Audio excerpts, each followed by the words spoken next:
Chapter 421. Heavenly Palace City. Itsuka's house. Sitting on the sofa, Wu Yen looked at Toka, who is running around the house. Then, he looked at Shirori, who is going upstairs to clean up a room for Toka. Wu Yen pursed his lips. Then, he looked at Kotori, who is chewing on a jewel. Kotori, what will Ratatoskr do about Toka? Kotori flipped her ponytails and she replied in a nonchalant tone. Well, since Toka's power is sealed, Ratatoskr decided to allow Toka to stay in our house for the time being. We will supervise and observe Toka while she's at it. Wu Yen looked at Kotori suspiciously. She's more interested in the jewel than the Toka incident. Just observe? Don't tell me that Ratatoskr doesn't want to examine 10 fragrance in detail to study the mysteries of the elves' power, the elves' body structure, or analyze the weapons to deal with the elves. Kotori looked at Wu Yen in shock. Her red eyes scanned Wu Yen from head to toe. Kotori shrunk back and said in fear, "Big brother, are you planning to dissect elves?" "What are you thinking?" Wu Yen was speechless. "I'm just curious. Don't you think Ratatoskr would want to study the elves? After all, they might be able to find out more about Spacequake and elves." "I see." Kotori released a sigh of relief. She put on a smile again. Wu Yan's eyelids twitched. This brat, she's not thinking that I'm going to dissect her, is she?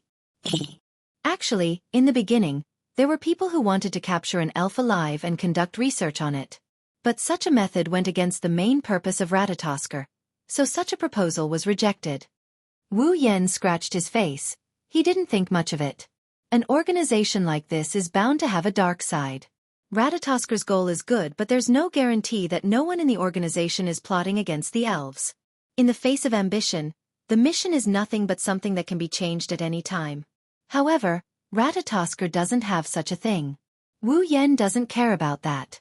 He just wants Toka to be treated like a tool. "Shido. What is this?" Juxiang's voice made the man and woman sitting on the sofa turn their heads to look. The scene they saw when they turned their heads immediately scared them out of their wits. He didn't know when Towa had run into the kitchen. She was holding a bottle of something in her hand. She looked left and right. Then she opened the bottle cap and slowly poured it into her mouth. Wu Yen and Kotori can clearly see the words, detergent, written on the bottle. "Toka! You can't drink that!" Wu Yen yelled when he saw the liquid going into Toka's mouth. He jumped up from the sofa and landed on Toka. Kotori jumped up from the sofa as she screamed at the top of her lungs. In the nick of time, Wu Yen grabbed Toka's hand before the liquid entered her mouth. He swung her hand and the detergent flew in a beautiful arc in the air and splashed all over the screaming Kotori. Kotori froze. Her red eyes stared at the detergent on her body. She confirmed that she was splashed before pursing her lips. 2 small teardrops hung from the corner of her eyes. She looked at Wu Yen and Toka with a bitter expression. "Ahaha." Wu Yen laughed dryly and he averted his gaze. "I didn't mean to." "Shido, why didn't you let me eat it?" Toka didn't realize what's going on, so she's not happy that Wu Yen stopped her from tasting the detergent. "Idiot." Wu Yen glared at Toka. "Not everything can be eaten." "Can't it be eaten?" Toka lowered her head regretfully. Wu Yen rubbed his forehead helplessly. Wu Yen looked around the kitchen and went to the fridge. He checked the ingredients and said to Toka, "You're hungry, right? Wait a minute." "Shido, what are you doing?" 10 Fragrance asked curiously. For 10 Fragrance, who had just begun to properly understand this world, everything that others did was worth investigating. Kotori, who was cleaning herself, was surprised to see Wu Yen rummaging through the fridge. She hesitated for a bit before she guessed. "Shido, are you trying to cook?" "Cook." Toka's eyes widened.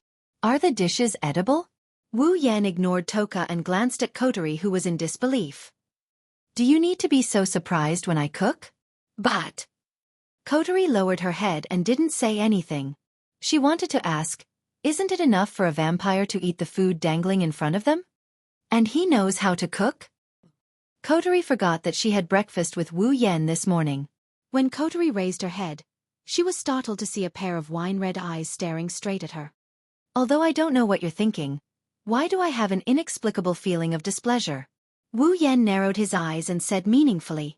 Kotori smiled embarrassedly and said, "I'm going to change." Then she ran away. Sighing, Wu Yan ignored her and grabbed the kitchen knife beside him. He took out the ingredients from the fridge and handled them in a relaxed and smooth manner. He washed them with clean water before putting them into the pot one by one. Not long after, a special fragrance began to permeate the air above Wu He's house. The fragrance was very rich and had an extraordinary fragrance. The rich fragrance floated above the kitchen and the living room. Waves of unique smoke began to spread. It was exceptionally alluring. Toka stayed by Wu Yan's side. She watched as Wu Yan turned the ingredients in the fridge into delicious dishes. Her saliva started dripping out of her mouth. Her little nose twitched fiercely, inhaling all the fragrance into her stomach. A strong sense of hunger suddenly surged into her brain, causing her to subconsciously ask, "Sure Dao that, can you give it to me?" "Wait a little longer, it's almost done." Wu Yan skillfully turned the pot and said without looking back. Toka could only look at the food in the pot with tears in her eyes. "It smells so good." A clear voice came from the other side. Coterie came out of a door and looked at the kitchen. She cried out in surprise, "It smells so good, it looks delicious." Toka tensed up and she stood in front of Wu Yan. She yelled at him. "No way. I haven't eaten yet." "Okay, wait at the table, there's food." It didn't take long for the table to be filled with dishes. Coterie, Toka, and Shirori, who were sitting at the table, couldn't help but exclaim at the same time. It was as if they could see stars shining above the dishes, making them exclaim at the same time. However, in the next second, these exclamations turned into the sound of saliva being swallowed. Shido. Toka sucked in a mouthful of saliva. She, Coterie, and Shirori looked at Wu Yan. Wu Yan couldn't help but laugh. "What are you waiting for? Eat." As soon as he finished speaking, 3 pairs of chopsticks began to fly across the dining table at an astonishing speed. After the first bite, the chopsticks moved even faster, leaving behind afterimages. The dishes on the table were reduced at a speed visible to the naked eye. Chapter 422. I'm so full. Toka, Coterie, and Shirori sprawled on the messy dining table. They looked satisfied, pained, and satisfied. They didn't expect Wu Yan's cooking to be this good. This was especially true for 10 fragrances. She had never eaten food from the human world before, yet she was able to eat food of this level. It was like heaven. Of course, the main reason was that 10 fragrances was a foodie. Looking at them like this, Wu Yan couldn't help but shake his head. He silently cursed himself for having no future ahead of him. After all, the dish just now was something he made in a hurry. Is that enough to satisfy him? If I were to bring out my true strength, wouldn't you all be willing to give your bodies to me? Oni-chan, why didn't you tell me that you're so good at cooking? Coterie turned around and said to Wu Yan. If I knew Oni-chan was so good at cooking, I wouldn't have wanted to eat the super deluxe children's meal. Wu Yan didn't say anything in response to Coterie's words, but Shirori was the first to express her dissatisfaction. Is your sister's cooking really that bad? No, R.A. Coterie turned to Shirori, trying to please her. Oni-chan's cooking is too good, so Coterie thinks it's a pity. That's true. Shirori nodded and smiled. Shido, why don't you take care of our 3 meals? Toka and Coterie's eyes lit up at the same time. They quickly nodded their heads to show their support for Shirori. Wu Yan didn't know if he should laugh or cry at this. I say, there are so many girls in the house. How can you let a guy take care of the cooking? What does it matter? Coterie put her hands together and said coquettishly. Please, Oni-chan. If I don't get to eat Oni-chan's cooking, I will die of regret. Ah! Toka raised her hands and stared at Wu Yan with her big beautiful eyes. Wu Yan felt a bit embarrassed by her stare. Shido, I'm counting on you. Toka and Coterie's sweet voice made Wu Yan shiver. He felt refreshed and goosebumps. He said helplessly. I can take care of lunch and afternoon. I can also make supper at night. But don't expect me to cook in the morning. I can't get enough sleep. Seriously, how can a boy be so lazy? Shirori scolded. Wu Yan replied calmly. Please call it a surname. That means we can eat Shido's cooking in the afternoon, and evening. 10 Fragrance was laughing so hard that her eyes couldn't be seen. She wanted to jump up and cheer, but her stomach was too full. She immediately fell down with a pained expression. Ahaha. Kotori and Shirori giggled. Wu Yen rolled his eyes at them. They didn't know what's going on. What they didn't know is that Wu Yen spent a lot of time feeding Toka until she's full. In the end, he almost couldn't keep up with Toka's eating speed. If Toka didn't slow down towards the end, Wu Yen probably wouldn't have been able to finish his meal. Okay, since Shido is the one who made the dinner, let me clean up the bowls. Shirori smiled and said, You three, hurry up and get ready to shower. Kotori rolled her eyes and she looked at Wu Yen. Onion, you've been in the kitchen for so long. You must have a lot of oil on you. Go take a bath. Wu Yen subconsciously wanted to nod, but a bad premonition crept into his mind, causing him to freeze in the middle of nodding. Wu Yen recalled that in the original work, in order to train the main character's ability to deal with other fairies, the smiling sister in front of him didn't hold back on torturing her brother. For example, when Toka was taking a bath, she tricked him into coming in.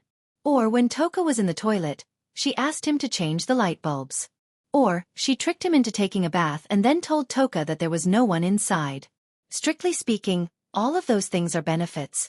However, the word perverted is always a knife. Perverted perverts come with perverts.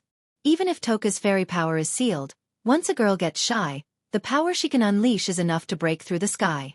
Wu Yen didn't want to trade his immortality as a true ancestor for 2 slaps in the face. Kotori, go take a bath first. Wu Yen turned his head and smiled innocently. I'll go take a bath after you're done. Kotori shook her head without hesitation. You're the big brother. Of course you go first. But didn't you just get splashed with detergent? Wu Yen said casually. Detergent is very sticky. Don't you feel uncomfortable when it gets on your body? Kotori suddenly felt sticky after hearing Wu Yan's words. Her face lit up. Wu Yen struck while the iron was hot. I heard that if detergent gets on your hair and you don't wash it immediately, it will get knots the next day. Kotori couldn't sit still anymore. It's fine if she takes a bath first.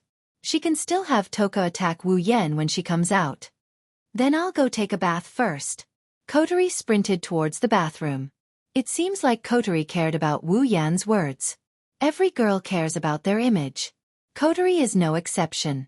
Even if she's in commander mode, she's in little sister mode. Kotori, who ran towards the bathroom, didn't notice Wu Yan's sinister grin as if he got what he wanted. In the bathroom, Kotori took off all her clothes and dived into the water. She breathed out contentedly. At this time, Kotori still had a white ribbon on her head.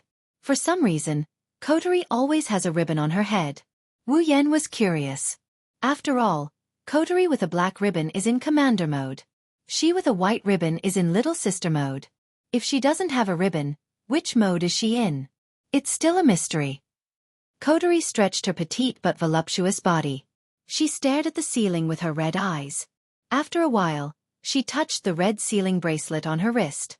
No one knows what she's thinking. Kotori is the only one who knows about the origin of the sealing bracelet. Even Wu Yen, who has the right to exchange for the sealing bracelet, didn't know the origin of the sealing bracelet. Wu Yen tried asking Kotori about it, but every time, Kotori would just give him a perfunctory answer. When she was pushed too far, she would switch to the black ribbon and switch to commander mode. She would give Wu Yen a good scolding. In the end, Wu Yen would come in full force only to leave with his tail between his legs. However, there's one thing for sure. Kotori must have seen Wu Yen before this. Otherwise, Kotori wouldn't have acted so agitatedly in Fraxina's command room. She wouldn't have treated Wu Yen like a stranger, she wouldn't have treated him like a stranger, she wouldn't have let her guard down, she wouldn't have become so relaxed and familiar with him. However, Wu Yen has never seen Kotori before that day. That's why this whole thing is a bit inconceivable. Wu Yen ignored such an inconceivable matter. Transmigration is an unbelievable thing anyway. No matter how unbelievable it is, what's so strange about it? Perhaps there's something else going on here. Since he's sure Kotori has seen him before, he'll just let it develop. He'll know the answer in the end. Of course, Wu Yen already has a vague answer in his mind. Chapter 423. After an unknown amount of time, Kotori finally got out of the bathtub willingly. She shook off the water droplets on her head and her 2 ponytails swayed in the air. They looked like two rays of red light in the bright bathroom. Kotori pushed open the bathroom door and was about to go outside to put on her clothes. However, as soon as she pushed the door open, the scene that appeared before her caused her face to stiffen. She was dumbfounded. Kotori, you took a long time to take a bath. On the other side of the door, less than 20 centimeters in front of Kotori, stood a figure much taller than her. He leaned against the wall and greeted Kotori as if nothing had happened. Wu Yen scanned Kotori from top to bottom with his wine-red eyes. Wu Yen scanned Kotori's body from top to bottom with a panoramic view. His eyes roamed around Kotori's body before stopping at Kotori's chest. Kotori, I didn't expect you to have such a great body at 14 years old. Wu Yen praised. He clicked his tongue in wonder as if he was appraising a rare treasure. However, anyone who knew about this scene would scold Wu Yen for being shameless. He came here to peep and commented so confidently. What else could he be if not shameless? Wu Yan's infuriating actions brought Kotori back to her senses. Kotori looked at Wu Yen, who kept looking at her body. She blushed from her neck all the way up to her face. Then, her head exploded into a puff of white smoke. Bro. Kotori's mouth trembled like a broken machine. Her red face swayed back and forth against the smoke above her head. Her pupils turned into two circles and her head swayed up and down. She looked like she was about to faint. After a long time, Kotori finally opened her mouth under Wu Yan's intense gaze. She's going to scream in the house. Wu Yan had expected this. He looked at Kotori, whose mouth is slowly opening wide. Wu Yan continued with a calm and collected look on his face. Shirori is still at home.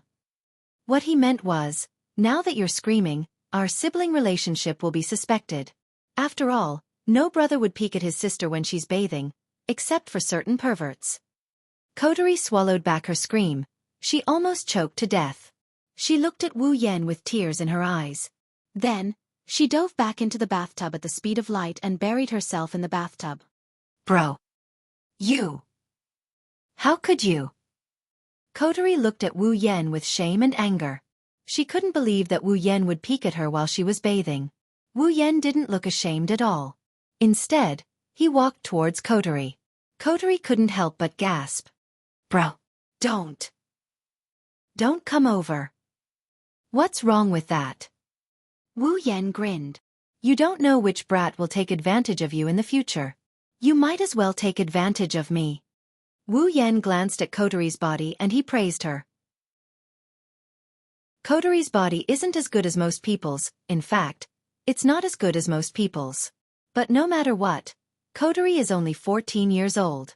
At this age, her figure is much better than the 14-year-old Makoto and the 16-year-old Hinajuku. One has to say, Kotori's future is very promising. Take advantage of you. Bro. Kotori almost fainted from embarrassment. What are you talking about? Wu Yan's shameless words made it harder for Kotori to breathe. She looked around as if she was looking for something. Are you looking for this? Wu Yan looked at Kotori with a knowing expression. He extended his hand, revealing a pair of black ribbons. Kotori was stunned. Wu Yan looked at the ribbons proudly. I knew you'd use this trick. Do you think I'll fall for it a second time after I've been tricked once? How can this be? Kotori wanted to cry but no tears came out. She was in a dilemma. With her tiny brain, she didn't know what to do without the support of Commander Mode. She didn't know what to do. She didn't know what to do. Why not? Wu Yan snorted and pursed his lips. Do you think I don't know you want Toka to barge into my bath? Kotori was taken aback. How did you know that? She asked subconsciously. Kotori realized she let the cat out of the bag. She glanced at Wu Yan's half-smile and wanted to bury her head in the water. Kotori sobbed and begged for mercy with tears in her eyes. Sob sob, Kotori knows she's wrong. Brother, please forgive me. You know you're wrong. Wu Yan glared at Kotori. I'm afraid you'll continue to frame me like this. Kotori said timidly. But it's for brother's sake. There are a lot of elves waiting for you to save. If you don't train yourself. Wu Yan rolled his eyes at Kotori. With my performance today, do you think I need to go through this kind of training? Kotori then remembered that this big brother in front of her was the person who increased Toka's favorability by 50% in just a short time. Thinking of this, Kotori lowered her head dejectedly and muttered softly, "At most, I won't do this again." Kotori looked at Wu Yan and she blushed. "Onion, can you leave us alone for a moment?" Wu Yan grinned and he told Kotori, "You want me to go out? I haven't settled the score with you yet." Kotori was about to cry when she heard Wu Yan's words. "You've seen my naked body. Isn't that enough?" "Of course not." "Of course it's not." Wu Yan straightened his back. Then, Wu Yan said something that made Kotori break down. "Unless you say, Kotori wants to marry brother, I'll leave. How about that?" "Wah." Kotori stared at the shameless wolf in front of her. Even though she's in sister mode, Kotori still wanted to give Wu Yan a good scolding. "Brother, you're taking advantage of me." Wu Yan tilted his head nonchalantly. Victory was in his grasp. "You don't have to say it." Kotori bit her lips and began to struggle internally. In the end, her shame won out. Kotori murmured in a voice that was louder than even a mosquito's buzzing. "Kotori. Kotori. Louder." Wu Yan guffawed. Kotori was so embarrassed that she decided to throw caution to the wind. "Kotori, I want to marry brother." "That's more like it." Wu Yan shrugged. He let Kotori go. He waved goodbye to Kotori as he walked out the door. "Remember what you said today. Kotori isn't someone who goes back on her words, right?" Kotori pursed her lips when she saw Wu Yan walk out of the bathroom. She wanted to cry but no tears came out. "Brother, you're a bad guy." After Wu Yan left the bathroom, Kotori carefully got out of the bathtub. She picked up the black ribbon and she put it on her head. That scum. In her commander mode, Kotori was covered in black smoke. She put on her clothes and walked towards Wu Yan's room. Wu Yan made a fatal mistake by leaving Kotori's ribbon behind. Chapter 424. Heavenly Palace City, Itsuka's house. From the outside, Itsuka's house looks no different from an ordinary building. At night, the faint light from the windows illuminates the walls of the house, making it seem so peaceful. However, this tranquility was quickly interrupted by a muffled sound. Boom! Following this almost imperceptible muffled sound, a soft scream was emitted from one of the windows, accompanied by the sound of something heavily falling to the ground. In one of the rooms, Wu Yan covered one of his eyes as he laid on the floor. The pain from his eye socket isn't that great, but it made Wu Yan's tears flow down in an instant. He bounced up from the floor and looked at Kotori, who is standing in front of him with her head lowered and black smoke coming out of her body. Wu Yan's body involuntarily moved back. He's filled with regret. As the saying goes, a wise man is bound to make a mistake. I shouldn't have been so complacent that I thought I had Kotori in my grasp that I forgot about what might happen next. Why didn't I think that Kotori would come after me? At the crucial moment, he made a mistake and left the ribbon behind. If he knew this would happen, he would have taken it with him. Kotori! Kotori, have mercy! He placed one hand in front of his body as if he can't get close to Kotori. The other hand rubbed his eye.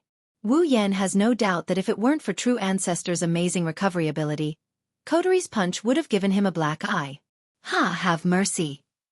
Kotori laughed mockingly. She stepped forward and looked down at Wu Yan. The dangerous glint in her eyes made Wu Yan tremble and his body take a step back. Her face is still a little red. People who don't know her would think of Pian Pian.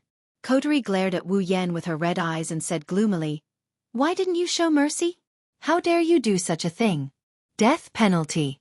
You will be sentenced to death." Kotori raised her fist again. Wu Yan quickly shouted, "Kotori, you can't murder your husband." Husband. Kotori's body trembled, her gloomy and flushed face contorted. If she wasn't afraid of attracting Shiori's attention, she would have gone berserk. "How dare you mention it?" Kotori's hateful voice seemed to come from the depths of hell. Wu Yan shrunk his neck, but he quickly argued, "You said it yourself." "What? Is our Commander Sama going back on her word?" The shameless debate caused Kotori to lower her head.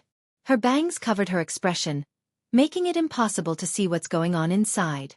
However, The atmosphere in the room felt like a storm is about to come. Wu Yan's heart started pounding. Coterie. Ah, that's right. I did say I would marry you. Coterie suddenly looked up, her face expressionless. Since I said it, I won't go back on my word. Before Wu Yan can feel happy, Coterie's expressionless face turned cold. She chuckled and she continued, emphasizing each and every one of her words. Only if you can live long enough until I become an adult. Gulping his saliva, Wu Yan forced out a laugh. Then, he blurted out something that made Coterie go berserk. Actually, you don't have to reach adulthood. Courting death. As soon as Coterie finished her sentence, black smoke erupted from her body. Her two ponytails swayed in the air like the tentacles of an octopus. Her red eyes turned blood red. Wu Yan's hair stood on end. You're courting death. Coterie reached behind her back and pulled out a sharp weapon that Wu Yan couldn't ignore. His heart almost stopped beating. A kitchen knife.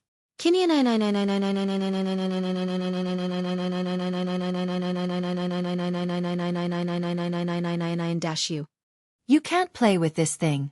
You can't play with it. Wu Yan said it in a pleading tone. He almost knelt down in front of Coterie. No man is immune to a kitchen knife, or more accurately, a hatchet. Even Wu Yan, who is a true ancestor, can't ignore this weapon even if he knows he can't die. If possible, Wu Yan would rather Coterie give him a good beating than see a hatchet. Girls in the 2D world have hearts that can turn black at any moment. Wu Yan didn't believe this saying before, but now he has no choice but to believe it. Coterie in front of him is one such example. Wu Yan's shameless words turned her into a hatchet goddess. Wu Yan can only hope that his words can soften Coterie's heart a bit. However, Wu Yan was disappointed. Coterie only smiled coldly. Wu Yan was shocked.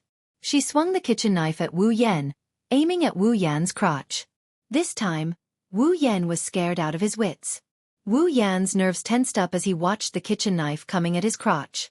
He moved his legs to the left and right at the fastest speed in his life, narrowly dodging the knife. The kitchen knife didn't slow down and pierced Wu Yan's crotch. Wu Yan looked at the kitchen knife that was less than a centimeter away from his crotch. Cold sweat dripped down his forehead, soaking the hair in front of his forehead. However, none of this is important. Even if all his hair falls out, it's not as important as his happy life. Coterie, are you serious? Wu Yan shouted. However, this didn't scare Coterie. Instead, it made her laugh. You have the guts to do something so shameless, but you don't have the guts to face the consequences. How can there be such a good thing? The hand holding the kitchen knife twitched as if trying to pull the knife out of the floor and end Wu Yan's blissful life. The cold gleam of the kitchen knife pierced Wu Yan's little brother, who was less than a centimeter away from the knife. Wu Yan's cold sweat turned into a waterfall as he yelled and jumped up from the floor. Stomping on the bed, he leaped over Coterie. The moment his feet touched the ground, he ran out of the room without looking back. He disappeared without a trace. Stop right there! Coterie shouted angrily. She pulled out the kitchen knife and chased after him with murderous intent. Where can I hide? Where can I hide? Where can I hide? Where can I hide? Where can I hide? Wu Yan ran down the hallway while muttering in fear. He looked left and right, trying to find a place to hide from the knife. Wu Yan has subconsciously forgotten that his combat power isn't something a sealed coterie can compare to. Wu Yan didn't want to take Coterie's knife. If it was any other part of his body, he would accept it. However, Coterie is aiming at a place he can't afford to lose. Even if a true ancestor can heal such a small injury in a short time, Wu Yan can't guarantee that he won't be traumatized. Shirori was taking a shower in the bathroom, so she didn't notice anything. As for Toka, she was rolling around happily because she got a comfortable bed and a room. Thus, a game of hide-and-seek began in Itsuka's house. Chapter 425. Wu Yan could feel Coterie chasing after him. She's not as fast as him, but she's following him in an orderly manner. She didn't give him any openings. Wu Yan wanted to cry but had no tears. Is there a tracking device on me? Is that how Coterie knows where I am? Itsuka's house is pretty big. Run outside. No, I can play around at home, but if I run outside, Kodori will be so angry that she might ignore me for the rest of my life. Hide. Where can I hide? The living room? Where could he hide his body without being discovered by Kodori? The fridge? If Kodori can find the kitchen knife, she can find the fridge. The bathroom? Shirori is taking a bath in there. Wu Yan doesn't want to have two blackened people. Is God trying to kill me? Wu Yan howled, but he didn't want to attract Kodori's attention, so he swallowed it back. Instead, tears flowed down his cheeks. When he passed by Toka's room, Wu Yan stopped in his tracks. His face lit up as he opened the door with lightning speed and hid inside. Shido! Toka, who was rolling around on the bed, was shocked to see Wu Yan barging in. She wanted to say something, but Wu Yan appeared in front of her and covered her mouth. He even made a shoe gesture with his hand. Toka blinked her eyes in a daze. Then, she nodded at Wu Yan with a serious expression, indicating that she got it. 10 Fragrance's room fell into silence. The man and woman held their breaths with all their might, fearing that their breaths were too loud and might be heard by others. After an unknown amount of time, a series of messy and hurried footsteps could be heard from outside the door. It was not silent, but it was very fast. Due to the quiet environment, the two people in the room could hear it. Although the footsteps were soft, they were very powerful, showing the mood of the person who was walking at the moment. Wu Yan and Toka looked at each other. They didn't know what to do. Toka didn't know what was going on. She didn't know what was going on. Wu Yan, on the other hand, didn't know if Kodori left or not. Suddenly, Kodori's voice came from outside the door. Wu Yan and Toka jumped in fright when they heard her. Toka, is Shido inside? Toka didn't know what to do. She looked at Wu Yan with her amethyst eyes. She didn't know what to do. Her brain was overloaded and she almost fainted. Wu Yan panicked. His wine-red eyes spun rapidly as he tried to think of a solution. Wu Yan's eyes flashed and lightning flashed in front of his forehead. Toka's voice came out of his mouth. Shido? What's wrong with Shido? Toka's natural voice came out of Wu Yan's mouth.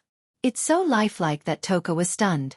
Kodori didn't recognize that the voice belonged to someone else. Shido did something terrible. So Toka, if Shido is inside, you can't hide him. Toka's eyes widened when she heard Kodori. She looked at Wu Yan in shock. She didn't understand what Wu Yan meant by going overboard. Wu Yan could only laugh dryly at her. Something terrible? I don't understand, but Shido isn't here. Wu Yan said in Toka's voice. He almost got goosebumps. Toka, on the other hand, found it interesting. The door quieted down. Wu Yan had an ominous feeling. Bang! The door was violently flung open. Kodori appeared with a kitchen knife in her hand. Ah! 10 Incense, who was sitting on the bed, let out a small cry of surprise. Aside from the person involved, no one could guess what had happened. With 10 Incense's natural brain, she naturally couldn't guess anything. She sat on the bed with a very distressed expression. However, Wu Yan's figure was nowhere to be seen. She scanned the room with her red eyes. She didn't find Wu Yan. Kodori pursed her lips in disappointment. She then looked at Toka, who still hasn't reacted. Sorry. Toka. If you see Shido, remember to tell me. Kodori then closed the door and the room returned to its original state of silence. Toka's mouth opened and closed. Her eyes wandered for a while before she realized what happened. She opened the blanket. Wu Yan was lying there like a corpse. Shido. Toka shook Wu Yan's body. She shouted at Wu Yan like she saw a UFO. Shido. What's wrong? Why are you hiding? Why is Kodori-chan looking for you? Why? Stop, stop, stop. Wu Yan pressed down on Toka's shoulder. He didn't know whether to laugh or cry. Don't ask so many questions. Did you just realize I was hiding? Toka flinched and she nodded. Wu Yan felt a wave of weakness wash over him. Listen up, Toka. Wu Yan turned serious and he told Toka in a serious tone. Don't tell anyone about me hiding in your room. Got it?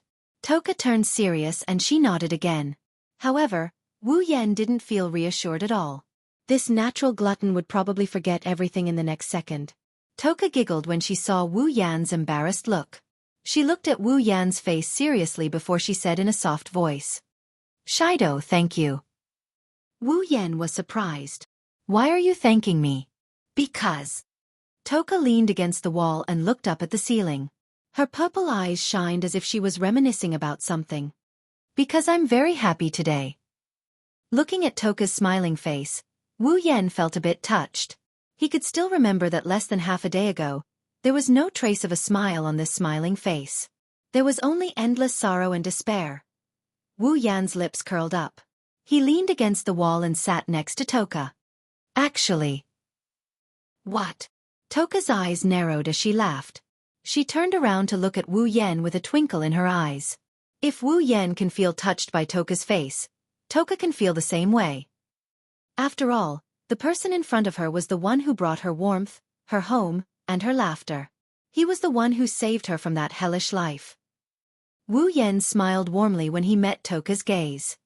Actually, I'm very happy too. Toka was surprised and lowered her head. When she looked up again, her eyes were full of tears. Wu Yan was speechless. What are you doing? Didn't you say you were happy? Why do you look like you're about to cry again? Toka wiped her eyes and retorted, I'm not crying. You're obviously crying. I'm not. I'm not. All right, it's fine if you don't. Slapping his cheeks, Wu Yan tapped his chin. He turned around and looked at Toka. All right, Toka. Can you control Spacequake? Spacequake. Control Spacequake? Toka didn't understand. Why? I have something important to do. I need Spacequake to complete it. How about it? Can you do it? I haven't tried to control the Spacequake, but if it's just triggering the Spacequake, it's very easy. Then it's done. Wu Yan grinned. He glanced at the quest tab and he rubbed the sealing bracelet on his wrist. Then he grabbed Toka's hand. Toka, come help me. Toka tilted her head in confusion. Since it's Wu Yan's request, there's no reason for her to refuse. She nodded. Chapter 426. Early in the morning, the sky was overcast. There was no sunlight on the ground, and the sun was nowhere to be seen. It could be seen that the weather today was cloudy, and it didn't look good. This kind of weather was not good for those who planned to go out, but for those who stayed at home, it was good weather. Because without the sun shining on their buttocks, it would be more comfortable to sleep in, right? In the past that would be the case. But now, even if you don't want to get up, someone will wake you up. The door opened and Kotori poked her head in. The white ribbons on her head moved back and forth like a rabbit's ears. She then looked at the bed. As expected, Kotori blushed when she saw Wu Yan snoring away in his sleep. She was also a bit annoyed by this. Due to the bathroom incident last night, Kotori tossed and turned the whole night. She wanted to sleep but couldn't. She finally fell asleep in the end. However, this brother of hers slept so comfortably that he almost had a bubble hanging above his nose. This made Kotori furious. She sneaked a glance at Wu Yan. Her expression fluctuated. Her blushing face showed a bit of timidity. She hesitated on whether she should wake Wu Yan up or not. If possible, Kotori would like to switch to her commander mode. After all, in sister mode, Kotori wouldn't be able to stand in front of Wu Yan after letting Wu Yan see her naked and say something so embarrassing. Even if she's in commander mode, she wouldn't have chased after Wu Yan for an entire night. Unfortunately, Shirori is still at home. Kotori has decided not to drag her into the fairy vortex. She doesn't want her sister to know that she has such a capable sister. Therefore, Kotori reluctantly used her sister mode to wake Wu Yan up. Kotori took a step into the room and retracted her hand. She blushed. She doesn't know how to face her Oni-chan. Kotori remembered Wu Yan telling her in her commander mode last night that she doesn't have to be a grown-up to do so. Plus, she almost lost her first kiss when she woke Wu Yan up. Kotori was worried. If she woke Oni-chan up like this, will he? She thought of something and blushed again. She held her cheeks with both hands and shook her head. After a long time, Kotori mustered up her courage and entered Wu Yan's room. She poked at Wu Yan's blanket and she tugged at it. She meekly called out, Oni, it's time to wake up. Her weak voice, of course, couldn't wake up the sleeping demon. Kotori pouted and yelled, Oni, wake up. Oni-chan is waiting for you to have dinner. Wu Yen shuddered when he heard Kotori's voice. He screamed and jumped up from the bed. Kotori cried out in shock. Kotori! I know I was wrong. Don't chop me! Wu Yen yelled with tears in his eyes. Then, he saw the speechless Kotori and stopped moving. Wu Yen looked at Kotori in shock. When he saw the white ribbon on Kotori's head, he sighed in relief. He laid down on the bed and he grumbled. I say, Kotori, why did you scare me like that? Me? Kotori pointed at her own nose in astonishment. She was completely baffled. She was only waking her brother up, not scaring him. He was scaring himself. Wu Yen noticed this and he awkwardly averted his gaze. Then, he looked back at Kotori and he said in a serious tone. Kotori, can we discuss something? What? Kotori looked away. She was too shy to look Wu Yen in the eye. Wu Yen looked at Kotori seriously. A second later, a fawning expression appeared on Wu Yan's face. Kotori, can you discuss with your commander mode that you won't use a knife next time, okay? That's not good. Kotori was speechless. Tiangong City, Duralai Zen High School. Wu Yen and Shirori walked in the hallway towards the classroom. Toka was looking around curiously. Toka was wearing the same Duralai Zen High School uniform as Shirori. Of course, this was Kotori's doing. Shirori giggled at Toka, who is sucking on her finger as if it's her first time coming to school. She asked Wu Yen. Shido, is Toka really going to go to the same school as us? Ah, yeah. Wu Yen nodded nonchalantly. He came up with the excuse he came up with earlier. Toka's previous school is too far away from here, so it's better to transfer here. Shirori nodded and tilted her head. Don't tell me Toka is going to be in the same class as us? Ma, we're in the same class, there's nothing wrong with that. Wu Yen said. Shirori gave him a dubious look. He felt helpless inside. From Shiori's point of view, maybe it's because she doesn't want to be separated from her girlfriend, Toka, so she wants to be in the same class. She doesn't know that the reason Toka wants to be in the same class is because of her dear little sister. At this time, a figure walked out from the corner in front. She had white shoulder-length hair and an expressionless face. Who else could it be but Yuichi Origami? Tabichi Origami stopped in her tracks when she saw Shirori. Her expression turned serious when she saw Wu Yen. However, when she saw Toka, her calm expression changed. Princess! You're... Toka tilted her head and exclaimed. Robot Army! Why are you here? Toichi Origami stared at Toka. You were the one who caused the space-time quake yesterday. Where did you go after that? Why can't I detect your spirit energy anymore? And... Toichi Origami looked at Shirori and asked seriously. Why are you with Shirori? Why should I tell you? Originally, 10 Fragrance did not have a good impression of Origami Kite. After all, every time 10 Fragrance appeared in this world, the robot army in front of her would immediately come to kill her. It would be strange if she had a good impression of him. Coupled with Origami Kite's questioning tone, 10 Fragrance immediately pouted her small mouth. Toichi Origami looked at Wu Yen and Toka. Were you the ones who caused the space-time quake last night? Toka pouted even harder. When she was about to say something, Wu Yen pulled her back and shook his head helplessly. He noticed a trace of fatigue on Toichi Origami's expressionless face. Combined with Toichi Origami's plain but obvious question, Wu Yen guessed what happened. It's probably because he used Toka's power to summon the space-time quake last night that the AST that detected the space-time quake was sent out. However, Wu Yen instantiated the space-time quake as soon as it appeared. Toichi Origami woke up in the middle of the night and returned empty-handed. After that, Toka summoned a few space-time quakes to replenish the 10 space orbs. Toka also woke up a few times. Hold on. Shirori frowned and said.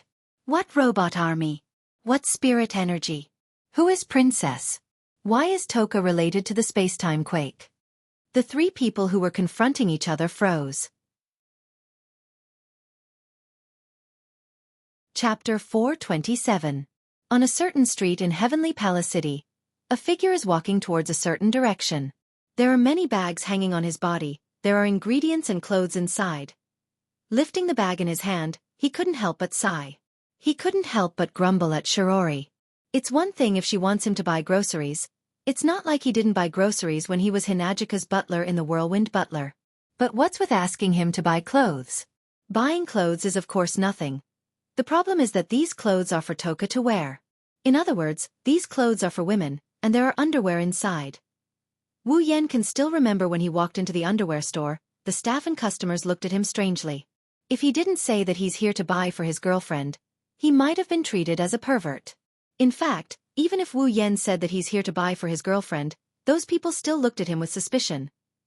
Thus, Wu Yan, who has always been a thick-skinned person, didn't even last a minute under the watchful eyes of those people before he was completely defeated. He hurriedly picked up 2 random items and fled the store in a sorry state. It's embarrassing to the extreme. Thinking about the laughter that came from the underwear store when he ran away, Wu Yan's heart was filled with anger. She's clearly a girl, it's more convenient for her to buy these clothes. But soon, this anger turned into helplessness. Who can be blamed? Who told them to talk about Spacequake and elves in front of Shirji? And then when she asked, they still answered perfunctorily. It was understandable that Shirji would be resentful and want to prank them. Wu Yan only wants to say one thing. Why is it that Toichi Origami and Toka are the same as him, but he's the only one who gets revenge in the end? It's fortunate that Toichi Origami didn't expose Toka's identity. Otherwise, explaining is secondary. The most important thing is that with Shiori's love for Kotori, she'll definitely step forward if she knows what Kotori has been doing. At that time, Kotori's thoughts of keeping her sister out of this will turn to ashes.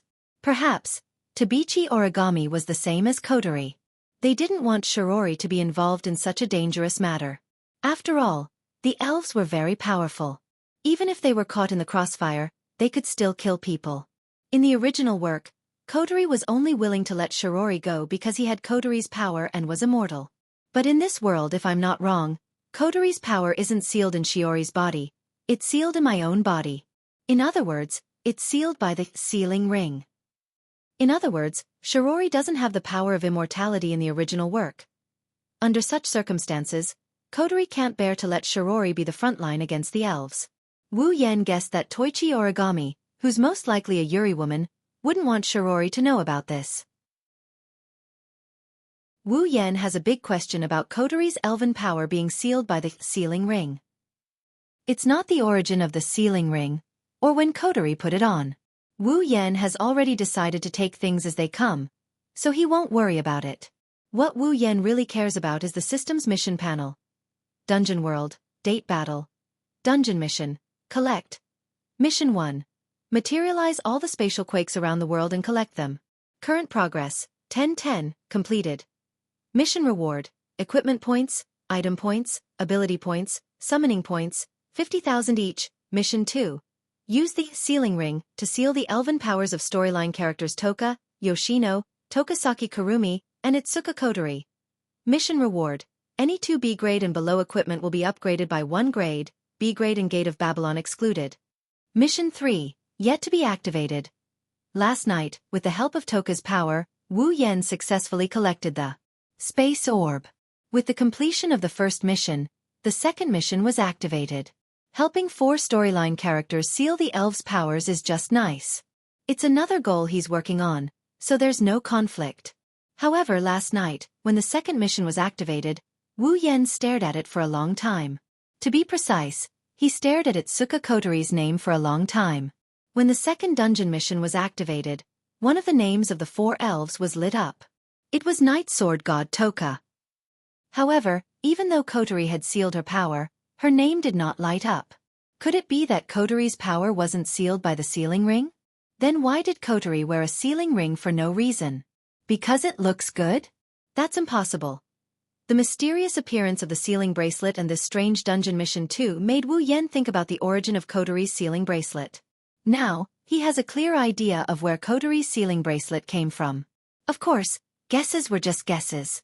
As for what the real situation was, it was still the same sentence. If he continued to stay in this world, he would definitely find the answer. Well, I've only sealed one of the 4 elves. Even if I eliminate Kotori, there are still 2 more. One of them is easy to deal with, but the other one won't be so easy. Once I solve the other 3, I should have an answer to Kotori's question. Walking on the street, Wu Yan couldn't help but smile. But when he saw the bag in his hand, he sighed. Lingerie stores and whatnot. Even though it's said to be a place of welfare for the people of this generation, it's also stressful. He really can't understand why the original protagonists didn't enjoy the same treatment as him when they entered a lingerie store. Suddenly, Wu Yan felt a sense of danger. Wu Yan stopped in his tracks. His wine-red eyes flashed and he turned to look in a certain direction. Wu Yan heard a slight noise. At the same time, Wu Yan saw a tiny black dot coming towards him. It's a gunshot. The black dot is a bullet. In Wu Yan's vision, time seemed to slow down. The bullet coming from afar also slowed down. When the bullet arrived in front of Wu Yan's eyes, Wu Yan finally tilted his head. Bang! As Wu Yan tilted his head, the bullet grazed the corner of Wu Yan's eye and hit the ground behind Wu Yan. After a muffled sound, a hole was blasted into the ground. What a powerful weapon. It's definitely a weapon against elves. He glanced at the crater behind him. His wine-red eyes flashed like two lightning bolts as he looked at a faraway hill. There was a person aiming a sniper rifle at him. It was obvious that the bullet just now was the other party's handiwork. With Wu Yan's vision, even though he was far away from the hill, Wu Yan could still see the figure on the hill. AST? Wu Yan narrowed his eyes and looked at the hill. The figure did not retreat after the first shot failed. Instead, it was preparing to fire a second shot. He frowned. With the power of that sniper rifle, it was definitely not something an ordinary organization could possess. The equipment worn by the other party clearly indicated the identity of the attacker. It was AST. However, weren't AST members only female? If Wu Yan was not mistaken, the figure that attacked him should be a man. After pondering for a while, Wu Yan suddenly smiled. A male AST. Could it be the direct subordinate of the AST higher-ups? If so, then you won't be leaving today. Chapter 428. On top of a small hill, a person wearing equipment that was slightly different from AST's but similar in style was lying on a lower ground that was hard to notice. He was holding a sniper rifle in his hand and leaning on the sniper rifle's scope. He was aiming at something. From the scope of the sniper rifle, the person can clearly see Wu Yan nimbly dodging his bullet. He even raised his head and looked at him with a gentle smile. I've been discovered. Looking at Wu Yan's smile through the scope, the sniper couldn't help but be shocked. A trace of nervousness appeared on his face. After all, this place is at least 500 meters away from the place he was aiming at. But the opponent actually discovered him in an instant and even accurately pinpointed his position. However, the sniper quickly calmed down. No matter what, he was still a soldier who had received formal training. Moreover, he was assigned to the position of a sniper. If his psychological quality was not good, he would not have been sent out. Pressing the radio in his ear, the sniper said in a deep voice, "Point A, sniper failed." Not long after the sniper's voice fell, a series of continuous reports rang out from the radio in his ear. Point B aimed. Point C aimed. Point D ready. After these voices rang out, a voice that clearly has a tone of command, it seems to be the voice of the leader of these people. Point A, Point B, Point C, Point D, snipe at the same time. Along with this voice, for very subtle sounds of reloading could be heard from the other side of the earpiece. Under the scope of 4 sniper rifles, Wu Yan frowned and then relaxed. Feeling the initial warning coming from one direction change to 4, Wu Yan couldn't help but lick his lips. Those snipers are scattered all over the place. This is a bit troublesome. Although he said it was troublesome, his face didn't show any signs of trouble. Wu Yan glanced at the 4 positions where the warning came from and chuckled softly. Take them out one by one. Wu Yan's chuckle was naturally seen by the 4 snipers under the scope.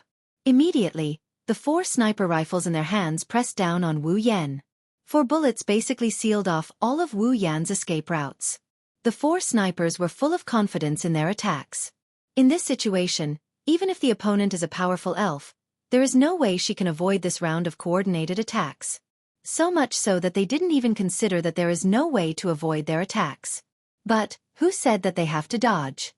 Bang! When the 4 bullets were about to enter the target's body, the 4 snipers saw a surge of red lotus flames suddenly burning from the target's body. The 4 bullets didn't even have time to touch Wu Yan's body before they were directly engulfed by the flames and turned into gas. What? Seeing the image on the sniper rifle's scope, the 4 snipers in different positions shouted in unison. Sometimes, the greater the hope, the greater the disappointment. This was the situation. What's wrong? The voice of the leader who ordered the 4 snipers to snipe came from the headset, finally letting the 4 snipers understand the situation they are in. Captain. Snipe at point A failed again. Please give instructions. Captain. Snipe at point B failed. Please give instructions. Captain. Snipe at point C failed. Please give instructions. Captain. Snipe at point D failed. Please give instructions. Listening to the report in the wireless headset, the voice of the person who was called the captain had a trace of gloominess. Snipe failed again? Suddenly, in the sight of the 4 snipers and the captain of the sniper team, a red lotus flame pillar rushed into the sky, as if it was going to burn the entire sky into ashes. Endless heat was emitted from it, and there was a trace of heat in the air. What's going on? The pillar of fire from the red lotus slowly burned. Soon after, the pillar of fire decreased at a speed visible to the naked eye. When the pillar of fire completely disappeared from the sight of the 5 people, a figure with a fiery glow shot out from where the pillar of fire was and disappeared on a small mountain slope. That small hill was the one where the sniper who first sniped Wu Yan was at. The leader of the sniper team turned pale with fright. He hurriedly pressed the earpiece and wanted to shout something into it. However, a scream came out of the earpiece first, causing the leader of the sniper team and the remaining 3 snipers to be extremely shocked. Point A. What's going on? Point A. Answer. Answer. The leader of the sniper team was full of hope, hoping to hear the sniper at point A's location reply. There was a rustling sound in his earpiece, and then, a reply indeed appeared. However, this reply was another scream. Hey! What's going on? Unfortunately, the sniper team leader's answer was a scream. The sniper team leader's face turned pale. That was because the 3 screams were different from each other. Soon, the last scream also sounded in the wireless headset of the sniper team captain. After this scream, the only sound that could be heard in the entire wireless headset was the rustling sound. Damn it! In a small alley, a middle-aged man wearing a bulletproof vest smashed the wireless headset in his ear to the ground, shattering it immediately. The sniper team captain's face was gloomy, and he was panting heavily. One could imagine how annoyed he was at this moment. Mission failed. The sniper team captain gritted his teeth and snorted coldly, a pair of sinister eyes looking in the direction of the red lotus flame pillar just now, and said hatefully, "Damn elves! Don't think that it's over. Even if there's no elves, don't think that we'll let you run around in our territory sooner or later. What about one day?" The sniper team captain's pupils shrank, and his face changed greatly. He raised his head abruptly and looked in the direction of the voice, then his face turned completely pale. In the sky not far in front of him, a figure was floating there, a pair of wine-red eyes staring at him with a faint smile, and the figure was holding 4 people he was very familiar with. The sniper team captain's pupils slowly shrank to the size of a needle. He looked up at the floating figure and his 4 subordinates in the figure's hands, and an inexplicable sense of oppression came from the figure, pressing down on him, causing the sniper team captain's body to start trembling. Bang! Bang! Bang! Bang! Seeing his 4 subordinates being thrown to the ground, the sound of their bodies hitting the ground was like a heavy hammer hitting the sniper team captain's heart. The sniper team captain's palms were sweaty, and he subconsciously took a few steps back. Wu Yan glanced at the sniper team captain, and his body slowly floated down and stood on the ground. "You're from the AST, right?" The sniper team captain clenched his fist and forced himself to calm down. He took a few deep breaths and looked at Wu Yan, but there was a trace of fear in his eyes. Seeing this, Wu Yan shook his head and smiled contemptuously. "What's wrong? Is this your first time seeing elves? Or are you afraid because all your subordinates have fallen?" Raising his foot, he walked towards the sniper squad leader. The sniper squad leader followed Wu Yan's movement and took a step back. His body started shaking violently. Seeing this, the contempt in Wu Yan's eyes intensified. "Afraid just like this? Looks like the lackeys raised by the upper echelons of AST are all trash. The troops directly under the upper echelons can't even compare to the normal members of AST in battle. Even their mental fortitude is so bad. No wonder the ones fighting against the elves are the female members. The men of AST are really living like dogs. Chapter 429. Scared just like that? Looks like the lackeys raised by the upper echelons of AST are all trash. The troops directly under the upper echelons can't even compare to the normal members of AST. Even their mental fortitude is so bad. No wonder the ones fighting against the elves are the female members. The men of AST have really wasted their lives. The sniper team leader was furious when he heard Wu Yan's words. The fear on his face turned into anger. A vein popped out on his forehead. His reaction made Wu Yan turn his head away. He looked down on this sniper team leader a little, keeping a poker face. Such a requirement might be a bit too much for a sniper team leader under the direct command of AST, but in a situation where he could be killed at any time, he actually showed his emotions on his face because of the enemy's words. Didn't he know that it would be easy for him to be caught or killed by the enemy if he did so? If the upper beam is not straight, the lower beam will be crooked. With how arrogant the higher-ups of AST were, how good could their subordinates be? At this moment, Wu Yan suddenly felt bad for Origami and the other AST girls. Not only did they have to fight on the battlefield, they even had to work under these people. He really didn't know what kind of sins they committed in their past lives. No wonder the AST team leader was so angry that she almost went through menopause. Seeing Wu Yan's disdainful expression, the sniper team leader was even angrier. However, he didn't dare to say anything. Even if he didn't know the current situation, he knew that angering the other party wouldn't do him any good. You! How do you know about AST and where I belong? The sniper team leader was secretly shocked. As far as he knew, each of the elves had a serious lack of knowledge about this world. Unlike the elves in front of him, not only did they call him AST directly, but they even knew about the higher-ups directly. Little did he know that Wu Yan isn't an elf. AST's attitude towards elves is different from Ratatoskers. That's why AST's information is second only to elves in Ratatosker. Wu Yan hasn't been in this world for long, but as the combat commander of Ratatosker, if he doesn't know about his old rival, Kotori will cook him alive. Of course, Wu Yan wouldn't tell this to the sniper team leader. Wu Yan pursed his lips and ignored the sniper team leader's question. He walked past the 4 snipers and headed towards the sniper team leader. Tell me. Staring at the sniper squad leader who is moving back and forth with him, Wu Yan asked in a low voice. Why do you want to kill me? I don't have any elven energy on me. The sniper captain started sweating as he backed away. He didn't pay attention to Wu Yan's words. Maybe he didn't want to say it, or maybe he didn't hear it due to fear. Wu Yan's wine-red eyes flashed with a sharp glint. Tell me. The cold voice caused the leader of the sniper team to stumble and fall on his butt. His face was full of fear as he cried out, I don't know. I don't know anything. Wu Yan stopped in his tracks when he saw the sniper squad leader's unbearable behavior. He frowned with a look of disgust on his face. Looks like he had overestimated them before. Are all the men in AST like this? If they are, they would have sent the girls into battle. I don't know. Wu Yan sneered. Then let's change the question. Did SD send other troops to kill other elfins other than me?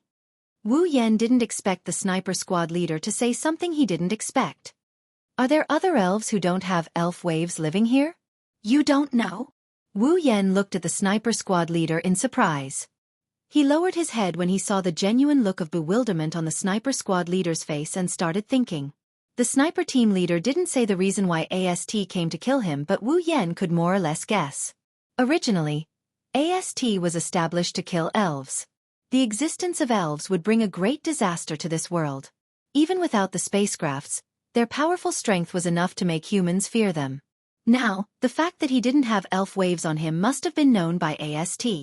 However, without elf waves, he wasn't an elf. Other elves might not be, but Wu Yan is. He's not an elf. The spacecrafts were an accident. Kotori and Ratatosker didn't believe Wu Yan's words back then. The people of AST didn't believe him either.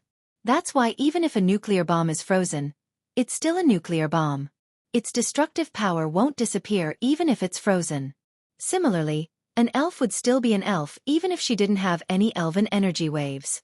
Just like a nuclear bomb, No one would be able to stand by and watch a nuclear bomb walk around in their own home. Even Ratatosker wasn't as cruel to the elves as Ast, but he still kept a close eye on them. Wasn't Kotori the one who was keeping an eye on Toka when she was staying at Itsuka's house? Wu Yen bitterly laughed. The original work sure is a scam. The elves are roaming around inside, but the Ast people didn't do anything. Wu Yen subconsciously thought that the Ast people wouldn't attack the elves with their powers sealed away because of the absence of the elves' energy waves. Based on the current situation, it's not that Ast didn't want to make a move. It's just that they didn't know about the sealed elves living here. Wu Yen frowned when he thought of this. He's very confused about this. It didn't make sense. It was impossible for Ast to not know that there was an elf living here. Other things aside, Kite Origami had seen 10 fragrances with his own eyes. With Kite Origami's personality, such an important matter would definitely be reported. So why exactly?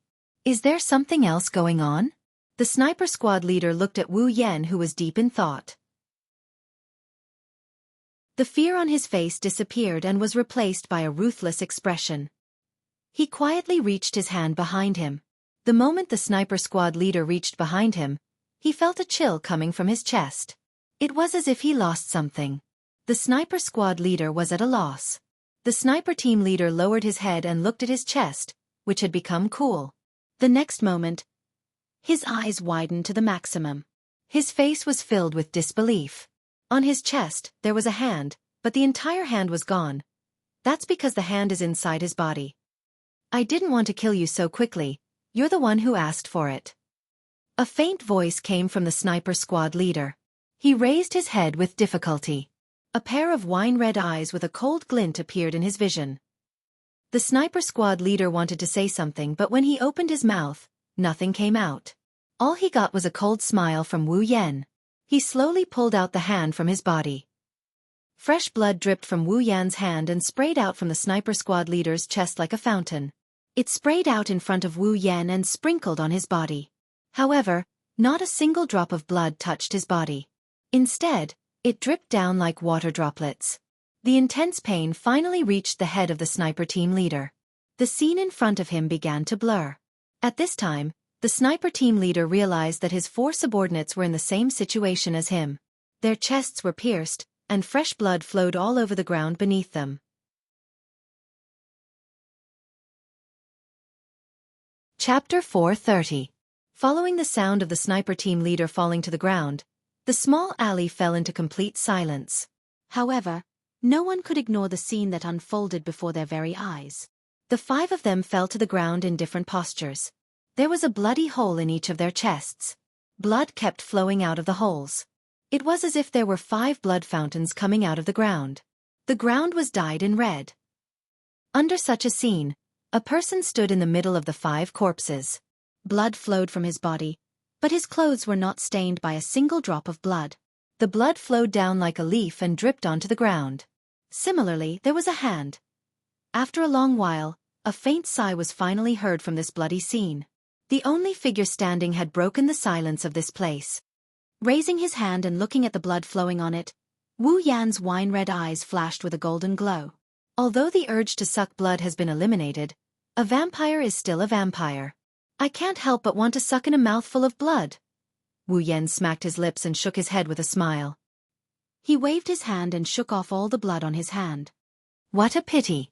Such filthy blood definitely doesn't taste good. Just as Wu Yan was about to turn around and go home, a sweet voice with a hint of laughter sounded behind him. Haha, I also agree with this little brother's words. The voice made Wu Yan's wine-red eyes tremble. He was a little surprised. Someone actually came here and approached him without him noticing. Wu Yan's face became serious. His wine-red eyes flashed with a golden glow again. Then, he slowly turned around and looked at the entrance of the alley. However, when Wu Yan saw clearly who it was, the seriousness on his face disappeared and was replaced by a deep shock. It was a very beautiful girl. She had long black hair tied into 2 long braids that stretched in front of her chest. She had bangs on her forehead, but the length was completely different. The left bangs were very long, so long that it covered her entire left eye. The remaining right eye was wine-red like Wu Yan's. Her skin was white and translucent. It shone with a faint luster like a pearl. Even in the alley where the light was a little dim, one could clearly see the luster of her skin. At this moment, the girl was standing at the entrance of the alley. Her only exposed eye was looking at the corpses and blood on the ground. She didn't scream like a normal girl would. Instead, she excitedly licked her lips. Staring at the corpses and blood, the girl's eyes slightly curved into a crescent shape. In an instant, she retracted her gaze. It was as if the corpses weren't humans but pigs. What flowed wasn't blood but water. It was as if the corpses on the ground were her food. Compared to Wu Yan, she was more like a vampire. However, it was clear that the girl was more interested in Wu Yan than the food on the ground. Her wine-red eyes were filled with interest as she squinted at Wu Yan. She looked like a quiet young lady. Her movements were elegant and very cultured. Looking at the girl who was sizing him up with interest, Wu Yan's astonished expression slowly turned into one of not knowing whether to laugh or cry. That's because this girl is someone he knows. It's just that the other party doesn't know who he is. Tokisaki Kurumi. In the original work, it identified a sprite named Nightmare. It was also a fairy that descended earlier than the 10 fragrances, but only appeared later. And now she had appeared in front of him. Tokisaki Kurumi tilted her head and smiled. An elegant young lady aura emanated from her body. Since she descended earlier than Toka, she came into contact with this world earlier. Therefore, Tokisaki Kurumi's knowledge and etiquette of this world can be said to be very rich. Tokisaki Kurumi acted as if she didn't see the corpses on the ground. She raised her foot and walked over the corpses on the ground. Stepping on the blood, she walked towards Wu Yan. Ah la la, I didn't expect that I would see such an interesting scene when I was just curious as to why there would be a fire pillar in this place. Tokisaki Kurumi placed her hands in front of her and smiled at Wu Yan. Her delicate and beautiful face coupled with her outstanding temperament made her a beautiful flower. However, the words that came out of her mouth made this flower look like it was plated with a layer of blood. His wine-red eyes met with Tokisaki Kurumi's. Wu Yan didn't show any expression on his face, but he bitterly smiled in his heart. He knew that he encountered the most troublesome fairy to deal with. One had to know that this elegant elven lady in front of him was known as a nightmare. Of course, Nightmare was only a superficial name. Tokisaki Kurumi had another title, and that was the most lustful elf. The descent of a fairy will cause a space-time quake and bring about a catastrophe in this world. Wu Yan didn't know how many people have died under the terrifying destructive power of the space-time quake. However, Wu Yan knew that Tokisaki Kurumi didn't use the power of the space-time quake. She killed more than 10,000 humans with her bare hands. Therefore, don't think that Tokisaki Kurumi was joking. This scene was enough to make people tremble in fear, but in Tokisaki Kurumi's eyes, it was nothing. This was because in her daily life, such scenes were common. Tokisaki Kurumi didn't think much of it. She was already used to such scenes. Logically speaking, even if Wu Yan doesn't reject such a lustful being, he wouldn't take the initiative to approach her. Even if his second dungeon mission requires him to seal her power, Wu Yan would rather not do it. However, Tokisaki Kurumi is an exception. Others only know that Tokisaki Kurumi is a lustful fairy who killed more than 10,000 humans with her bare hands. There's no evil she wouldn't commit. However, all of this is just her disguise. Looking at the elegant Tokisaki Kurumi, Wu Yan sighed in his heart. This is probably the most difficult fairy to capture. If he doesn't do it well, he might not be able to do it in his entire life. To seal her power and complete his second dungeon mission. To be honest, Wu Yan isn't confident. What's wrong? Tokisaki Kurumi looked at the silent Wu Yan. She thought he was frightened by her appearance and the word's trend. Wu Yan raised his head and frowned. Aren't you afraid? Afraid. Tokisaki Kurumi laughed and said meaningfully. Little bro, do you think all girls are afraid of blood? Tokisaki Kurumi didn't let Wu Yan answer as she continued. Then little bro, I will have to disappoint you. I, on the other hand, am not afraid of blood. In fact, I like it very much. Also, Tokisaki Kurumi closed her eyes and she stood on her tiptoes. She looked like a little girl waiting to be kissed by her lover. She had a bashful look on her face as she told Wu Yan in an intoxicated tone. Little bro, there's a nice smell on you. Tokisaki Kurumi abruptly opened her eyes. Her originally delicate and elegant face instantly turned a little lustful. She licked her lips and laughed loudly. Ha ha, ha ha. It smells so nice, it whetted my appetite. Wu Yan's expression changed. He stomped heavily on the ground and retreated. At the same time, a few pale arms drilled out from the ground and wrapped around Wu Yan. They brushed past Wu Yan's retreating body. Chapter 431. Tokasaki Kurumi is very happy. So happy that she's going crazy. Every elf has a spiritual equipment and an angel. For example, Toka's spiritual equipment is the amethyst-like armor, Kamui spiritual equipment 10 times. Her angel is the great sword, Sandalphon. Tokasaki Kurumi is the same. As an elf, she also has a spiritual equipment called Kamui spiritual equipment 3 times and an angel called Zafkiel. The Zafkiel's body was a huge clock. The long and short hands of the clock were an ancient rifle and an ancient pistol respectively. The ability of the Zafkiel was to turn the ability of time into bullets for the 2 guns. By firing the bullets, it could control time. Simply put, Tokasaki Kurumi is an elf who can use the power of time. In other words, she's an elf of time. The ability to control time is without a doubt a very powerful ability. It can even be said that it's at the highest level of all abilities. From a certain point of view, the ability to control time is incomparable to Accelerator's ability. With such a powerful angel, it's easy to imagine Tokasaki Kurumi's strength. Unfortunately, such a powerful ability comes with a huge price. Since the Zafkiel is too powerful, there's a corresponding price to pay to use such a powerful ability. Every time Tokasaki Kurumi uses the Zafkiel, she has to consume her own time. In other words, she has to sacrifice her own lifespan to use the Zafkiel. In order to not exhaust her time by using the Zafkiel, Tokasaki Kurumi consumes the lives of others to replace the time she needs to use this Zafkiel. As long as someone is within the range of time eclipse, Tokasaki Kurumi will forcibly steal their time and store it as the price for using the Zafkiel. Every number on Tokasaki Kurumi's Zafkiel represents a type of time ability. Depending on the type of time ability used, the price to use it is different. The bullet of 12 is the most expensive. Just one shot will consume the life of an elf. That's why Tokasaki Kurumi has never used the bullet of 12 before. In fact, the reason why Tokasaki Kurumi kills people is to obtain more lifespan so that he can activate the bullet of 12.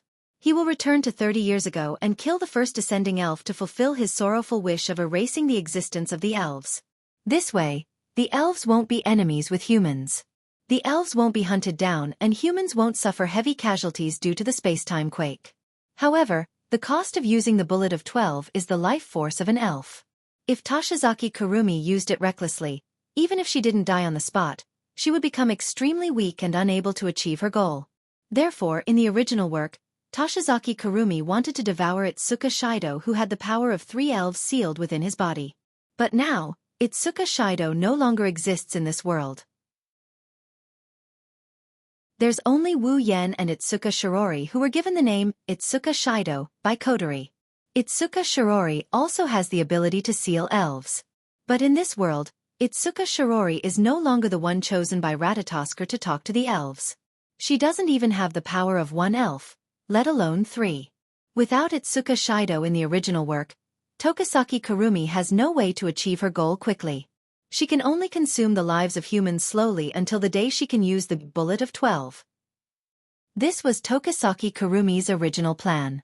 But now, this plan is no longer necessary. The reason is Tokasaki Kurumi. Wu Yan, who just killed 5 humans, possesses immense power. As a spirit of time, Tokasaki Kurumi might need to pay a price to use the Zafkiel Emperor, but it doesn't change the fact that she can use the power of time. Tokasaki Kurumi can use the power of time and can store time by devouring the lives of others. Naturally, she can also sense how much time others have. That's why Tokasaki Kurumi was so excited that she attacked Wu Yan without saying much. She can sense that the man in front of her has unlimited time. Limitless life. In other words, this man's life was limitless. Even if humanity is destroyed, the man in front of her can still live. Even if life is destroyed, the man in front of her can still live. Even if the world is destroyed, the man in front of her can still live because his time is unlimited. What does this mean? This meant that as long as Tokasaki Kurumi devoured the man in front of her, she would have unlimited time. She would be able to use Zafkiel and Bullet of 12 whenever she wanted. She would be able to go back to 30 years ago whenever she wanted. Her ability to control time would no longer be flawed. To Tokisaki Kurumi, Wu Yan is the most attractive existence in the world. Tokisaki Kurumi was overjoyed. She was truly overjoyed. Whenever she thought about how she could achieve her goal by devouring the man in front of her, Tokisaki Kurumi could no longer calm down. Even Wu Yan doesn't know the reason for this. He thought that Tokisaki Kurumi attacked him to pay the price for using Zafkiel. Who would have thought that his unlimited time as a true ancestor attracted such a troublesome enemy? After stabilizing himself, Wu Yan frowned as he looked at the pale arms on the ground where he was standing. If possible, Wu Yan wouldn't want to go up against Tokisaki Kurumi. Tokisaki Kurumi may be a bit of a psychopath, but she's still a kind-hearted person. At the very least, a true human elf wouldn't want to stop the source of all this. Tokisaki Kurumi once said in the original work that Tokisaki Kurumi is no different from her. In the original work, if Tokisaki Kurumi wasn't saved by Wu Yan, she would have become like Tokisaki Kurumi sooner or later. She would have killed for fun. At the end of the day, Wu Yan has the same thoughts as Tokisaki Kurumi. Every elf is a kind existence. Just the fact that Tokisaki Kurumi likes small animals is enough to prove that she has a kind heart. It's just that the humans have been hostile towards the elves for a long time. That's why Tokisaki Kurumi turned into her current state, treating humans as her food. Tokisaki Kurumi's heart was completely broken. That's why Wu Yan doesn't want to fight Tokisaki Kurumi. Of course, this is because Wu Yan doesn't know how important he is to Tokisaki Kurumi.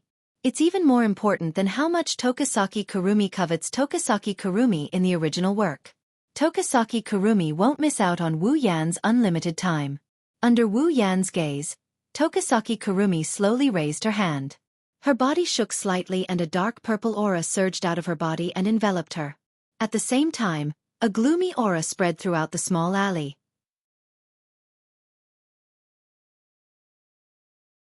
Chapter 432. Dark purple energy swirled around Tokisaki Kurumi's body, forming a dark purple ribbon that danced around her. The black light undulated up and down as a sinister and dark aura surged out from Tokisaki Kurumi's body, enveloping the entire area. The sky looked like it was weeping as black rain began to fall. Wu Yan's wine-red pupils slowly constricted as the energy from Tokisaki Kurumi's body blew his clothes up. Wu Yan's heart slowly sank. He knew that Tokisaki Kurumi was serious this time. The dense dark purple energy swirled up into the sky, causing Tokisaki Kurumi's black noble dress to flutter. In the next moment, Tokisaki Kurumi's body moved and her clothes disappeared.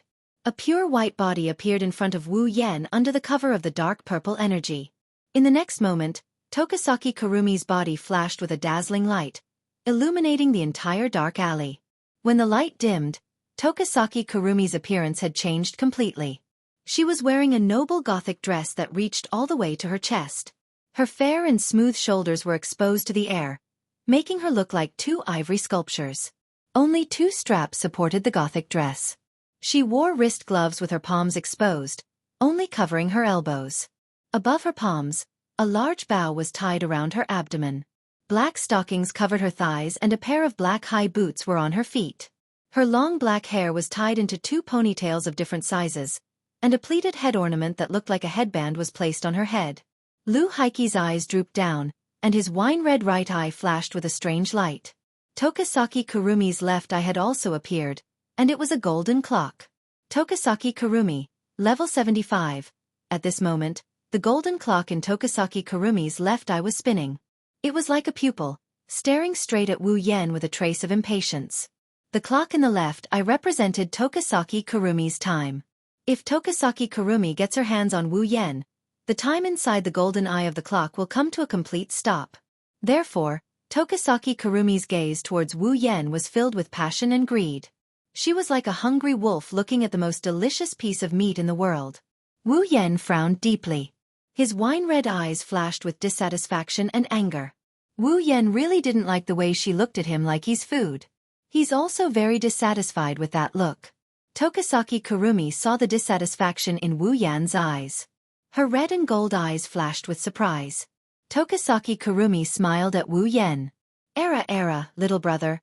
You don't seem surprised by my transformation and appearance? Tokasaki Kurumi raised both her hands and tilted her head. Could it be that little brother knows about the elves? Wu Yen frowned but didn't say anything. He took a few steps forward and closed the distance between him and Tokasaki Kurumi. Tokasaki Kurumi couldn't help but smile. Tokasaki Kurumi tapped her cheeks. She supported her face with one hand and her other hand was hanging by the hem. Her fair face blushed like a shy little girl. She looked at Wu Yen and said softly, "Hey, little brother, do you think I'm pretty?" Wu Yen pursed his lips as he looked at Tokasaki Kurumi's bashful face. He shrugged. "What are you trying to say? What are you talking about? Are you trying to ask me how I feel about you so that you can confess your feelings to me?" Tokasaki Kurumi's smile widened when she heard Wu Yan's words. However, that shy look disappeared. That's a good idea. After all, little brother, you're very attractive to me. I'm really moved. Wu Yan sighed and he continued. Is that so? But you don't look like the type who would fall in love at first sight with someone you meet for the first time. Oh? You seem to know a lot about me, lil bro. Toshiaki Kurumi looked at Wu Yan with her different colored eyes. She chuckled. But you're wrong, I really fell in love with you at first sight, lil bro. Tokasaki Kurumi swayed her gothic dress and raised her high boots. She walked towards Wu Yan step by step. At the same time, she looked at Wu Yan in a daze. This is really troublesome. I feel like I can't leave you anymore. What should I do? What should I do? Wu Yan furrowed his brows again. He looked at Tokasaki Kurumi with a cold glare. She looked at him like she's in a dream. Wu Yan saw Tokasaki Kurumi's mesmerized expression. However, Tokasaki Kurumi didn't look like she was in love with a lover. She looked more like a poor beggar looking at a rich missy. She wasn't looking at the missy, she was looking at the word missy in front of her. Tokasaki Kurumi seemed to have noticed the coldness in Wu Yan's eyes. She stopped in her tracks, but the dazed look in her eyes didn't weaken. Instead, it became more intense. It was accompanied by a fatal fanaticism. She licked her lips and her smile turned sinister. She looked at Wu Yan and she coquettishly said, "Hey, lil bro, become one with me, we'll never be separated, okay?" Without waiting for Wu Yan's reply, Tokasaki Kurumi chuckled. Little brother, you can't refuse because I'll get angry. Tokasaki Kurumi laughed loudly. Her shoulders shook as she covered her mouth with one hand and muttered softly. Haha, I'm actually excited. Tokasaki Kurumi's body flashed with a red and white light. Several streams of light rolled up from her body and danced in the air. They turned into several pale red arms and shot towards Wu Yan like whips. Wu Yan looked relaxed on the surface, but he was on high alert. When Tokasaki Kurumi attacked, he made his move in less than a second. Dozens of crimson spatial ripples appeared behind him. As the ripples spread out, streaks of black light shot out from them and collided with the incoming hands. Then, the weak arms were all smashed into smithereens as if they were dried twigs. Tokasaki Kurumi seemed a little surprised. Her eyebrows slightly arched as she looked at Wu Yan with a smile. As expected, little brother isn't an ordinary person. You're not an elf and you don't look like a human. Humans don't have such powerful strength. I want to make you my possession more and more. Wu Yan didn't feel happy at all when he heard Tokasaki Kurumi's fanatical words. It's not a good thing that this sickly girl has her eyes on him. It's better to run. Just as this thought surfaced in her mind, Tokasaki Kurumi grinned. With a twist of her hand, an ancient rifle and an ancient pistol appeared in her hands. She waved her hands in front of her, and the two pistols in her hands turned into a dance of spears. She swung them very smoothly. The appearance of the two guns made Wu Yan stop in his tracks. Tokasaki Kurumi grinned and she raised her handgun. An invisible wave gathered at the muzzle of the gun. Bang!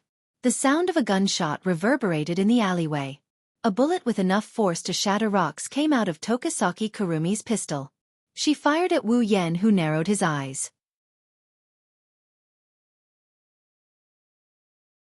Chapter 433. The gunshot was followed by the terrifying sound of wind breaking. The bullet from Tokasaki Kurumi's ancient handgun is much more powerful than the bullets from Wu Yan's sniper rifle.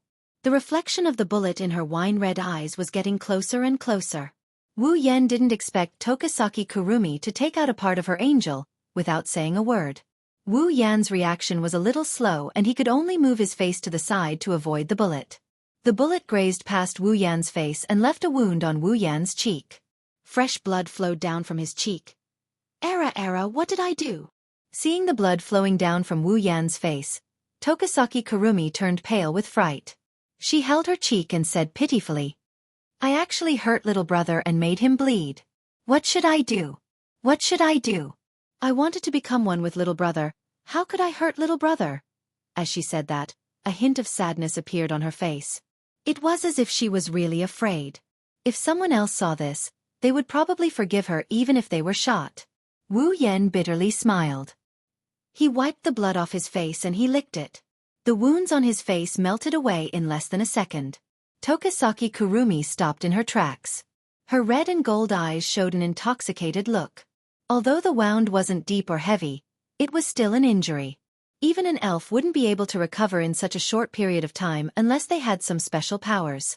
With such terrifying recovery ability, Tokasaki Kurumi sensed that Wu Yan had unlimited time. Tokasaki Kurumi understood that the man in front of her really has an immortal body. This made Tokasaki Kurumi want Wu Yan even more. Hee, little brother. Do you like the taste of blood too? What a coincidence, me too. Little brother and I are a match made in heaven. Hurry up and become one with me. Tokasaki Kurumi shouted excitedly. She raised both guns, but before she could pull the trigger, 2 crimson spatial ripples appeared beside her. 2 black whips shot out and tied up Tokasaki Kurumi's gun-wielding hands. At the same time, a series of crackling sounds could be heard from afar, accompanied by a dense bluish-white light. The bluish-white light vibrated, and before Tokasaki Kurumi could react, a bolt of lightning surged out and struck Tokasaki Kurumi hard. Ugh! The electric current violently flashed on Tokasaki Kurumi's body. Soon, white smoke rose from Tokasaki Kurumi's skin. She couldn't help but let out a soft cry of pain. Lightning? Tokasaki Kurumi raised her head with difficulty and looked in Wu Yan's direction. She couldn't help but be stunned. Not far from Tokasaki Kurumi, Wu Yan's body was flashing violently with bluish-white lightning. The sound of electricity echoed in the empty alley. The owner of the sound turned his head slightly and looked coldly at Tokasaki Kurumi, who was tied up by the whips. The wine-red color in his eyes disappeared and was replaced by a resplendent golden color. As Wu Yan's eyes turned golden, a pressure unique to a true ancestor rolled out from his body. Under this pressure, Tokasaki Kurumi couldn't help but feel her shoulders sink. She seemed to see a thick blood aura around Wu Yan. Hee. Tokasaki Kurumi's eyes were filled with excitement. She wasn't afraid of the blood aura that would scare an ordinary person. Instead, she was like a fish in water. Her eyes were filled with satisfaction as she looked at Wu Yan with intoxication. Little brother, you're the best. This blood aura that's like a lake of blood and the pressure of a noble existence. It's really great, really great. Tokasaki Kurumi smiled evilly and said to Wu Yan. I can't wait to become one with you. I can't wait any longer. I can't wait any longer. After saying that, Tokasaki Kurumi pulled at her bound right hand. Under Wu Yan's astonishment, her right hand was torn off. This sudden situation left Wu Yan at a loss. At this time, Tokasaki Kurumi used her broken right hand to smash the iron sandwhip in her left hand. The iron sandwhip shattered into iron sand and she immediately leaped away. Descend! Emperor of Carving, Zafkiel. Tokasaki Kurumi raised her hand and shouted. Her voice resounded through the sky.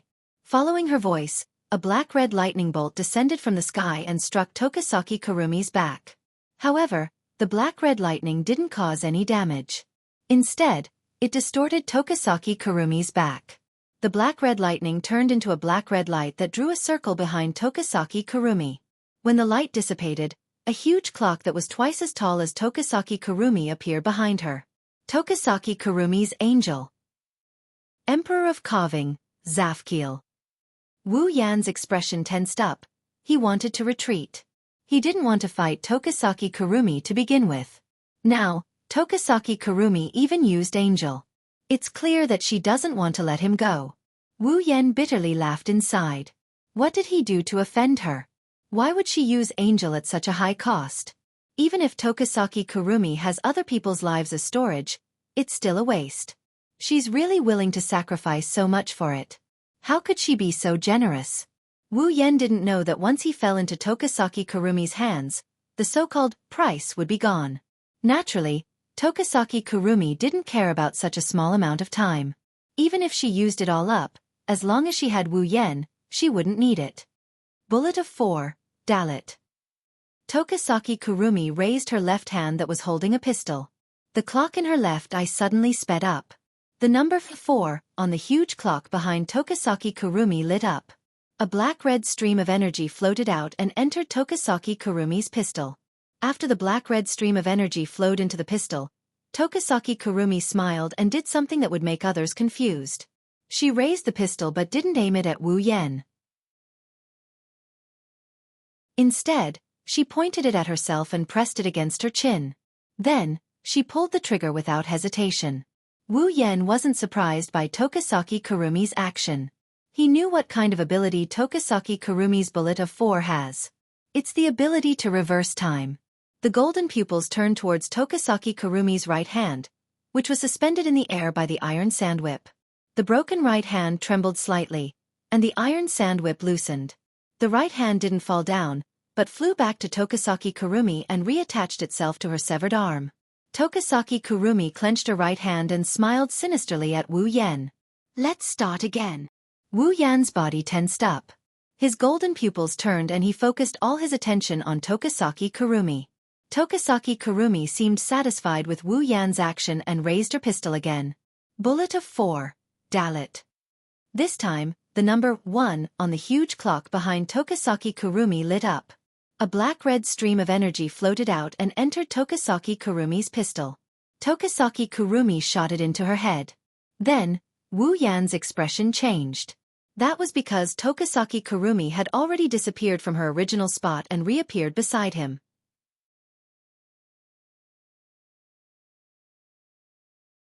Chapter 434.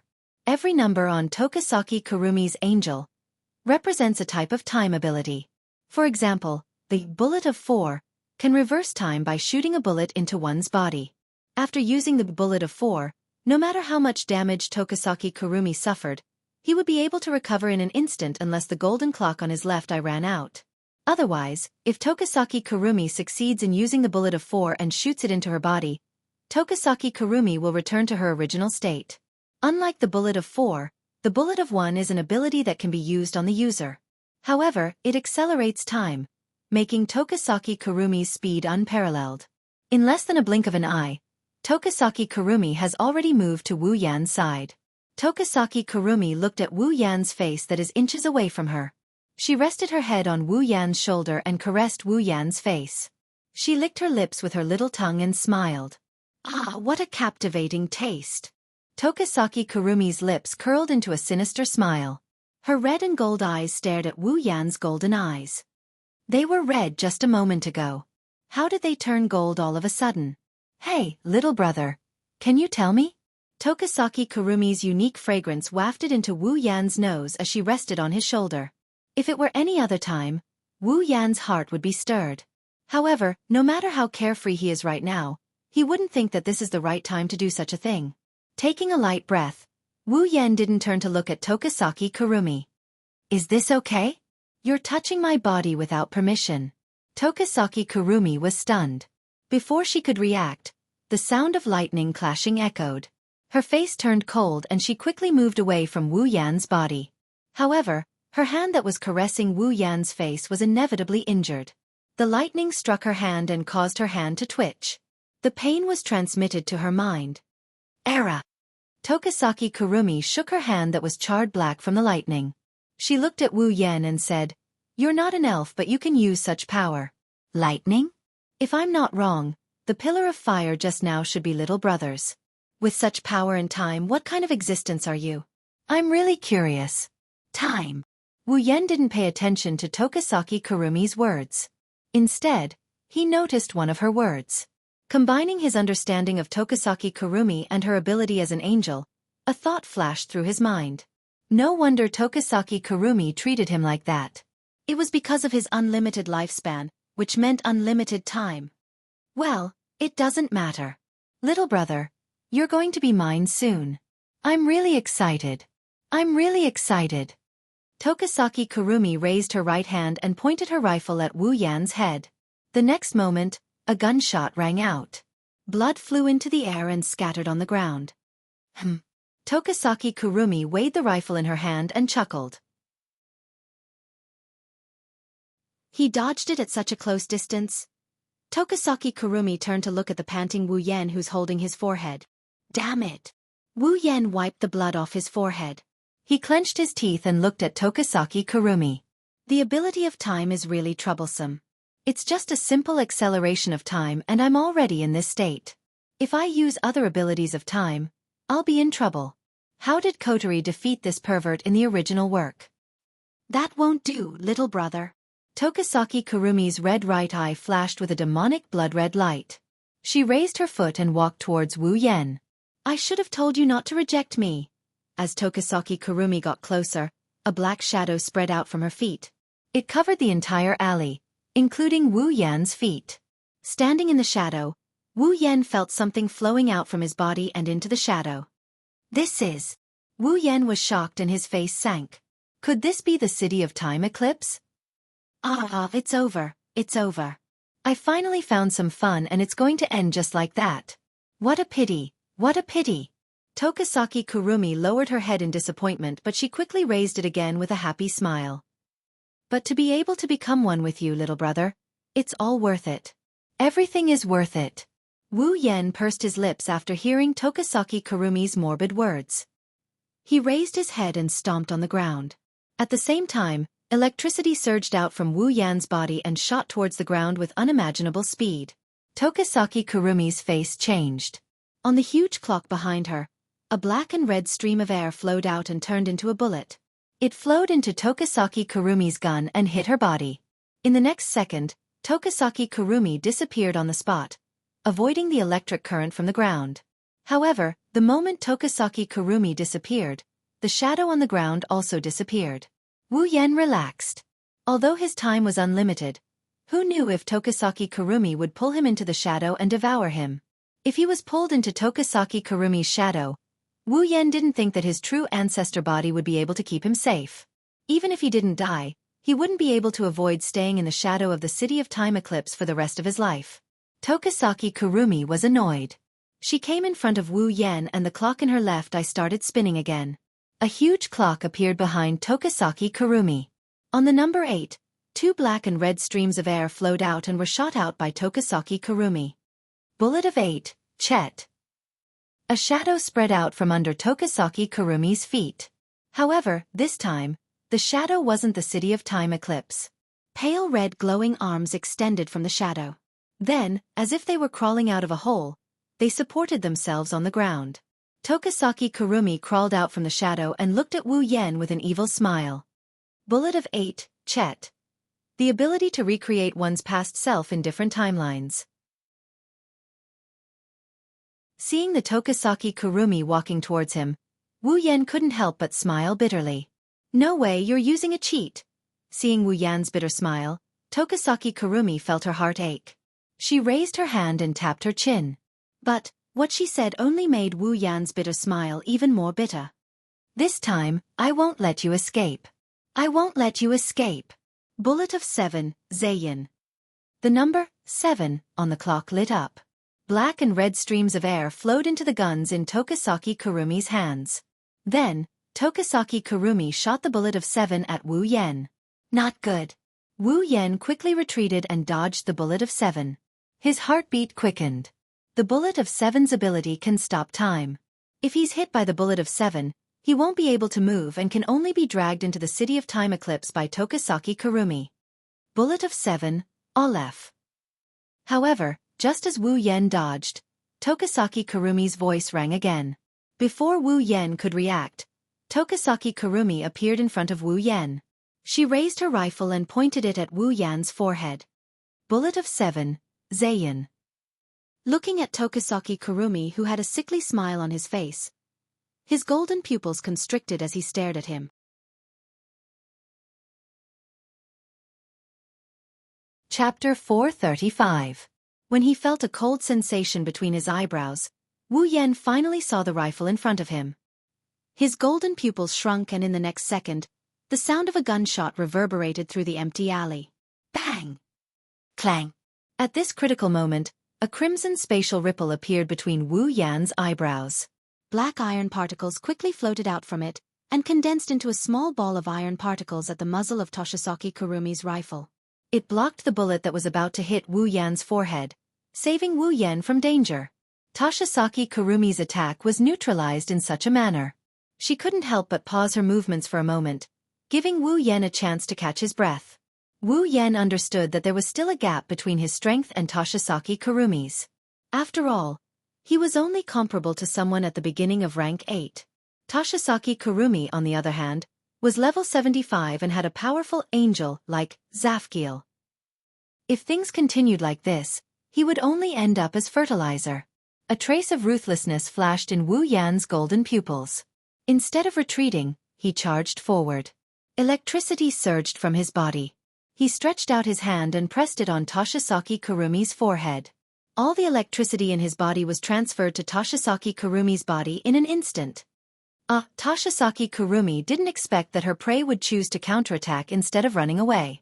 When the chaotic electricity hit Tokisaki Kurumi's delicate body, she couldn't help but cry out in pain.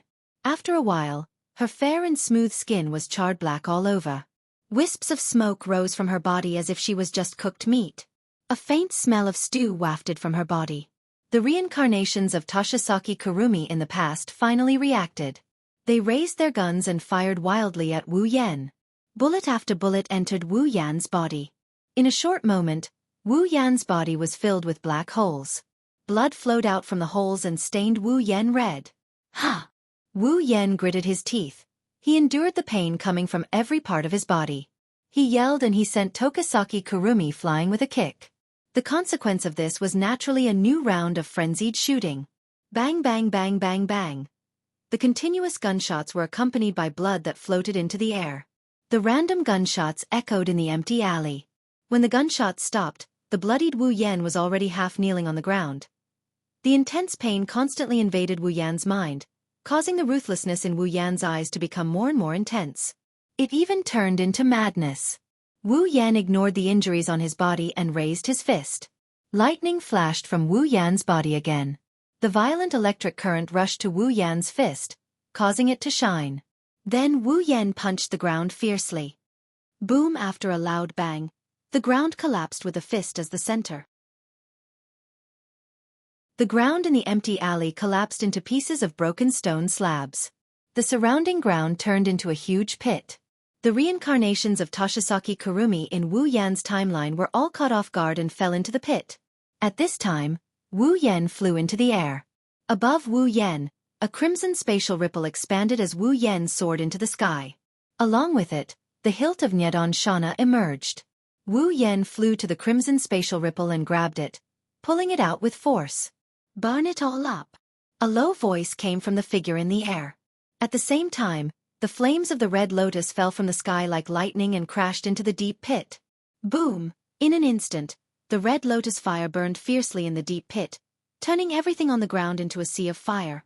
In the sea of fire, faint groans could be heard and screams could be heard. Faintly in the sea of fire, a thin figure could be seen slowly turning into nothingness. Huff, huff! Looking at the sea of fire below, Wu Yan panted violently. His blood dripped into the sea of fire, causing a sizzling sound. But if one looked closely, one would notice that the holes on Wu Yan's body were slowly recovering until there was no trace of injury left. At this time, a somewhat intermittent voice drifted into Wu Yan's ears. "Looks like I've underestimated you, little brother." Hearing this voice, Wu Yan closed his eyes for a moment before turning his head to look. At the source of the voice, Tokisaki Kurumi's charred body crawled up from the ground. Her red right eye stared straight at Wu Yan. She didn't seem to have any reaction to the destruction of her past body. Instead, she seemed excited. Under Tokisaki Kurumi's excited gaze, Wu Yan couldn't help but feel his scalp tingle. He cursed in his heart, and his hand that was holding the Yamano no Shana turned blue. Wu Yan knew Tokasaki Kurumi wouldn't be easy to deal with. But, now that he's facing her, Wu Yan knew that she's not just a tough nut to crack, she's a tough nut to crack. Bullet of 4. Dalit. Tokasaki Kurumi used the bullet of 4 again on his head. The charred body of Tokasaki Kurumi disappeared at a speed visible to the naked eye and returned to its original state. Seeing this, Wu Yan couldn't help but smile bitterly. Who's the one with the immortal body? I'm tired of this game. Tokasaki Kurumi's face showed some impatience. The shadow under her body expanded and pale red glowing arms started waving wildly around her body. Hey, little brother, are you happy to be dragged into the city of time eclipse? Are you happy? Tokasaki Kurumi laughed maniacally. Her sweet voice sounded like it was filled with ice, chilling the hearts of those who heard it. Sighing deeply, Wu Yan could only praise his own luck. He was assassinated when he went out to buy something, killed a rat and then met a sickly girl. He raised the Yamano no Shana and faced Tokasaki Kurumi. Red lotus flames burned on the blade and lightning flickered on his body. Crimson spatial ripples appeared behind him. At this moment, Wu Yan is going all out. Even if Tokasaki Kurumi is much stronger than him after using the Azafkiel, Wu Yan still wants to let her know that she can't bully others just because she's a cute girl. Era, so scary. Tokasaki Kurumi looked straight at Wu Yan's face. She held her cheeks with her hands and blushed. Little brother, you're so strong yet you're bullying a weak girl like me. Wu Yan's lips couldn't help but twitch. He wanted to teach Tokasaki Kurumi a lesson. If she's a weak woman, then what's a man like me who risked my life to leave a mark on her body? What's the big deal? Saga, let us get along well, get along well. Tokasaki Kurumi crossed his arms and raised a long gun and a short gun. The clock in his left eye spun crazily and the Zafkiel behind him slowly lit up. On the edge of the Zafkiel, the phantom-like wheels and gears on the huge clock spun as well. A black and red aura swirled in the air. Wu Yan's heart tightened. His golden eyes were filled with vigilance. The lightning on his body and the flames on the Yamano no Shana also surged up. The atmosphere in the alley reached a critical point again. So much so that the two of them didn't notice that a bright light was shining above their heads.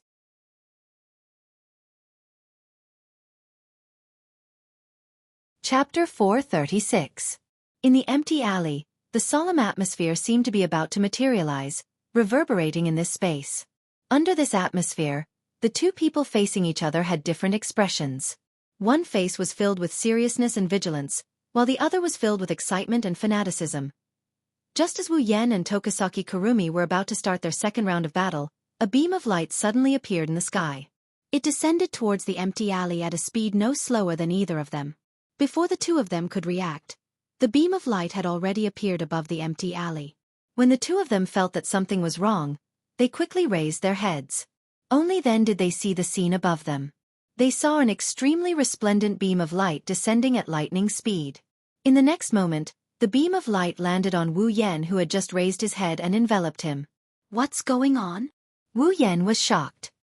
He waved his Nyedon Shana in an attempt to cut off the beam of light that enveloped him. However, the Nyedon Shana seemed to have cut through the air and did nothing. Wu Yan furrowed his brows.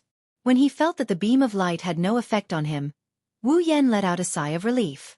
On the ground, Tokasaki Kurumi looked at the beam of light that enveloped Wu Yan. He seemed to have thought of something and his expression changed. He subconsciously reached out his hand and shouted, "Wait!" However, just as Tokasaki Kurumi's voice rang out, the beam of light suddenly lit up. The resplendent light illuminated the entire dark alley like it was daytime. The dazzling light caused Tokasaki Kurumi to raise his hands to block in front of him. One of his red and one of his gold eyes involuntarily closed. Within the resplendent light, the beam of light shook and retracted at a speed several times faster than when it came. It returned to where it came from and disappeared in the blink of an eye. However, the same thing happened to Wu Yan, who was enveloped by the beam of light. When Tokasaki Kurumi recovered from the dazzling light and opened his eyes, both the beam of light and Wu Yan had disappeared. All that was left was the ruins and the 5 members of the AST sniper team who were knocked down by the shockwave. Tokasaki Kurumi's expression turned gloomy. It was obvious that someone had taken away Wu Yan. Clutching her forehead, Tokasaki Kurumi chuckled softly. Her laughter grew louder and louder until it reverberated throughout the empty alley. Tokasaki Kurumi's red right eye flashed with a demonic blood-red color as he laughed maniacally. No matter where you run to, you'll become mine in the end.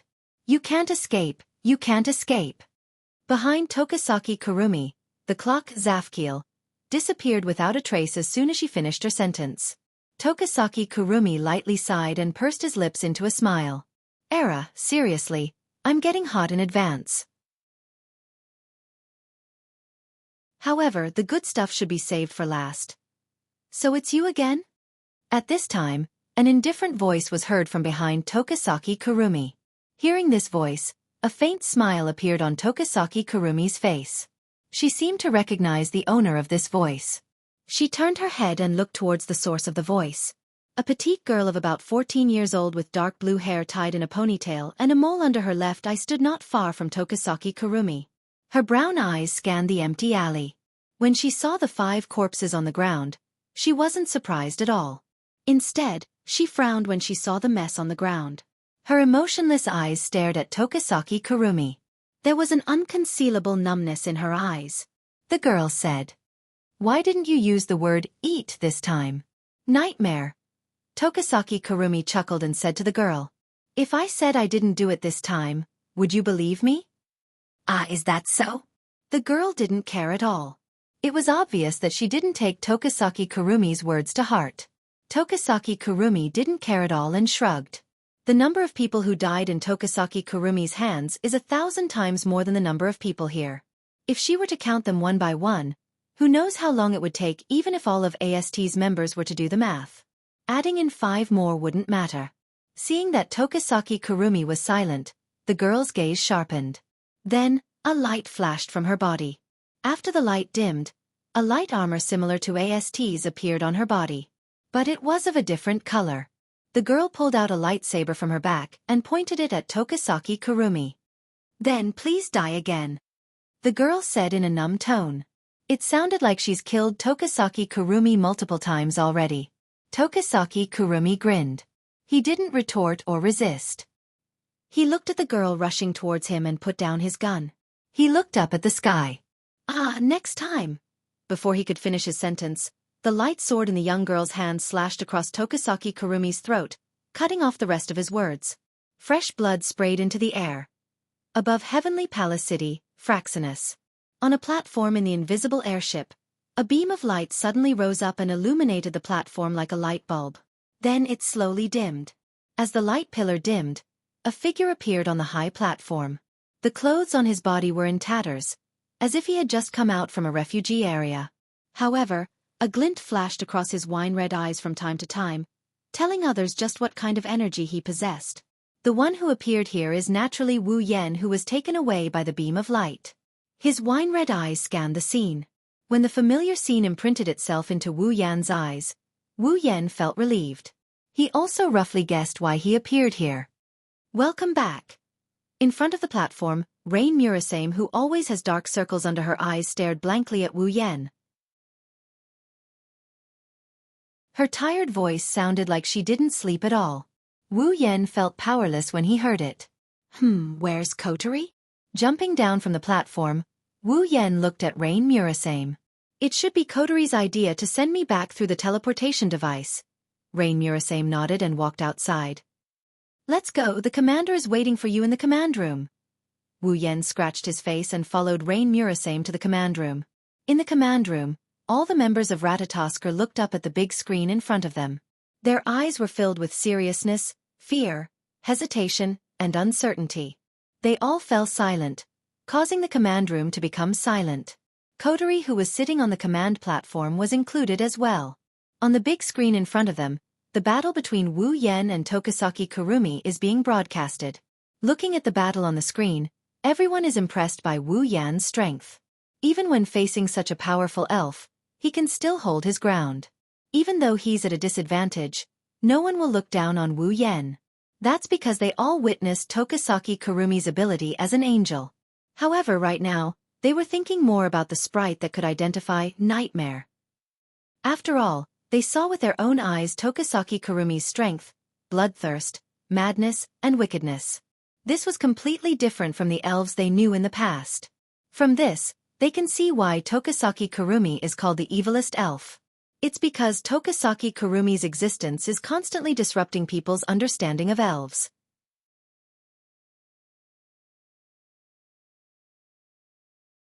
Chapter 437. Kurumi's divine spiritual equipment appeared on her body. A gloomy luster filled the sky above her body, and a greedy aura swept out from Kurumi's body. Everyone's expression turned solemn. Kwang-san opened his arms and made a gesture of hugging. The golden clock in his left eye slowly started to turn. At this moment, everyone felt that Kwang-san was the only one left in this world. Zafkiel, Kwang-san floated half a foot above the ground and floated in the air. His hand reached towards the sky as if he wanted to grab something. He shouted in a loud and clear voice. His voice reverberated throughout the open space and entered everyone's ears. On the ground, Kotori, Toka, and Yoshino's expression changed. As elves, they knew what Kurumi's action meant. If an elf without an angel had a combat power of 1, then an elf with an angel would have a combat power of 100. Of course, the 100 here didn't mean that the combat power increased by 100 times. It meant that the danger level increased by 100 times.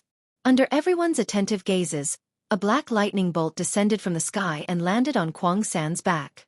When the black lightning disappeared, a huge clock with an illusory wheel appeared behind Kwang-san's back. Accompanying it was an ancient handgun and rifle. He he he he. Kwang-san grinned and let out a burst of laughter that made everyone's hair stand on end. She raised her 2 guns and drew 2 arcs in front of her. Then, like the hour and minute hands of the huge clock behind her, she pointed at the numbers on the huge clock. Aleph, when the handgun pointed at the number 1 on the huge clock, a black and red stream of air immediately floated up and flowed into the handgun in Kwang-san's hand. At the same time, the golden clock in Kwang-san's left eye sped up. On the opposite side, Yue Chenyu, who was standing at the back, gritted his teeth. Although the sniper rifle in his hand was aimed at Kwang-san, he didn't dare to pull the trigger because he knew that if he didn't succeed, with the ability of the other party, he would definitely be killed in an instant. Therefore, this shot was very important.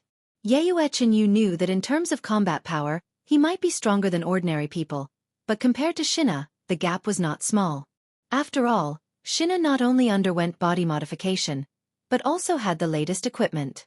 In this battle, Shina was the main force. Therefore, what Yue Chenyu could do was to be like a real sniper, waiting for the rabbit to hit the tree stump. When the rabbit hit the tree stump, he would fire a fatal shot. Yue Chenyu didn't shoot, but that didn't mean that Kurumi's pistols were weak. Bang! The sound of the gunshot echoed. Before anyone could react, Kurumi had already fired the Aleph into his head. With the sound of the gunshot, Kurumi instantly disappeared from Shina and Yue Chenyu's sight. Their pupils shrank at the same time, and their hearts were slightly shocked. In the blink of an eye, Kurumi appeared beside Shina with a smirk on his face. "Be careful!" Toka and Yoshino exclaimed, but it was too late. Kurumi's rifle was already aimed at Shina's body. The next moment, the sound of the trigger being pulled, the sound of the bullet being fired, and the sound of the bullet hitting the body, it didn't take long before it was heard. Obviously, it was a bullet, but Shina felt like he was hit by a heavy hammer, and he was directly blown away. However, most of Kurumi's attack was weakened by Shina's advanced equipment. Only a small part of it affected Shina's body, and it didn't cause much damage to Shina. Therefore, with the help of the flamethrower on his equipment, Shina quickly stabilized his body. Just as he was about to rush towards Kurumi, Kurumi disappeared again. This time, she appeared behind Shina and sent him flying with a kick. Bullet of 7, the handgun pointed at the huge clock again, but this time it was 7. The black and red energy flow that represented the bullet of 7, Zain, flowed into the handgun and was shot out by Kurumi. This time, Shina didn't have time to stabilize his body, and he was directly hit by the bullet of 7. When the bullet of 7 hit Shina's body, a transparent circular shield covered his body, and the strange thing is, Shina, who was flying back, stopped in mid-air. With such a result, Kwang-san naturally aimed the guns in her hands at him. "Shina!" On the ground, Toka screamed in horror. Yoshino couldn't bear to watch anymore, and he tightly closed his eyes. Only Kotori calmly looked at the scene in mid-air. Bang! The sound of the gunshot rang out under everyone's different expressions. However, this gunshot stunned Kwang San because it wasn't hers. The sound of the bullet piercing through the air rang in Kurumi's ears. Her hand that was about to pull the trigger stopped, and she quickly retracted her hand, but she was a bit slow. A bullet hit Kurumi's gun, and the gun that was aimed at Shina's body deviated from its trajectory. At this time, Kurumi pulled the trigger. The bullet that was supposed to hit Shina's body was deflected to Granny's house. The bullet shot into the sky and disappeared from Kurumi's sight. This wasn't the end of it. What was even more incredible was that the bullet that caused the trajectory to deviate was actually slightly slanted. As a result, the bullet that hit the body of the gun, after completing its mission, it rubbed against the body of the gun and went straight towards Kwang 3's chest. A sharp pain spread from Kurumi's chest to her brain, accompanied by scarlet blood flowing down from her chest. Kurumi's expression was a bit sluggish, as if she couldn't believe it. She lowered her head and looked at her chest, but the blood in her eyes told her that all of this was real. Kurumi clutched her chest, and suddenly turned her head towards the direction where the bullet came from. There, Chinyu reloaded his sniper rifle and aimed at Kurumi, telling her that he was the one who did that. However, Chinyu didn't intend to chat with Kurumi. He also didn't intend to explain the principle of his unique skill to the opponent after the attack worked like in the anime. So, under Kurumi's gaze, the sniper rifle in Chinyu's hand rang again. Kurson secretly clicked his tongue. He took a step in the air and left the place. The bullet brushed past his body and flew into the distance. The effect of this shot was to force Kurson to retreat. Kurumi narrowed her eyes, and was about to rush towards Chinyu to kill him. Perhaps Chinyu guessed Kurumi's intention. On the ground, Chinyu smiled at Kurumi, and that smile made Kurumi subconsciously stunned. Suddenly, Kurumi's expression changed, and she quickly turned her gaze from Chinyu to Shina, who was stopped by the bullet of 7. She looked at Shina, and immediately understood the meaning of Chinyu's smile. She saw that the transparent black shield that wrapped Shina began to lose its effect, and in an instant, it disappeared. Shina regained control of his body, and suddenly stopped his body from flying backwards. The 2 jets on his shoulders shook, and he rushed towards Kurumi. When Kurumi realized that she was careless, Shina had already appeared in front of her, looking at her expressionlessly, and the lightsaber in his hand chopped down. Blood spilled from the air.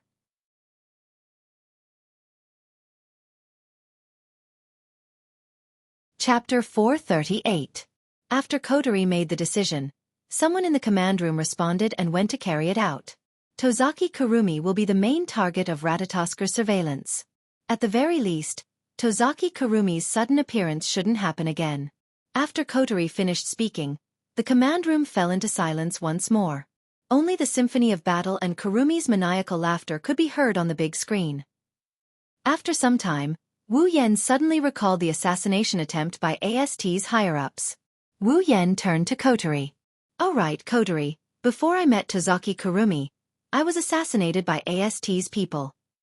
Kotori's eyes widened. Wu Yan's casual but frightening words almost made her swallow the candy bar in her mouth. She choked and coughed. Cough, cough. "Why didn't you tell me about such an important matter until now?" Kotori covered her throat and coughed while glaring at Wu Yen. She was so angry that the ribbon on her head shook. Wu Yen chuckled awkwardly when he heard Kotori. "I say, Ratatosker clearly broadcasted my battle with Kurumi on the big screen. So how could they not know that I was assassinated by AST? After that, I met Kwang San." Kotori crossed her arms and curled her lips. "We were able to detect your battle with Tokisaki Kurumi because she summoned her spiritual equipment and her psychic waves leaked out. Who would have been watching you before that? Ratatosker isn't a peeping Tom." No, Ratatosk was a voyeur. Every time an elf appeared, Ratatosk would replay the scene on the big screen and monitor it for more than 10 times. Wu Yen inwardly retorted. Subconsciously, he released a sigh of relief. This is good. At least Kotori doesn't know that he killed everyone in AST. Otherwise, even if Kotori doesn't blame him in her commander mode, she would at least feel bad about it. Moreover, the kind sister mode would probably be afraid of him. Who knows? Kotori glanced at Wu Yen and said to Wu Yen, "What's going on? Why would AST assassinate you? I haven't received any reports of AST's movements." Wu Yen didn't try to hide anything. The AST assassins that came to assassinate me weren't part of Kyuchi Origami's frontline unit. They were part of a sniper unit. They seemed to be under the direct command of the higher-ups of AST. Direct command of AST's higher-ups. Kotori narrowed her eyes and sneered. Ah, it's those guys' troops. No wonder I couldn't get any news. The direct subordinates of the AST higher-ups usually don't appear in the eyes of others. They only hide in the dark and secretly do things that others look down on. If it's them, then it's not strange at all. Wu Yan could hear the disdain and disgust in Kotori's words. It seems like Kotori doesn't have a good impression of AST's higher-ups who only know how to talk. Kotori asked Wu Yan. Then why did they attack you? Wu Yan frowned and looked at Kotori in confusion. Wasn't the reason why you attacked me because I was mistaken for an elf when I arrived with the spacequake earlier?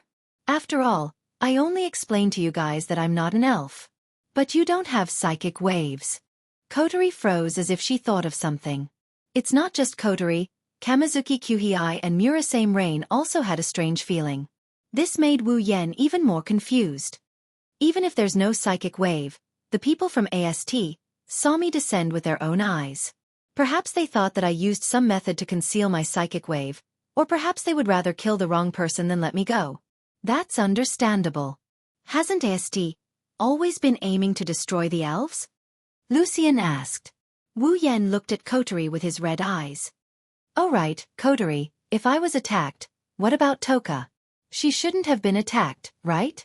I tried to get information from the sniper squad leader, but he didn't know anything about Toka. Isn't that a little too unrealistic? Wu Yan isn't sure if it's just his imagination, but he felt like Kotori's expression is getting stiffer and stiffer. She even started shivering as if she knew something. Wu Yan rubbed his chin and stared at Kotori. Kotori, could it be that you know what's going on? Kotori chuckled, but there's a hint of guilt in her laughter. Wu Yan narrowed his eyes. Wu Yan's intuition tells him that the reason he's being treated differently than Toka is because of this commander. Kotori's expression turned unnatural under Wu Yan's intense gaze. She finally said, Toka is under Ratatasker's political protection because she's an elf. As long as she doesn't have psychic waves, AST won't pay attention to her. Political protection? That's right. Kotori went all out. It's similar to America's Witness Protection Program. Oh! Wu Yan rubbed his chin and grinned at Kotori. In other words, Toka is under Ratatasker's political protection so she doesn't attract attention, but I'm not. That's why I was attacked. Is that what you're trying to say? Kotori gulped. She's speechless. Looks like she's admitting to it. Wu Yan flipped over 1,000 tables in his heart. He couldn't stay calm as he shouted. Why is there a difference in treatment? Don't tell me they don't care about me? Aya, you're so long-winded. Kotori retorted. Ratatasker's political protection is only for elves. You're not an elf, so what? Kotori fidgeted for a bit and whispered. So I forgot. After a while, Wu Yan slapped himself on the head and sighed at the sky. He wanted to cry but no tears came out. I'm being targeted because this cute girl forgot. That's why I'm being targeted. That's why I attracted Toshizaki Kurumi. My bad luck today is all because of this girl. Kotori knew that she was being natural for once, so she felt a bit awkward. She didn't want to face Wu Yan, so she quickly changed the topic. By the way, Shi Dao, Ratatosker has decided to assign you an assistant. You can ask him to do anything for you in the future. In order to change the topic, Kotori didn't ask for Wu Yan's opinion. She yelled out, "Come in." The door to the command room opened automatically. A beautiful person with long silver hair wearing the same uniform as Kyuhei Konazuki walked in and bowed to Kotori. "Commander. Yasuyuki Chinyu. I'm here to report." Finishing his words, the guy called Yatsuki Chinyu turned to Wu Yan and bowed again. "Captain.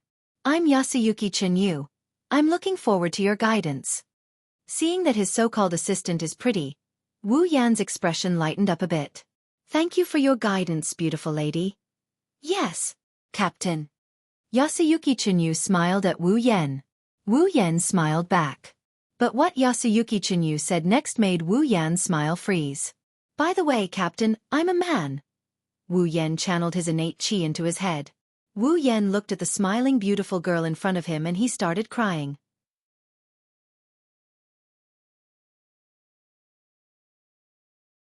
Chapter 439. Captain, this is a communicator. Yue Chenyu handed Wu Yan an item similar to a Bluetooth headset. If there's anything you need, you can use this to contact me directly. Wu Yan nodded nonchalantly. He put away the Bluetooth headset, which is also the communicator. Then, he looked at Yatsuki Chenyu and sighed. Wu Yan patted Yue Chenyu's shoulder and said seriously, Yue, I never believed that there would be a man who looks like a girl and is very beautiful. But after seeing you, I believe it. Yue Chenyu's lips curled up. He didn't seem to care about Wu Yan's words. Instead, he seemed to be very happy. He said shyly, Captain, you can call me Chenyu. Wu Yan raised an eyebrow. Looking at Yatsuki Chenyu, who seems to be in a state of shyness, Wu Yan clenched his fists. His heart is struggling to hold it in. Because if he didn't, Wu Yan was afraid that he wouldn't be able to control himself and beat up this guy who had a beautiful face but was actually a pure man. After taking a few breaths, Wu Yan forced a smile and said, Then I'll go home first. If there's an emergency, remember to inform me. Yatsuki Chenyu got serious when it came to business. He saluted Wu Yan and said in a loud and resonant voice, Yes, sir, Captain. Is there really no problem? Casting a suspicious glance at Yatsuki Chenyu, Wu Yan could only keep his thoughts to the back of his mind. He waved his hand at his assistant and stepped on the teleportation device in front of him before disappearing. Heavenly Palace City, Wu He's house. Wu Yan took out the ingredients and clothes that he put in the gate of Babylon and pushed open the door of Wu He's house and walked in. Of course, Wu Yan wasn't used to shouting, I'm back. The people of the Celestial Empire didn't like that. Wu Yan walked into the living room and threw everything on the table. He shrugged and was about to go back to his room when he saw a scene from the corner of his eye. He slowly turned his head and looked at the table not far away. Wu Yan saw a beautiful girl with dark purple hair. Her eyes were rolling and she fell on the table. She kept crying and looked like she couldn't get up. Xianxia. Wu Yan's face changed. What's wrong with you? Xianxia, who was lying on the table, suddenly heard Wu Yan's voice. She trembled and raised her head with difficulty. When she saw that it was Wu Yan, her purple eyes lit up as if she saw her savior. She reached out to Wu Yan. Shido. Wu Yan couldn't help but frown when he saw Xianxia's uncomfortable expression. Then he heard her weak voice. Wu Yan looked at her and felt a little worried. She's not sick, is she? Wu Yan walked up to Xianxia and held her hand. He quickly said, Xianxia, what's wrong? Are you not feeling well? Shido. Xianxia looked up at Wu Yan. Tears fell from her eyes. Wu Yan was shocked. But in the next moment, Xianxia's words made Wu Yan's face collapse bit by bit. In the end, it turned into the word embarrassed. I am hungry. Xianxia seemed to have used up her last bit of strength. She closed her eyes and lowered her head. Once again, she prostrated herself on the table. Looking at the burnt toka, Wu Yan wanted to cry but no tears came out. He found out that today is really his day of suffering.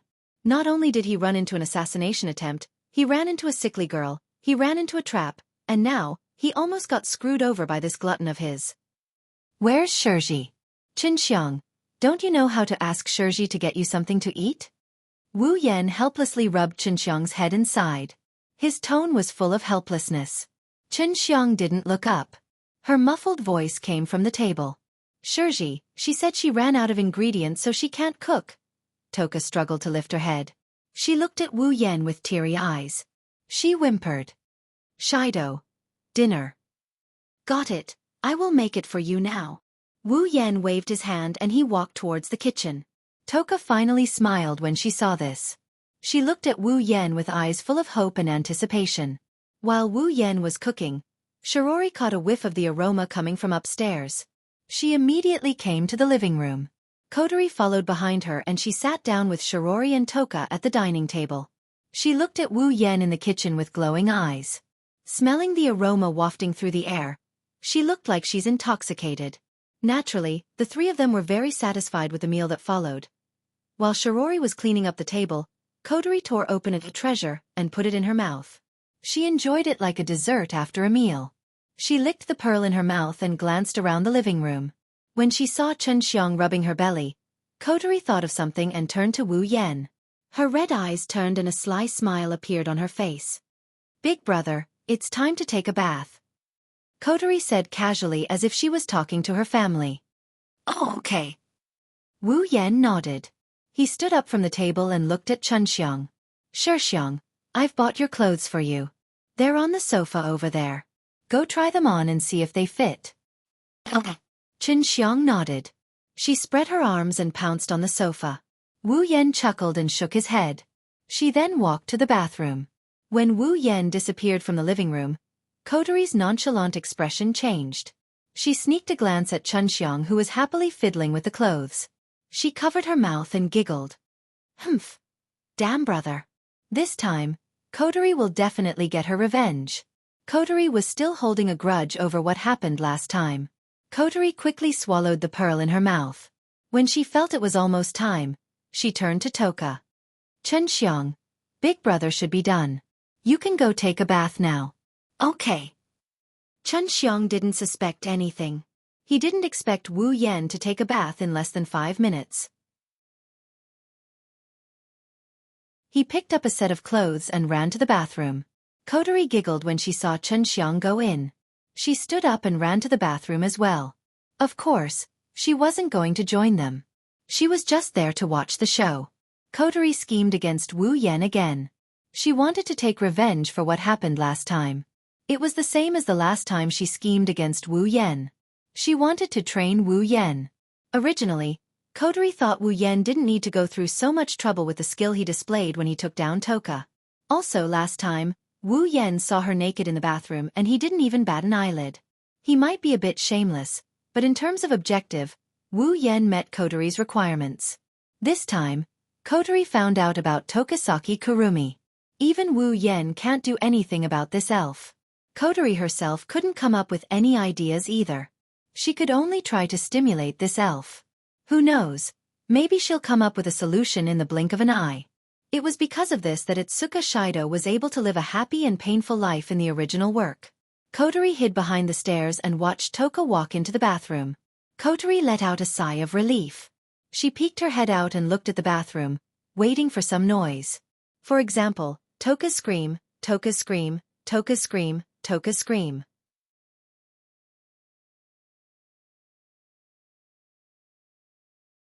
Chapter 440. 10 seconds later. 30 seconds later. 1 minute later. Why is there no movement? 5 minutes later, Kotori finally couldn't hold it in any longer. She covered her head with her hands and shook her head with all her might. Her 2 red ponytails swayed in the air, and her white satin ribbons also swayed. She was unable to accept what was happening. Does Toka not mind Oni-chan's presence? Did they take a shower together? With that thought in mind, a scene appeared in Kotori's mind. Shido. Toka was wrapped in a towel, her face was flushed. She rubbed her hands together and said shyly, "Let's take a shower together." Toka. Wu Yan looked at Toka in a daze. He got up from the tub and walked up to her. He looked into her purple eyes. Shido. Toka. Wu Yan and Toka's eyes lit up as they murmured her name. Their mesmerized faces slowly inched closer to each other. Puff. Steam rose from Kotori's head, and her cute little face turned crimson. Kotori whimpered and cupped her face with her hands. She shook her head violently again. No. Toka and Oni-chan wouldn't do something like that. Kotori pursed her lips and said hesitantly. She didn't have confidence in her own words. Kotori raised her foot. She wanted to check out the situation with her own eyes. However, when she thought about how Wu Yan and Toka might be doing something in the bathroom, Kotori couldn't bring herself to move her foot down. No. Kotori said embarrassedly. A calm voice came from behind Kotori. What do you mean? Big brother and Toka won't do anything embarrassing at home.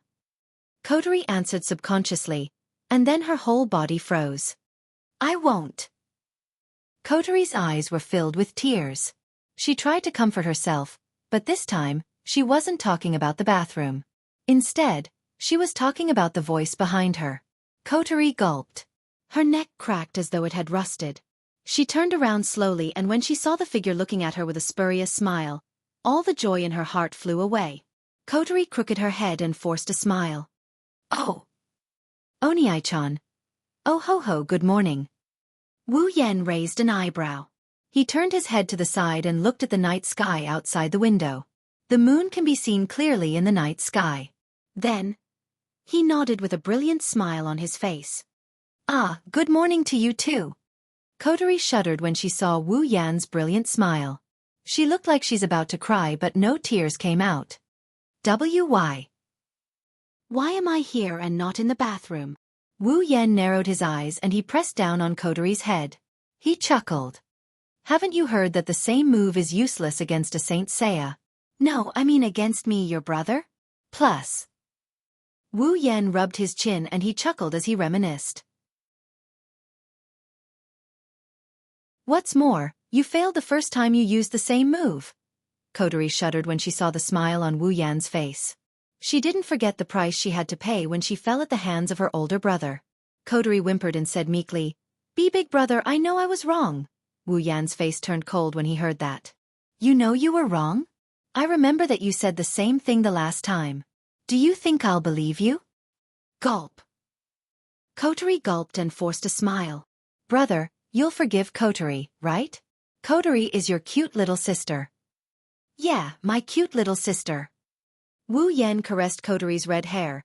His lips curled into a grin that sent chills down Kotori's spine. So, my cute little sister, how do you want me to punish you in order to forgive you? Punish.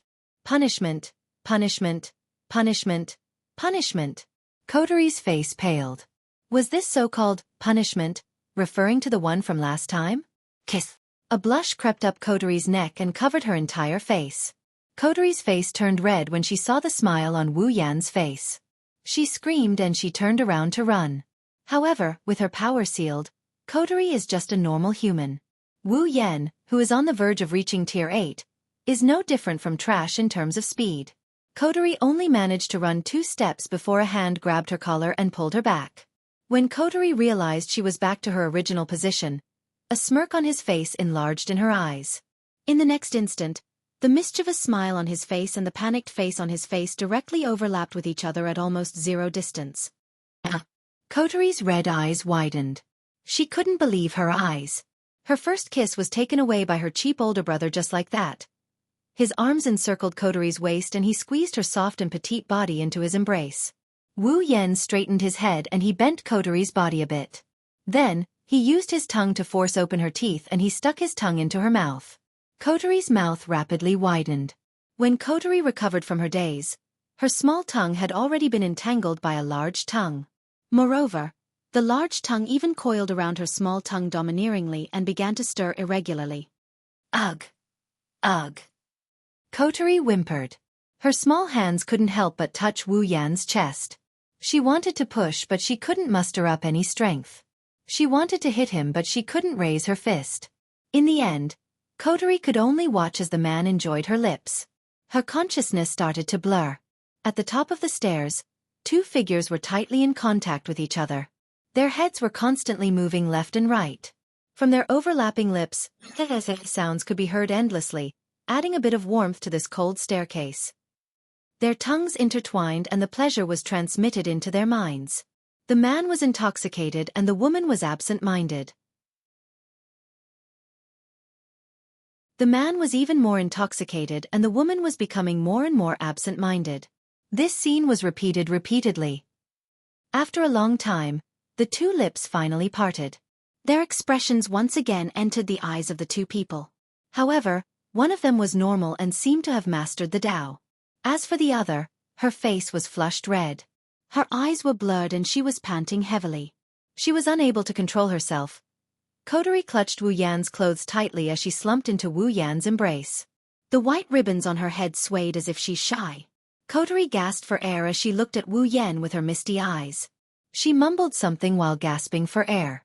Oni-chan. Wu Yan held his breath when he heard Koto's mumbling. He stared at her flushed face, her watery eyes, and her panting face. He couldn't hold himself back anymore. He reached his mouth out again and took control of the lips he tasted once before. Ugh. Her teeth were attacked and her tongue was captured. Kotori passively accepted everything that was happening to her. She slowly closed her eyes. The flirtatious atmosphere was still lingering.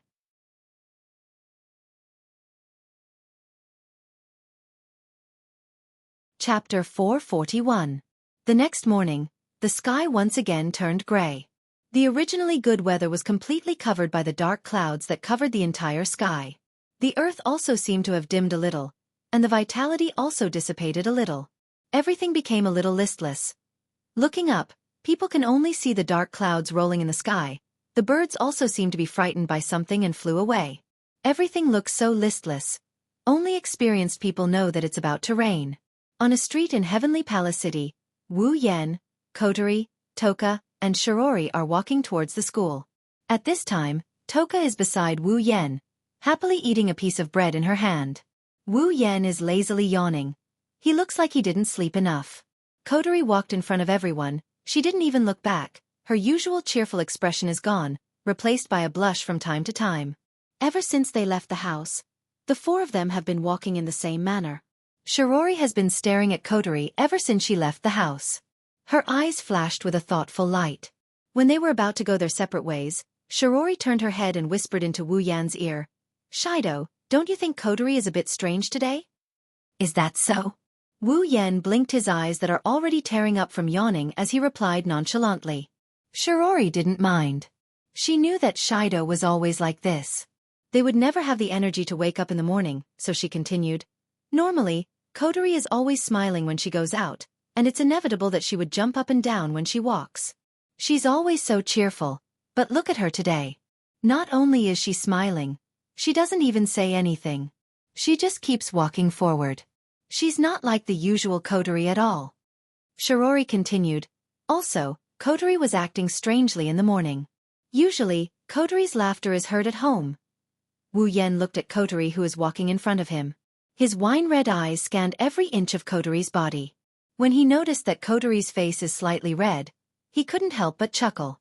Kotori's abnormal behavior is most likely due to the kissing scene last night. Last night, Kotori woke up from the kissing scene and screamed with a red face. She ran into her room and didn't come out. She only came out in the morning after Shirori called her. She didn't even dare to look at him. Wu Yan found it funny. Kotori in her younger sister mode is so innocent and fun to play with. Of course, Wu Yan has to thank Shirori for this. If it wasn't for her presence at home, Kotori wouldn't dare to use the black ribbon and turn into commander mode. Otherwise, he would have lost a few pieces of flesh last night. Silently thanking Shirori, Wu Yan laughed. "Well, girls, there's always a day or two when they're not normal." Shirori almost fell to the ground. She gritted her teeth and looked at Wu Yan, obviously blaming him for being indecent. Wu Yan scratched his head and laughed apologetically. Shirori snorted. She looked at Kotori and said thoughtfully, "Kotori couldn't have been taken advantage of by a boy in school, right?" Wu Yan was shocked. He quickly turned his head and pretended not to know anything. However, his admiration for Shirori has increased by several levels. Although it wasn't at school, Kotori was indeed taken advantage of by a boy. It said that a girl's sixth sense is very accurate. He didn't expect a feminine main character to have such a special ability as well. It's really admirable. In Class 4, Grade 2 of Duli Lichon High School, a morning class passed quietly in such a gray weather. At this time it was already raining outside the window. Shido! Toka had a lunchbox in her hand. She moved her table to Wu Yan's side and joined them together. "Let's have lunch together." Wu Yan nodded with a smile and turned to Shirori. "Shirori, come here and eat with us." "Oh, okay." Shirori paused for a moment before replying. She moved her desk over as well, intending to merge it with Wu Yan's desk. However, before she could merge her desk, another desk suddenly swept out from behind and inserted itself in front of Shirori. Before Shiori's desk could merge with Wu Yan's desk, it stopped right beside Wu Yan's desk. Wu Yan, Toka, and Shirori were stunned. They reflexively looked behind the table. In the next second, Toka's expressionless face entered their line of sight. "Yorushi-san." Shirori looked at Yorushi-san in surprise. She didn't know what to do. Toka was also shocked. She frowned and said, "What are you doing?" "I want to join you." Tabichi Origami used a flat tone, but it's not hard to hear the tone of her voice. Her blue eyes stared at Wu Yan, causing goosebumps to rise all over Wu Yan's body. 10 Fragrance could not help but pout in dissatisfaction. She did not have a good impression of Yuichi Origami, who would chase after her every time she descended. She said rudely, "Don't get in my way." Kite Origami immediately said, "That's what I want to say." Toka and Toka's eyes shot out electricity. Wu Yan, who was sandwiched in the middle, was trembling. Shirori quickly said, "Everyone, let's eat together." "Okay." Tabichi Origami was the first to answer. Tabichi Origami was the first to sit down.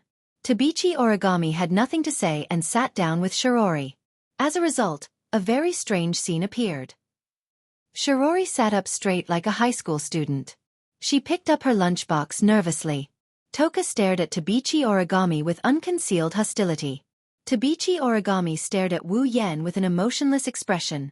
Wu Yan started sweating profusely. With trembling hands, he opened his lunchbox, but no matter how hard he tried, he couldn't move his chopsticks. Tabichi Origami's calm gaze is too oppressive. Wu Yan is under a mountain of pressure. What's worse is that Tabichi Origami's eyes are filled with undisguised hostility.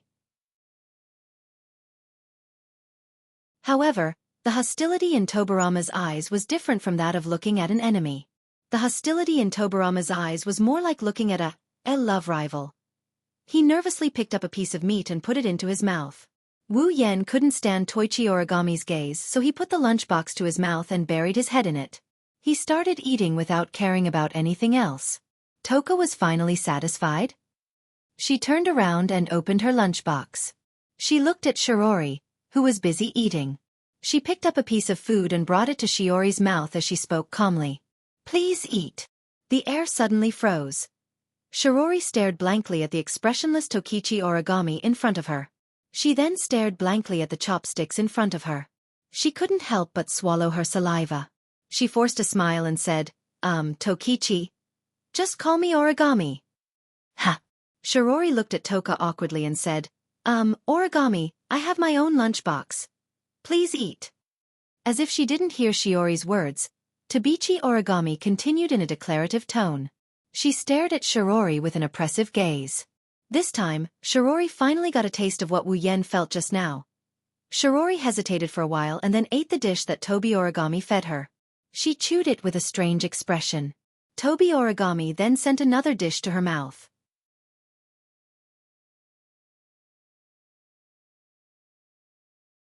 Chapter 442.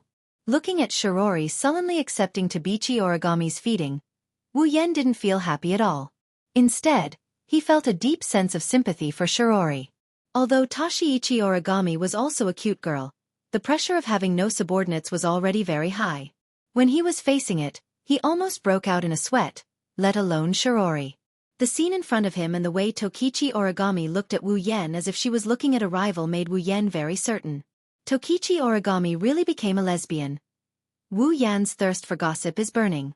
He's curious about what happened between Tabichi Origami and the main character of this world for her to be so stubborn. In the original work, she was constantly thinking about pushing down Itsuka Shido. In this world, the main character became a Yuri girl due to the feminization of the main character. These two must have a dark history. With that thought in mind, he stopped paying attention to the two lovey-dovey girls. Ignoring Shiori's pleading gaze, he calmed down a bit. "Shido, that guy is really strange," Tokichi Origami said to Shido while eating her lunch. Even Shirori became a bit strange. Let's not worry about it, Shirori isn't in any danger anyway," Wu Yan said. Inside, he's grumbling. For Shirori, this is probably the biggest crisis she's going to face. Her sexual orientation was changed. At this moment, the warning signs of a spacequake have been detected in this area. Please go to a nearby shelter as soon as possible. This is not a training. This is not a training. This is a real warning. Please go to a nearby shelter as soon as possible. Please go to a nearby shelter as soon as possible. I repeat, the warning signs of a spacequake have been detected in this area. The shrill warning sound from outside the window made everyone in the classroom, except for Tokichi Origami, stop what they were doing and look outside the window. That included Wu Yen and Tokichi Origami. Spacequake warning. Shirori was shocked and stood up from her seat. Keeping the chopsticks in her hand, Tabichi Origami walked out of the classroom without saying a word. She didn't even say a word to the others and disappeared from the classroom door. This made Shirori unhappy. What? Student Yueni, no matter when, why is her behavior always so strange? Last time, she didn't pay attention to anyone, and this time, it's the same. To think that I thought that she really wanted to be with us. No, not with us, it's with you. Ah, that's right. Wu Yen stood up from his seat and looked at Tokichi, who was still calmly eating. He helplessly pulled her up. Shirori, take Tokichi Origami to a shelter. Shelter. Tokichi Origami's head tilted in confusion. She didn't seem to understand why. Shirori heard Wu Yan's words. Shido, what about you? I have something important to do. Wu Yan patted Shiori's shoulder and said to Tokichi Origami, Tokichi Origami, be a good girl and don't run around. You have to go with Shirori, okay? Hey. Tokichi Origami said unwillingly. I want to go with you, Shido. Wu Yen bitterly smiled. It's not that he didn't want to take Tokichi Origami with him. After all, Tokichi Origami was not the original Tokichi Origami who was unstable after her power was sealed. In this world, Tokichi Origami was wearing the sealing ring. As long as Wu Yen wanted to, Tokichi Origami could release 100% of her power at any time. If he didn't want to, he could also seal her power back in an instant. Compared to the unreliable original where he had to worry about losing control of his power, Tokichi Origami's seal was different. In this world, bringing Tokichi Origami with him is equivalent to bringing a powerful ally. However, in the original work, Tokichi Origami had seen the protagonist interact with the descending elf and developed a great deal of jealousy. Although the main reason was because the protagonist accidentally kissed the elf and Tokichi Origami saw it, Wu Yen didn't want such a scene to happen to him. In order to prevent any accidents, it's better not to bring Tokichi Origami with him this time. Tokichi Origami, have you forgotten? Wu Yen smiled at Tokichi Origami and said confidently, I am very strong. Fragrance was startled. Only then did she remember that the man in front of her had blocked her attack the first time she met him. Even if that attack was done casually by her, an ordinary human would definitely not be able to block it. At that moment, Incense could only mutter. I understand. Wu Yen nodded and looked at Shirori. Shirori, I'll leave Tokichi Origami in your care. Be careful. Shirori said. She didn't object to Wu Yan's actions anymore. Even so, it's still a little irrational for someone who doesn't know anything. She's also a little worried. Under the gaze of the two girls, Wu Yen ran out of the classroom and headed outside. No one noticed that after Wu Yen turned a corner, his body flashed with an illusory light. After the light flashed, Wu Yan's figure disappeared from the spot. Above Heavenly Palace City, inside Fraxinus. The automatic door to the command room opened and Wu Yen ran in, attracting everyone's attention. After all, Wu Yen is the most important part of Ratatasker's strategy against the elves. On the command platform, Kotori, who is wearing a black ribbon, saw Wu Yan's arrival in her commander mode. However, unlike the others, Kotori's face is cold. She looked at Wu Yen with a dangerous glint in her red eyes. It's like she's looking at a bitter enemy. She can't wait to bite off a piece of flesh from this person. It was natural for her to react this way. Commander mode Kotori wasn't as soft as little sister mode Kotori. She hated Kirin for kissing her so much that her teeth were itching. Last time, he had seen her naked in the bathroom. This time, he had stolen her first kiss. What about the next time? Next time, wouldn't he push her onto the bed? Kotori had the urge to cut this hateful bastard into pieces for the sake of her chastity. However, the most helpless thing was that she was too easy to bully when she was in little sister mode. She was seen naked by this guy and even kissed by force. She actually developed a little bit of feelings for him. Could it be that this guy was really the god of strategy who specialized in attacking elves? Even a human with elven power like me can't avoid being conquered? Kotori sighed and inadvertently glanced at the sealing bracelet on her body. Perhaps everything was already decided the moment she put on the sealing bracelet. Who knows? Maybe everything was already decided the moment she put it on. Wu Yan didn't know about Kotori's complicated thoughts. He ran into the command room and looked at the screen. He looked at the descending elf. Captain, you're here. Yuki Chinyu stood beside Wu Yan. As Wu Yan's assistant, he has to cooperate with Wu Yan. Wu Yan narrowed his eyes as he stared at the small green figure on the screen. This is the elf this time? Yes, Captain. Yuki Chinyu said. His name is Hermit. In terms of danger level, he's much weaker than Toka and Tokasaki Kurumi. Then, Yatsuki Chinyu retreated to Wu Yan's side and he asked.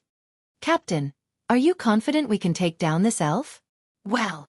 Wu Yan chuckled. Just wait and see. Yes, Captain. Yuki Chinyu said respectfully. Do you need me to do anything? Wu Yan nodded and he looked at Yatsuki Chinyu with a serious expression. Prepare a lollipop for me. Yuki Chinyu. Everyone present.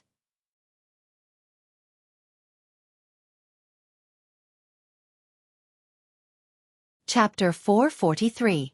On the big screen in the command room, a small figure with a height of about 144 centimeters wearing a green bunny ears and a hooded cloak was standing in the middle of a large crater. She was holding a doll in her hand. Her entire body was shrouded in green light.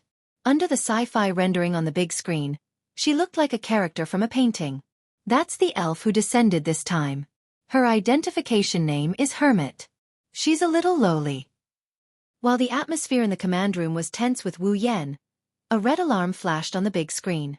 It startled the Ratatosker members on the left and right of the screen. Commander! ST has arrived.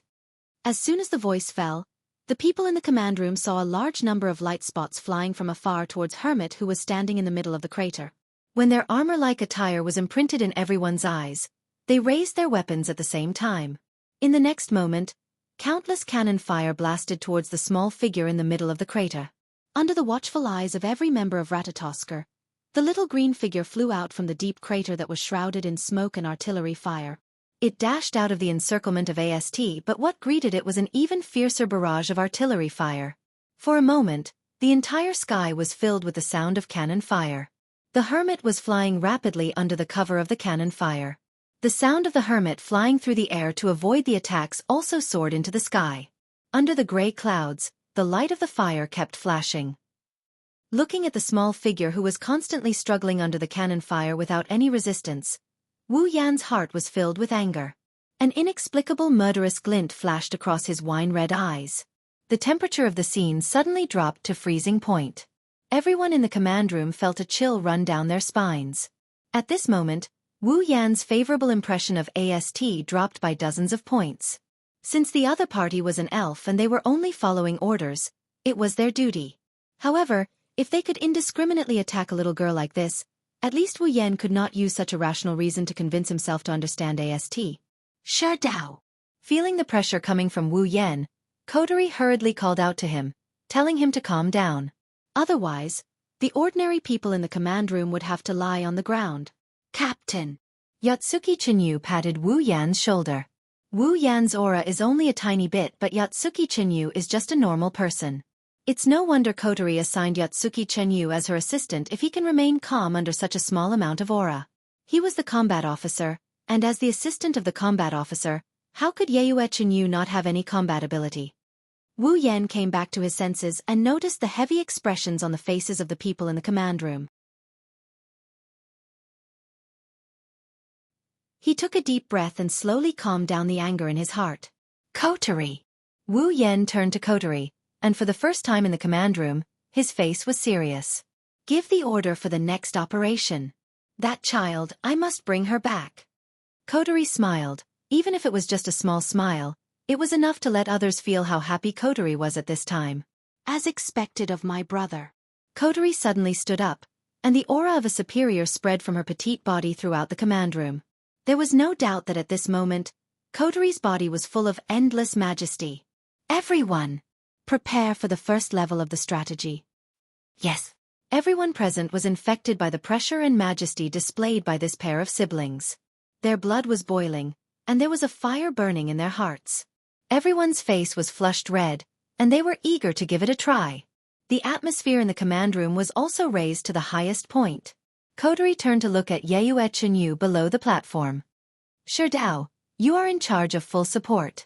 Yes, Commander. Yue Chenyu ran out of the command room, and before that, when Kodori gave the first order, Wu Yan already ran out of the command room. Kodori looked at the excited people in the room, and she smiled with satisfaction, looked up at the big screen, Hermit and St, and her eyes were burning with fire. Let's start the war between us. Heavenly Palace City, under a commercial building. Two figures surfaced from a corner. They raised their heads and looked at the commercial building in front of them. After which, they scanned their surroundings. Although the surroundings were very quiet and there was not even a single person in sight, the two of them knew that if they were not careful, this quiet place would be bombarded with countless cannon fire. Is that Loli in here? Without turning his head, Wu Yan rubbed his chin and asked Yotsuki Chinyu who is behind him. Haha. Yue Chinyu laughed, no longer paying attention to the word little Loli in Wu Yan's mouth. His face became serious. Fraxinus has sent word that Hermit has indeed entered the house. The AST around the house has also entered standby mode. They seem to think that it's not worth destroying the house just to deal with Hermit. After all, the reconstruction work is not only troublesome, but also expensive. Unexpected reality. Wu Yan commented, then reached out his hand. Did you bring what I asked for? Yes. Yes. Yue Chenyu said a bit unnaturally, took out a lollipop from his pocket and gently put it in Wu Yan's hand. There's a trace of helplessness on his face. Wu Yan weighed the lollipop in his hand. His wine-red eyes looked at Yue Chenyu with deep meaning. You're quite good at taking out lollipop.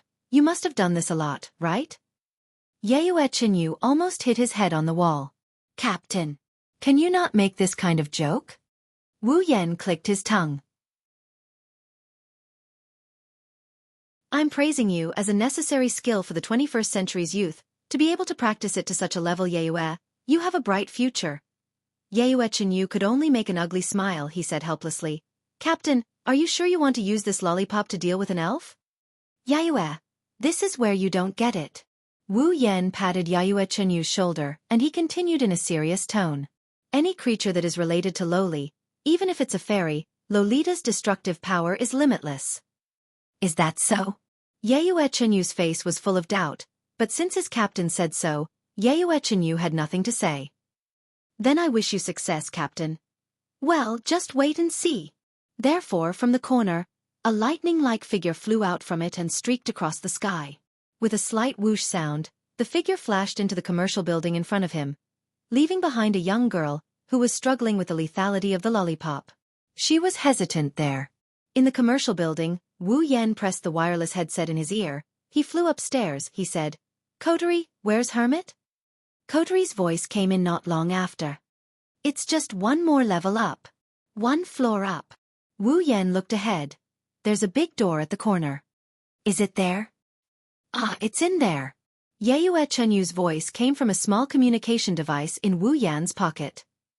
Captain, AST's troops haven't shown any signs of movement, but there's no way to guarantee that they won't. Wu Yan nodded. He stood in front of the door and pushed it in without hesitation. Suddenly, a dark hall appeared in front of Wu Yan.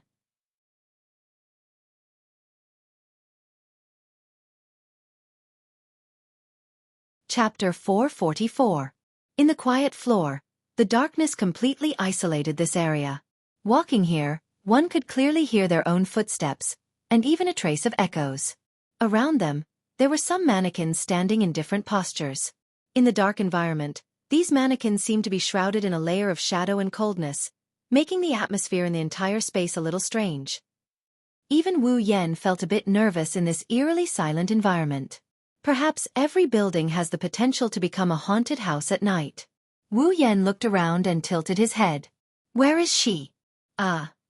No, where is the elf? Wu Yan pressed the wireless earpiece and asked, Kodori, are you sure the elf will appear here? The environment here is pretty much the same as the original work. However, the original work didn't specify which building the lowly elf went into.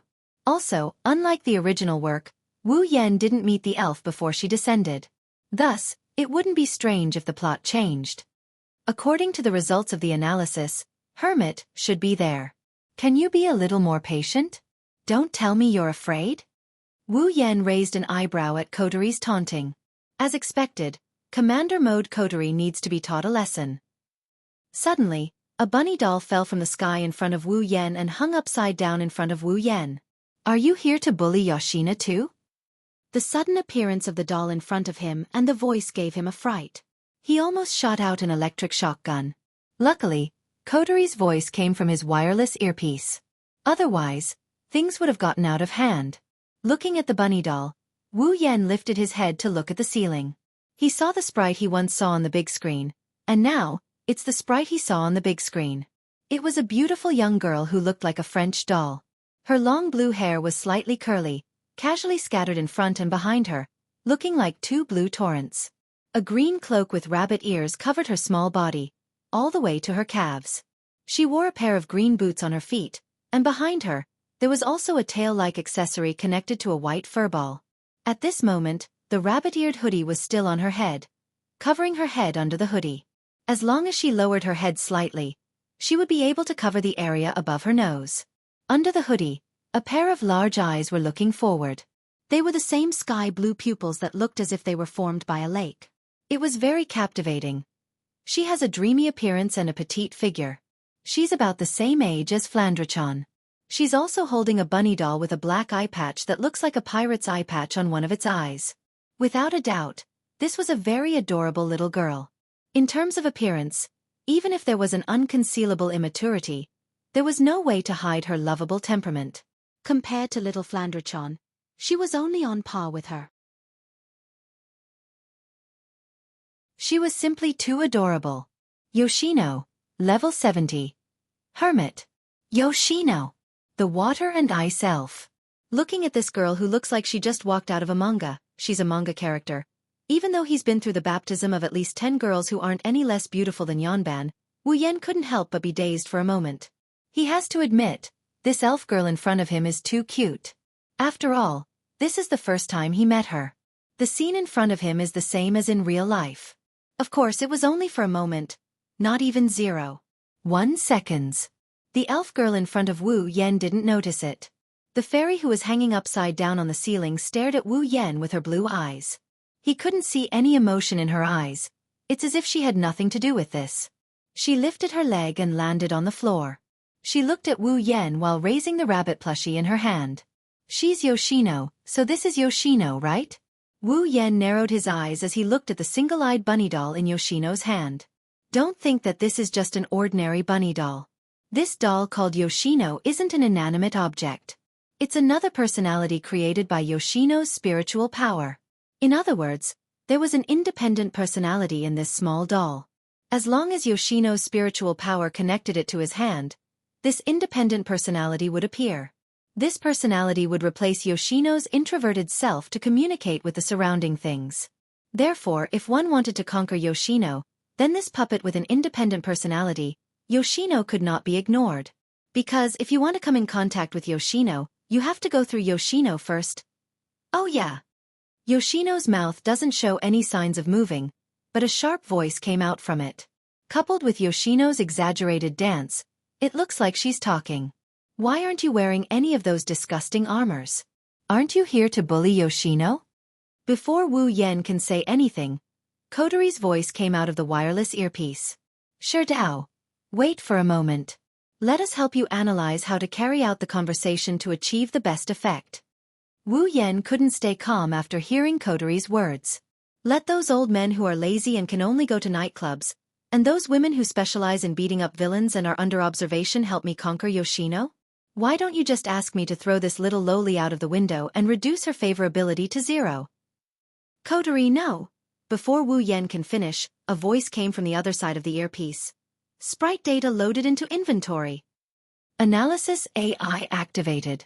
Commander. The analysis AI is responding. Options have appeared. Okay. Koteri said, let's begin. As soon as Koteri's voice came out, Wu Yan turned off the wireless earpiece in his ear. Countless Qing characters appeared on his forehead. You can see how Wu Yan is feeling right now. Wu Yan turned to look at Xiao Xiao Karen and the bunny doll standing in front of him. He sighed and took a few steps forward. Can I talk to her for a bit? Wu Yan pointed at Yoshino while looking at Yoshino's plushie. Yoshino and Yoshino were startled at the same time. They were unable to react to what was going on. Could it be that the person in front of them knew about the matter between the two of us? Ahaha, Yoshino doesn't understand. What are you talking about? Yoshino said while dancing as if she's trying to hide something. It's like she really doesn't understand Wu Yan's words. However, there's a hint of unnaturalness in her tone. Wu Yan stared at Yoshino with his wine-red eyes and said with a smile, "Do you want this little sprite to hide behind your back for the rest of your life?" Wu Yan's words stunned Yoshino. She froze on the spot, unable to do anything. From the outside, she looks like a normal doll that can't move. Wu Yan continued in a gentle tone. You've been the one who's been communicating with the outside world on her behalf, right? As a friend who has been by her side day and night, you should know how important your existence is in her heart. Because without you, she can't do anything. At least, that's what she thinks. Don't you want her to change? Don't you want her to be able to communicate with someone else?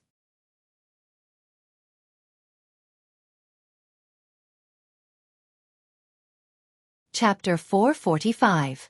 Don't tell me you don't want her to change? Don't you want her to communicate with others?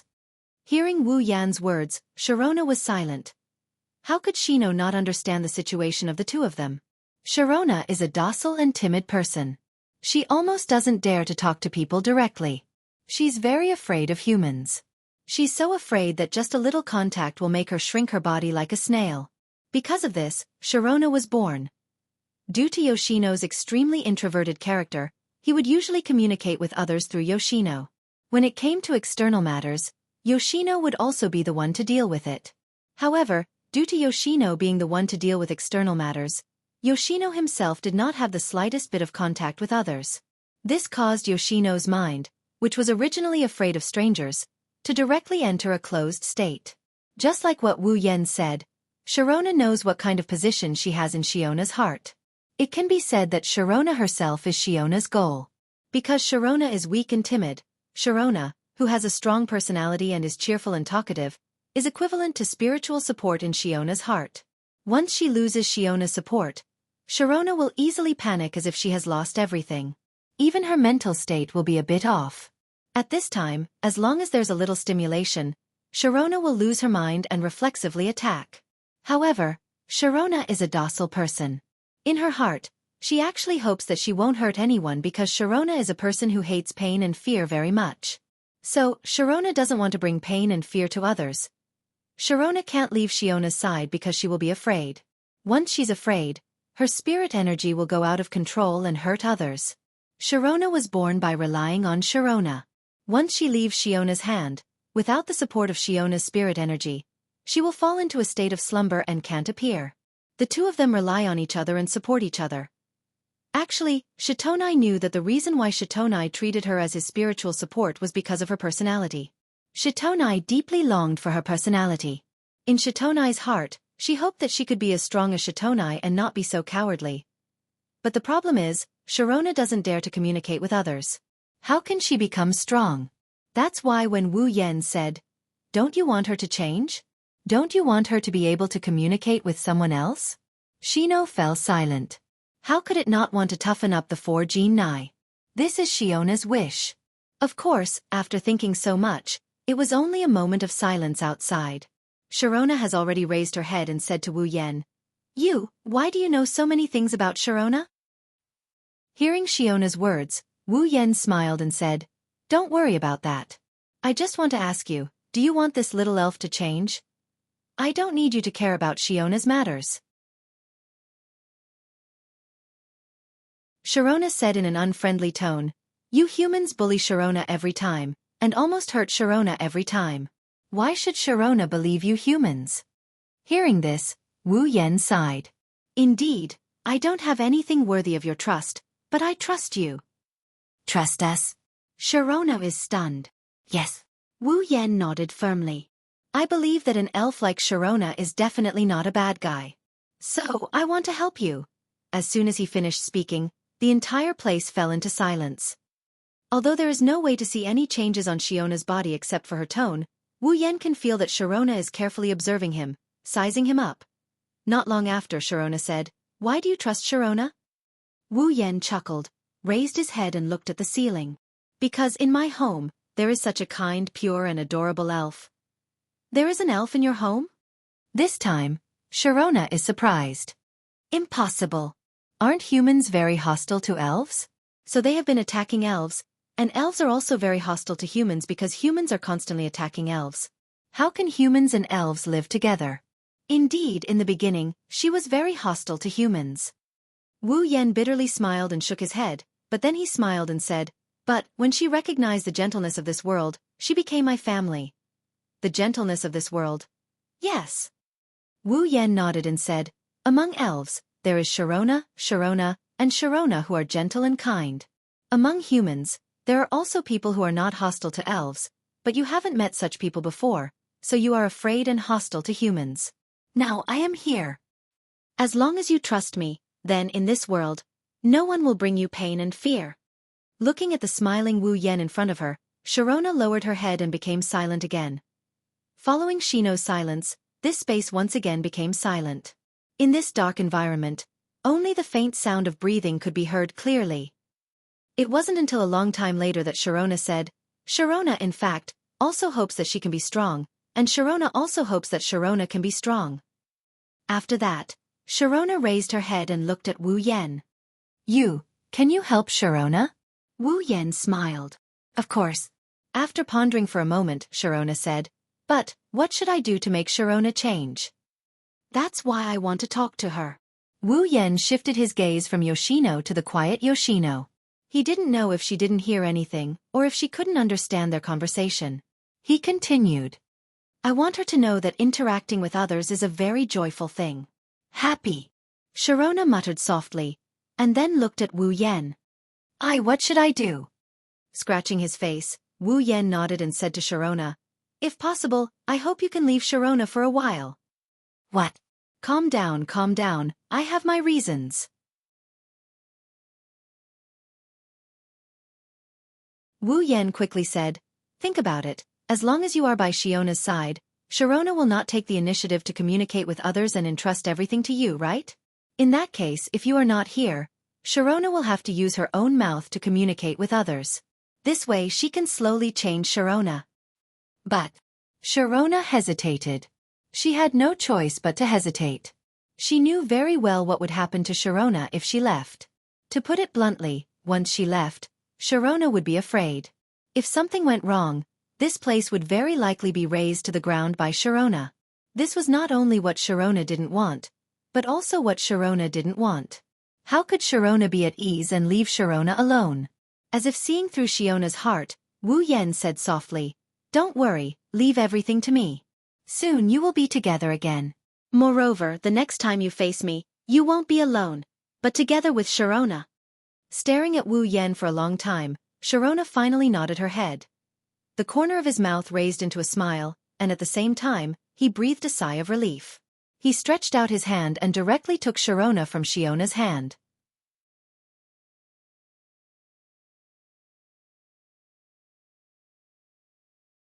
Chapter 446.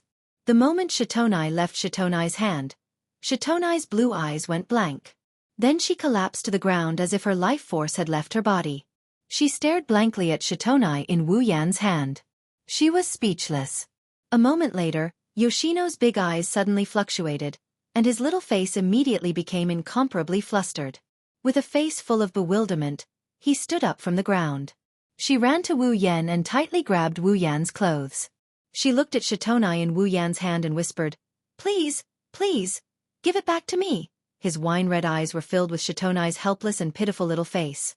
Seeing Shitonai's flustered expression, Wu Yan felt an inexplicable pain in his heart.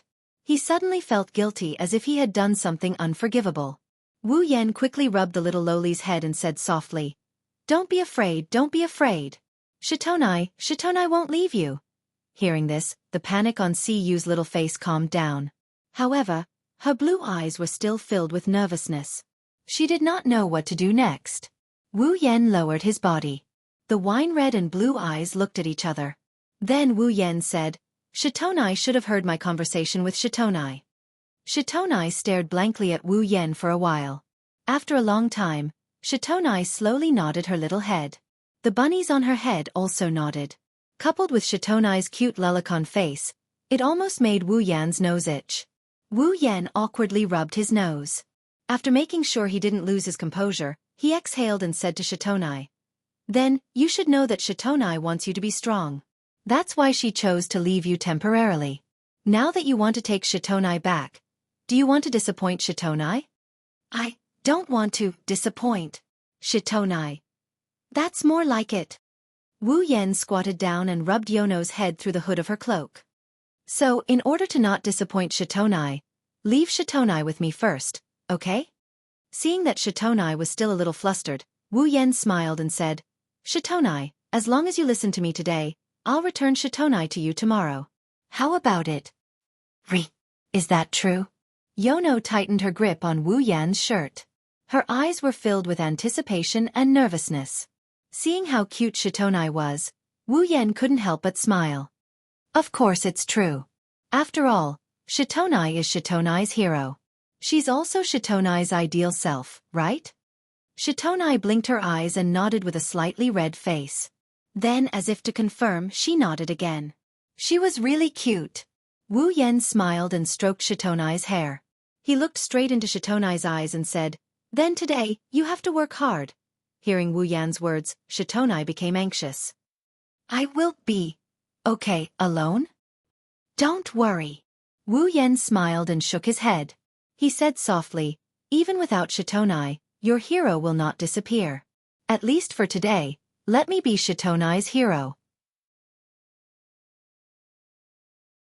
Shitonai raised her head and looked at Wu Yan's face. Shitonai's blue eyes flickered. Then, she nodded. "You're pretty good." In the command room of Fraxinus, Kotori couldn't help but smile as she watched the progress on the big screen.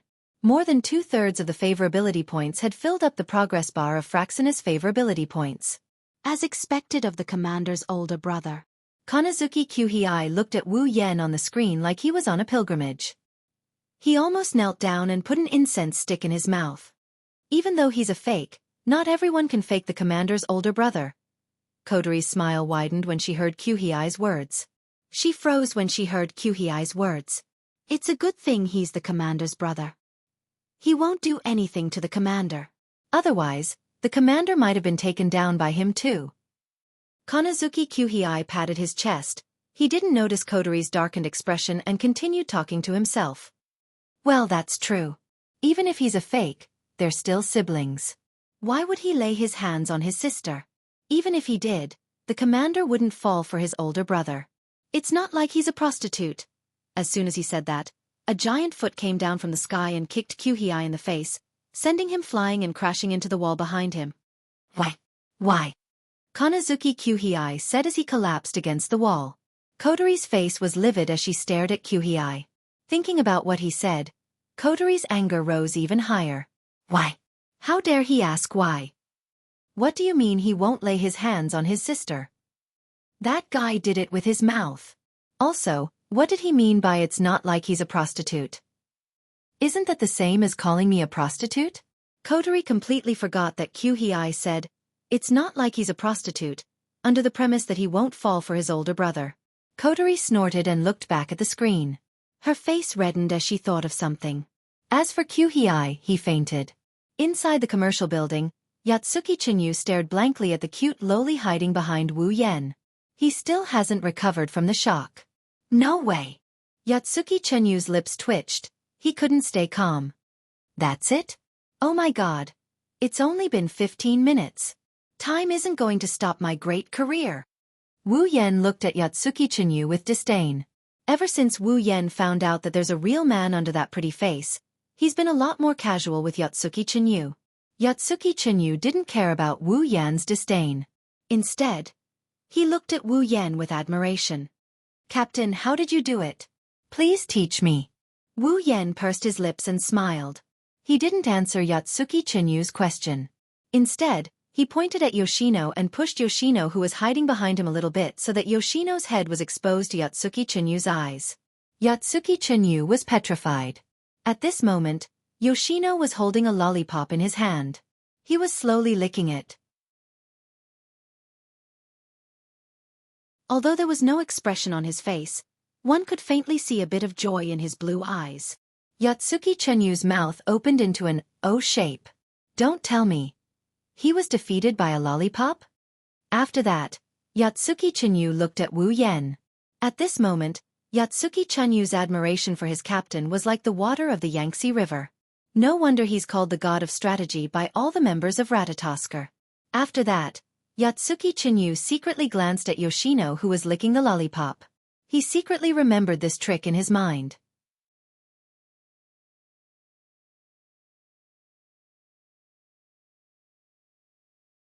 Chapter 447. Opposite the commercial building, on the top floor of a building, two AST girls were standing there with weapons in their hands, glaring at the opposite side like a tiger watching its prey. One of the two AST members was Kyuchi Origami, and the other was a mature woman around 25 years old. She was the captain of the AST frontline unit. What about the permission to attack? Yuichi Origami said expressionlessly as usual. However, from her pair of blue eyes, one could see a trace of impatience.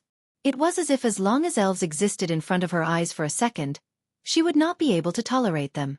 The captain of AST seemed to have gotten used to the former's way of speaking, so he replied nonchalantly, "I don't think so for the time being.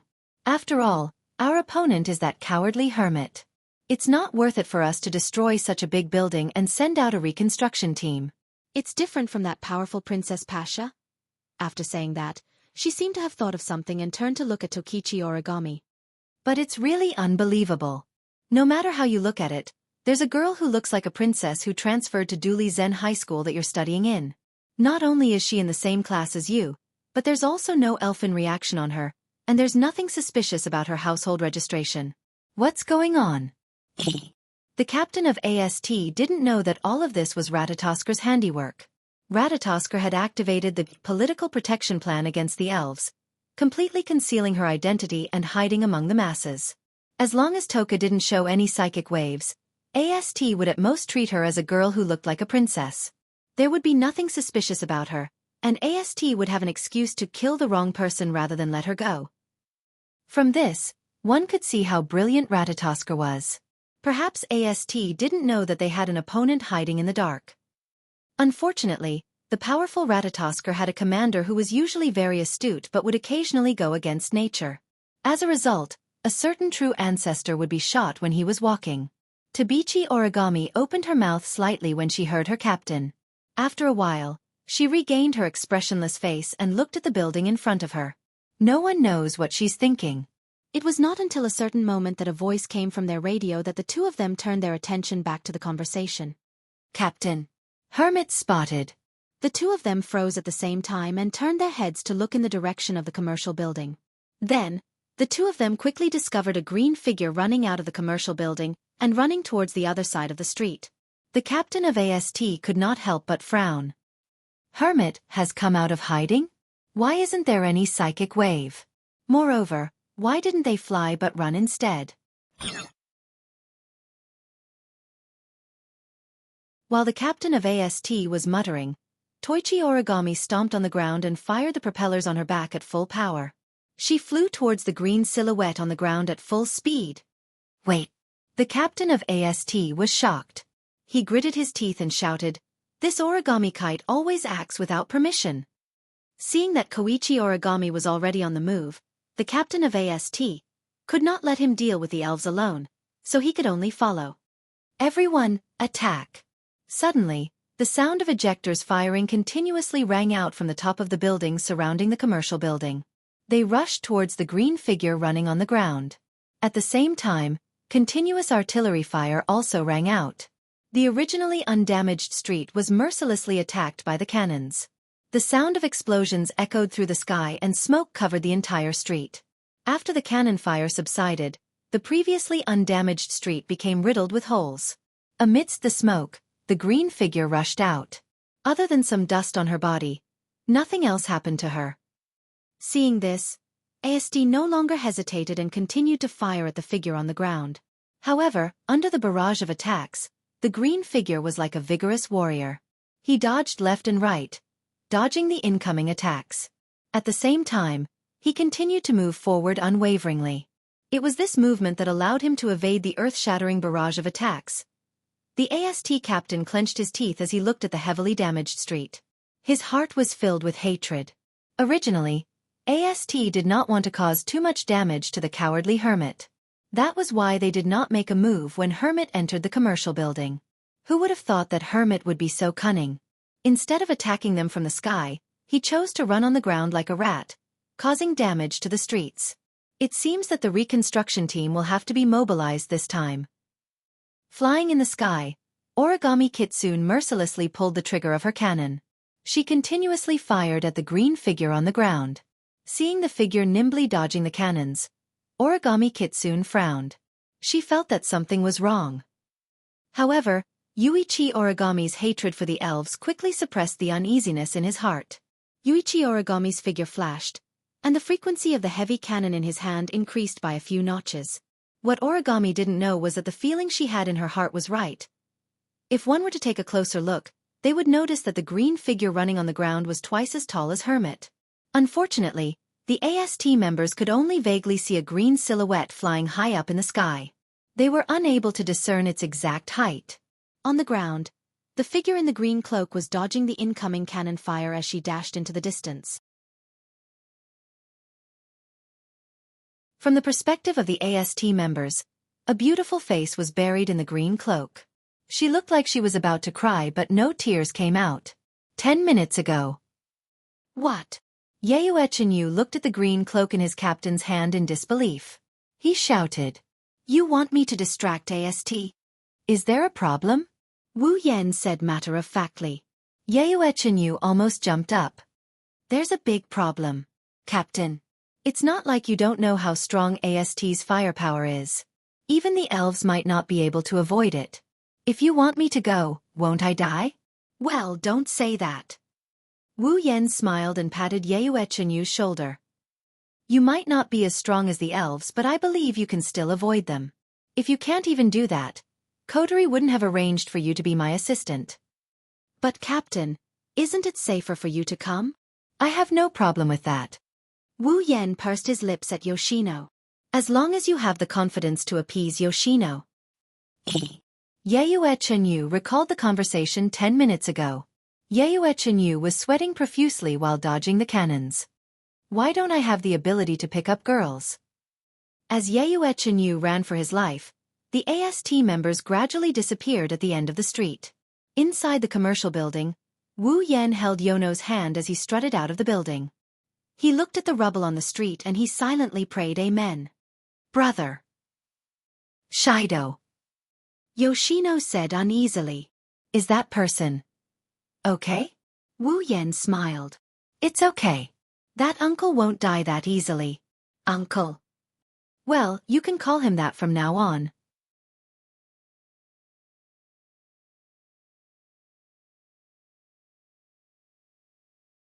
Chapter 448. Heavenly Palace City, Itsuka's house. Wu Yan pushed open the door to his house. He led Yoshino, who was looking around nervously, into the living room. At this time, Wu He's house was very quiet. There was not a single person in the hall. This was to be expected. Shirji and Toka had taken refuge when the spacequake alarm sounded. Even though the alarm had been lifted, it would still take a while for them to return home. Kotori is still on the command deck, talking to Wu Yan through the radio. "Shido, can't you seal Yoshino's power now?" Kotori asked in confusion. As far as she knows, the sealing bracelet isn't as troublesome as Shiori's ability. He needs to raise favorability first before sealing the elf's power. Wu Yan shook his head and said helplessly, "The sealing bracelet isn't as troublesome as Shiori's ability.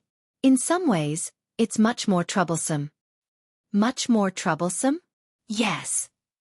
Wu Yan nodded and walked towards the living room while talking to Kotori in a way Yoshino can't see.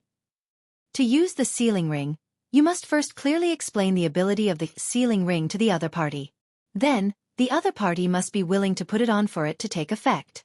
Otherwise, no matter how strong your ability is, you won't be able to put the sealing ring on an elf. Wu Yan glanced at Yono, who is gripping his hand tightly. She looked anxious and he sighed. Fourth Benai, on the other hand, has a rather delicate personality. If we rashly tell her the ability of the sealing bracelet without a certain foundation of feelings and explain our purpose, it might cause her to subconsciously panic, and then her spiritual energy might completely go berserk.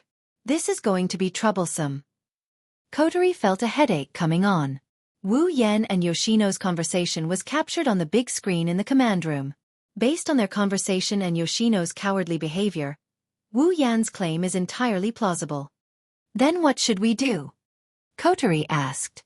Maybe Kotori didn't notice that her independent and shrewd self is starting to rely more and more on Wu Yan when it comes to making decisions. Wu Yan chuckled and he consoled her. Ma, don't worry about it too much. Yoshino is an easy person to get along with. Think about Shikisaki Kurumi. Yoshino isn't that hard to deal with. Hearing this, Kotori couldn't help but think of that arrogant time elf.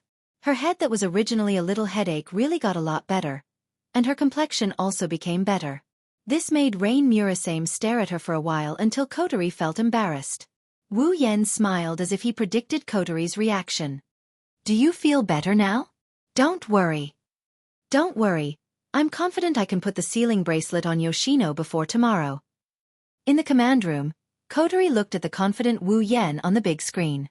She couldn't help but feel a sense of security when she heard Wu Yan's confident words. Ever since Kotori became the commander of Ratatoskr, this is the first time she felt such a sense of security other than when she's in sister mode. Kotori suddenly had a thought. Maybe it's not so bad to have a big brother like him. Kotori couldn't help but have this thought. In the past, Kotori had the support of Konazuki Kuhei and Rain Murasame, but most of the time, Kotori was the only one in charge of Ratatoskr's affairs. Internally, I have to save the elves, and externally, I have to deal with the AST. No matter what, Kotori is only 14 years old. Even if I'm in commander mode, it's only natural for me to feel tired when dealing with the affairs of a large organization. Wu Yan's appearance as a big brother is unprecedented. Kotori felt like she could rely on him. In Ratatoskr, he managed to conquer the elf that gave her a headache in 10 minutes. At home, he's a good cook. His combat prowess is on par with the elves. Although his personality is a bit unsettling, it's undeniable that Kotori is slowly starting to accept him as her big brother. She's starting to rely on him. Kotori doesn't hate this feeling. But when Kotori realized that she had such thoughts, she was startled. Could it be that this big brother whom she had only known for less than a month had become so important to her? Thinking of this, Kotori blushed. She couldn't help but feel shy and rebellious. To put it simply, she was being too proud. Humph! How can I not worry about a scum like you? Kotori didn't even think before she said it. Wu Yan's confident smile froze. He said angrily, I say, Kotori, even if you don't trust me, you don't have to call me a scum. Kotori's mood improved a lot when she saw Wu Yan's angry face. She continued to mock him. Ah, aren't you a scum? Then who was the one who did that? That thing last night. Kotori started blushing when she recalled Ripple from last night. Wu Yan didn't see this, but he couldn't refute Kotori's words, so he just stood there, speechless. Forget it. I'm the one who did it anyway. It doesn't matter if I lose the argument. Thinking of this, Wu Yan's expression lightened up. He shifted his attention away from the radio and looked at the four elements. Hey, Yoshino, sit here for a bit. Wu Yan brought Yoshino to the sofa. I'll make you something to eat. You should be hungry, right? Hearing that, just as Yoshino wanted to shake his head, a clear and audible rumbling sound came from his stomach, causing Yoshino's face to redden. He took off his hat and covered his face. He was so embarrassed that he didn't dare to look at anyone. Wu Yan was amused by Yoshino's cute behavior. He held back his laughter and scratched Yoshino's little nose. Wait for a bit. It'll be ready soon. Yoshino nodded with a red face. Wu Yan laughed and walked into the kitchen. After a while, a fragrant smell wafted out of the kitchen. Children's endurance was always relatively small. Even Yoshino was no exception. Smelling such a good smell, Yoshino couldn't help but turn around and look at the kitchen. Wu Yan shook his head with a smile when he saw Yoshino's covetous expression. As expected, she's just a child. Wu Yan didn't know how much of a charm his cooking has on other people. Whether it's Hinajuku, Mikoto or Toka, they couldn't help but crave his cooking because it's just too delicious. In a way, Cooking Master might be the strongest ability among all the abilities that Wu Yan exchanged for. Even the members of Ratatoskra in the command room of Fraxinus swallowed their saliva at the sight of the delicious dishes on the big screen. Kotori, who knew how delicious the dishes were, couldn't help but tremble at the sight of them. When the strange sound entered Wu Yan's ears through the wireless earpiece, Wu Yan knew what's going on. He laughed and said, "Come back if you want to eat, it's not like I won't let you eat." Hearing this, Kotori couldn't hold herself back any longer. She jumped off the podium and ran out of the room. Everyone in the command room looked at each other when they saw Kotori's reaction.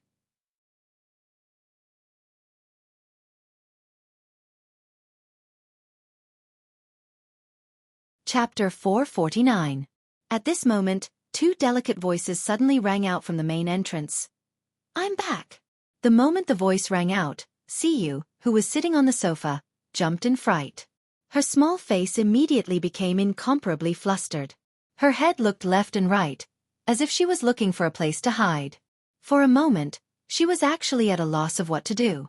When the footsteps began to sound and were getting closer and closer, the corners of Yoshino's eyes couldn't help but tear up. She really didn't know what to do, so she lowered her head. At the same time, a cold air was emitted from Yoshino's body. In the space around Yoshino, the cold air was like steam, slowly rising, causing the temperature of the entire hall to drop a lot. On the sofa where Yoshino was sitting, thin sheets of ice directly formed. In the kitchen, as soon as he heard the sound outside the door, Wu Yan secretly knew that it was not good because he knew that with Yoshino's personality, it was already very difficult for her to face him. If it wasn't for Yoshino's words, Yoshino would have already gone berserk like the original. At this time, Yoshino's mood, who had lost Yoshino, was undoubtedly very unstable. And in such an unstable mood, if a stranger appeared, then with Yoshino's timid personality, there was a 90% chance that her spiritual power would directly go out of control. As expected, hearing the approach of a stranger, Yoshino's heart began to fear, and with this fear, her spiritual power really went out of control.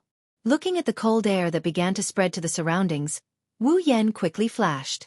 In the blink of an eye, he appeared beside Yoshino and hugged Yoshino. Almost as soon as this small body entered his hands, an extremely cold air was transmitted from the small body in his arms into Wu Yan's body, causing Wu Yan to groan, and his whole body couldn't help but tremble. Yoshino was also greatly frightened. In the midst of panic, she was hugged by someone. Anyone would be more afraid, and Yoshino was the same. Immediately, one of Yoshino's hands was raised, on top of it, a dense cold air flickered. However, in the next moment, Yoshino's hand that was filled with dense cold air stopped, and the cold air on it also dissipated. "Yoshino, calm down." Resisting the corrosion of the cold air that entered her body, and allowing it to be like an electric current that destroyed her body everywhere, Wu Yan fiercely clenched her teeth, and with a trembling voice, she tightened her body, trying to use her body temperature to make Yoshino feel a little safer. "Those people are Big Brother's family, they won't hurt Yoshino, so, Yoshino, listen, you have to become strong." Hearing the trembling voice that came from her body, Yoshino's mind finally calmed down, and the panic in her eyes also began to slowly dissipate.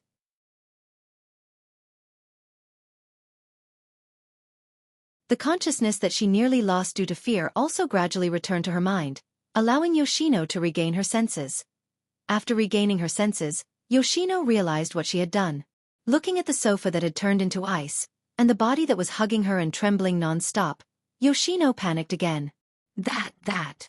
Yoshino looked at the slightly pale face of Wu Yan, and said helplessly, I'm sorry. Gently exhaling, following Yoshino's recovery, the surrounding cold air also disappeared, and the cold air that invaded Wu Yan's body was the same. The internal organs that were frozen by the cold air also began to slowly recover under the powerful vitality of the true ancestor. A moment later, Wu Yan was once again in perfect condition.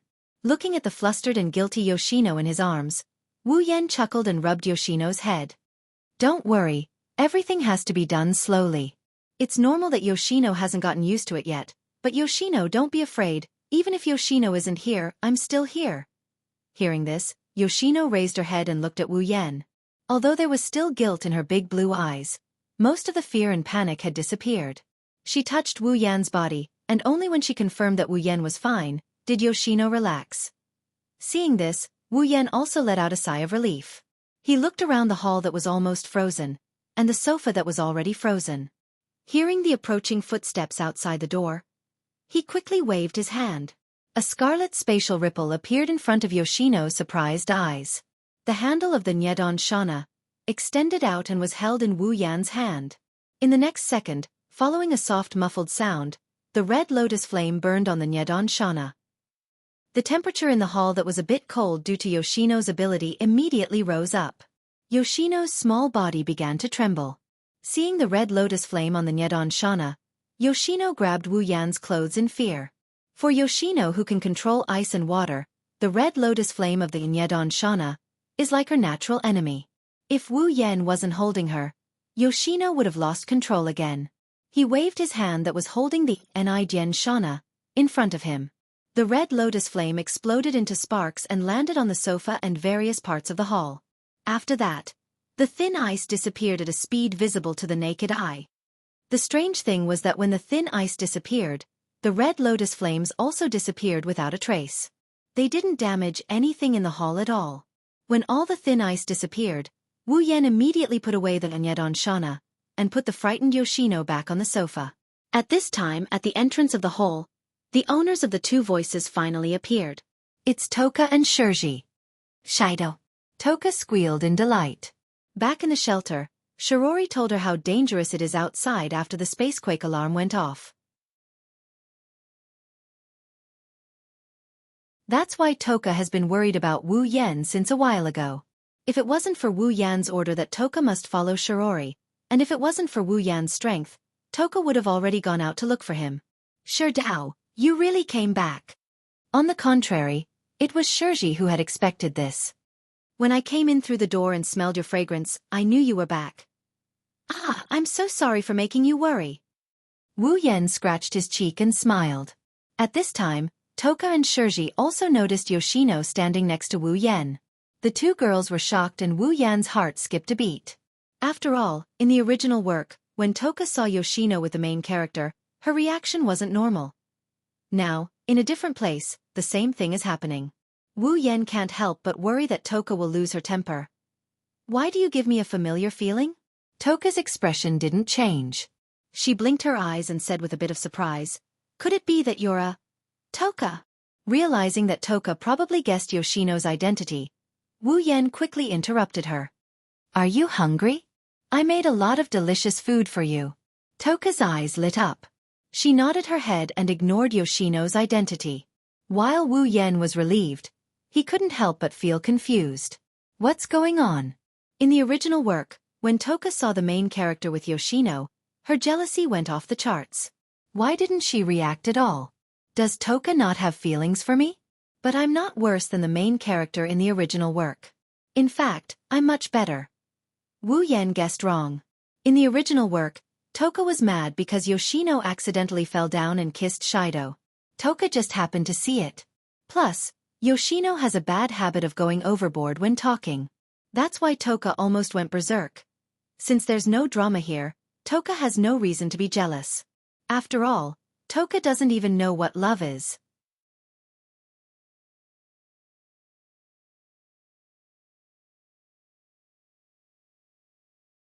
Chapter 450. What's your name?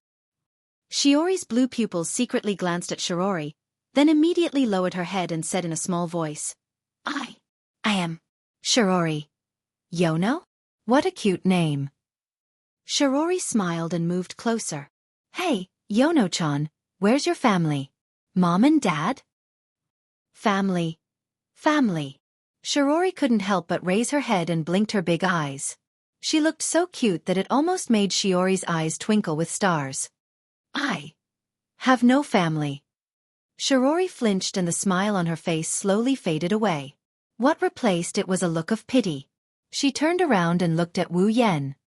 Shido, is Yono an orphan? Wu Yan bitterly smiled at Shiori's words. She's right, at least Wu Yan never heard of elves having parents. You can say that. Shirji's face was suddenly filled with love. She looked at the four nuns with a strange look in her eyes. It was obvious that her motherly nature had been triggered. Then this child. Shirji hesitantly glanced at Sifu and frowned. Since Sifu was an orphan, didn't that mean that this child might not have anywhere to go? It's no wonder Wu Yan brought Yono back. If she was in his shoes and met such a cute and lonely child, she wouldn't be able to resist the urge to bring her back. It's not just out of sympathy, it's also because a child with such good looks who has nowhere else to go would have a high chance of being targeted by human traffickers. Shirori didn't know that if Yono did encounter a human trafficker, unless Yono ran away as usual, the human trafficker would be turned into a popsicle. Kotori pitifully cried when she saw Shiori's intention to take Yono in. Sister, she's so pitiful. Can we let her stay at home? In theory, Wu Yan is the one who can make the decisions in this house. However, this isn't Wu Yan's house. It's Shirori and Kotori's. So, it's better to let the head of the house make the decision. Shirori agreed without hesitation. Wu Yan, on the other hand, couldn't stay calm. He pulled Kotori's sleeve and whispered into her ear. Hey, Kotori, don't tell me you want all the elves to live in our house? His warm breath made Kotori shiver. Not only did her ears turn red, her face turned red as well. Kotori almost ran away when she saw Wu Yan so close to her. After all, her first kiss was taken away by this so-called older brother last night. Kotori, who is in her younger sister mode, still can't face Wu Yan with a straight face. Kotori blushed and stammered. I can't do anything about it. The house for the elves isn't ready yet. I can only arrange for them to stay with us so that way we can observe them. Wu Yan rolled his eyes at Kotori when she stuttered. But he didn't mind. If Toka and Yoshino stayed here, it wouldn't matter to him. In fact, he might even be able to take advantage of them. From the very beginning, Yoshino had been observing the crowd's performance the entire time. To the timid Yoshino, this was the first time that she had personally interacted with so many people. However, at this time, Yoshino couldn't help but think that the three girls in front of him weren't as scary as he imagined. Moreover, each one of them was as gentle as Brother Sherdao. Hey, aren't you going to eat? Shido's cooking is the best. Toka kept stuffing food into her mouth. Ever since she discovered Yoshino's identity, Toka subconsciously felt close to her. After all, they're both elves.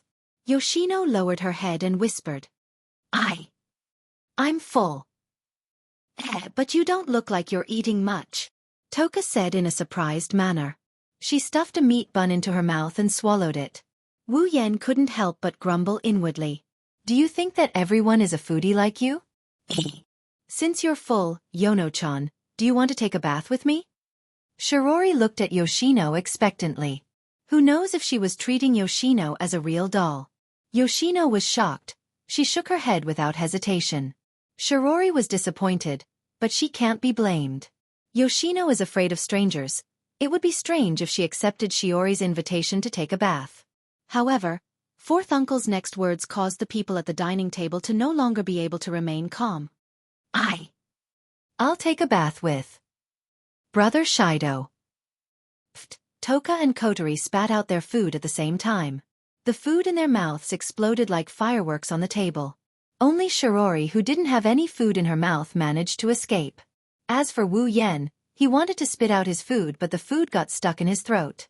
Pounding his chest with all his might, Wu Yan hammered his chest so hard that it made pong-pong sounds. Finally, he managed to swallow the food in his mouth, but the result was him panting like a dead dog. But he didn't care about any of this. At this moment, he is looking at the reddened Yonko with an astonished expression. The expression in his eyes can only be described as marvelous. Yoshino wants to take a bath with him? This doesn't make sense. While Wu Yan was stunned, Toka and Kotori stood up and slammed their hands on the table. They shouted in unison. No, Shirori, who just regained her composure, was confused by the two girls' shouts. She looked at the two girls with a weird expression. She couldn't understand why they are so excited about Yoshino bathing with Wu Yan. Toka and Kotori blushed when they realized they overreacted. Kotori pursed her lips and looked at Yoshino. She decided to go all out. Oniai-chan, how can you take a bath with Yoshino? Yoshino is a girl. Kotori looked at Wu Yan as if he's a pervert. Wu Yan almost flipped the table. Yoshino is the one who asked to take a bath together, not me. Toka's reason is much more straightforward. In any case, no means no. She looked at the furious Toka, the embarrassed Kotori, the flustered Yono, and the confused Wu Yan. She shook her head when she saw Wu Yan with a face full of all kinds of colors. I say, Yoshino is just a kid. Why are you so agitated? But Kotori wanted to say something, but she couldn't. She looked at Shirori with a weird expression. She remembered that on the surface, Wu Yan is still her long-lost brother. With such a big reaction at this time, it was only natural that people would find it strange. Kotori could only turn her head away and let out a muffled cry. I'm full. Toka wanted to imitate Kotori and get angry, but she couldn't bring herself to say, I'm full. In the end, Toka sat down with a dejected look on her face. She picked up the food on the table and started gobbling it up. Wu Yan was the only one left sitting there in a daze. Am I really going to take a bath with Yoshino?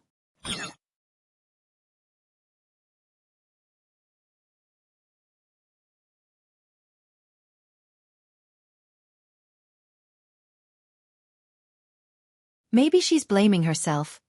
Wu Yan sighed. Yoshino, if it's Yoshino, would you apologize to her? Yoshino froze. She didn't expect Wu Yan to suddenly ask such a question. She blinked and pondered for a moment before shaking her head. Wu Yan shook his head as well when he saw the four nuns shaking their heads. He chuckled. Because Yoshino is Yoshino's hero, Yoshino has never said sorry to Yoshino, is that right? So, you don't have to say sorry to me.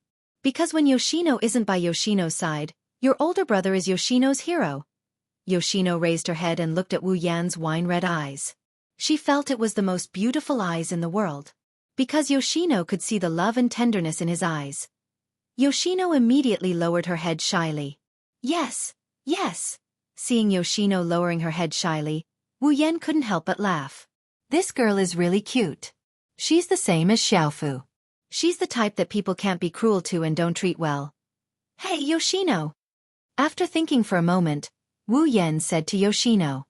Do you really not want to bring pain and fear to others? Yes. Yoshino was silent.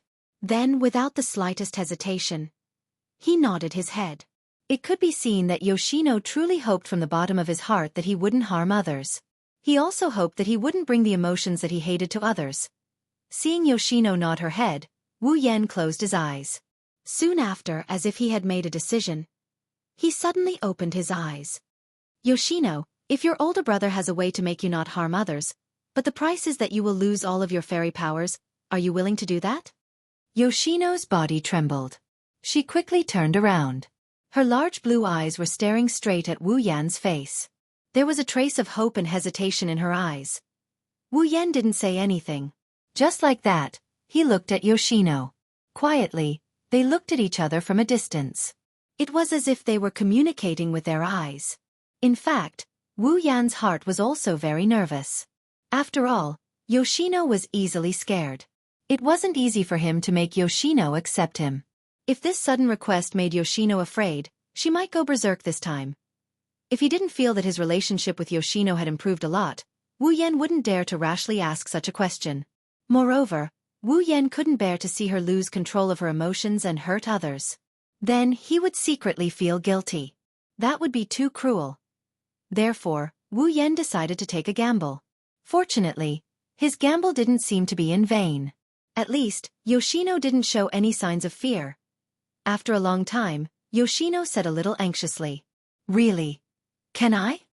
There's hope. Wu Yan was happy. He nodded at Yoshino. Then, he told Yoshino about the existence of the sealing ring and its effects. He didn't hide anything. After all, this is the condition for the sealing ring to take effect. After Wu Yan finished explaining, Yoshino raised her little nose and said with melancholy, But my power is sealed. Yoshino, Shitona was an independent personality born from the spiritual energy of the four kinai. Only with the support of the spiritual energy of the four kinai could Shitona appear. If the power of the four kinai was lost, then Shitona was no different from being dead. In the original work, the reason why Yashina could still appear after Yashina's power was sealed was that after Shido sealed the power of the elf, an invisible connection would be formed between him and the elf.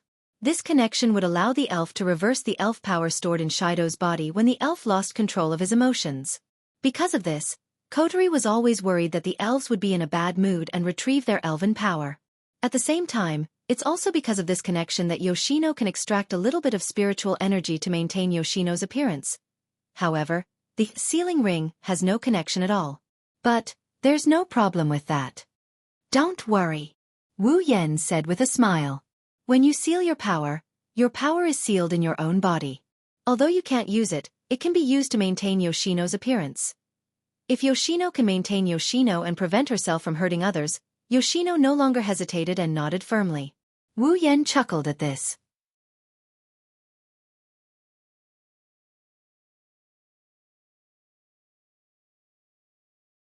Chapter 452. This is... Siwon looked at the sealing bracelet on her wrist with a bit of surprise. Her big blue eyes were filled with curiosity and surprise. She could feel that when the red bracelet was put on her wrist, the spiritual force in her body had completely sunk into her body. In the past, he could sense the water vapor and cold air all the time. At this moment, he could no longer sense them, let alone use them. Although he can feel the existence of the fairy's power, Yoshino can't use it if he wants to.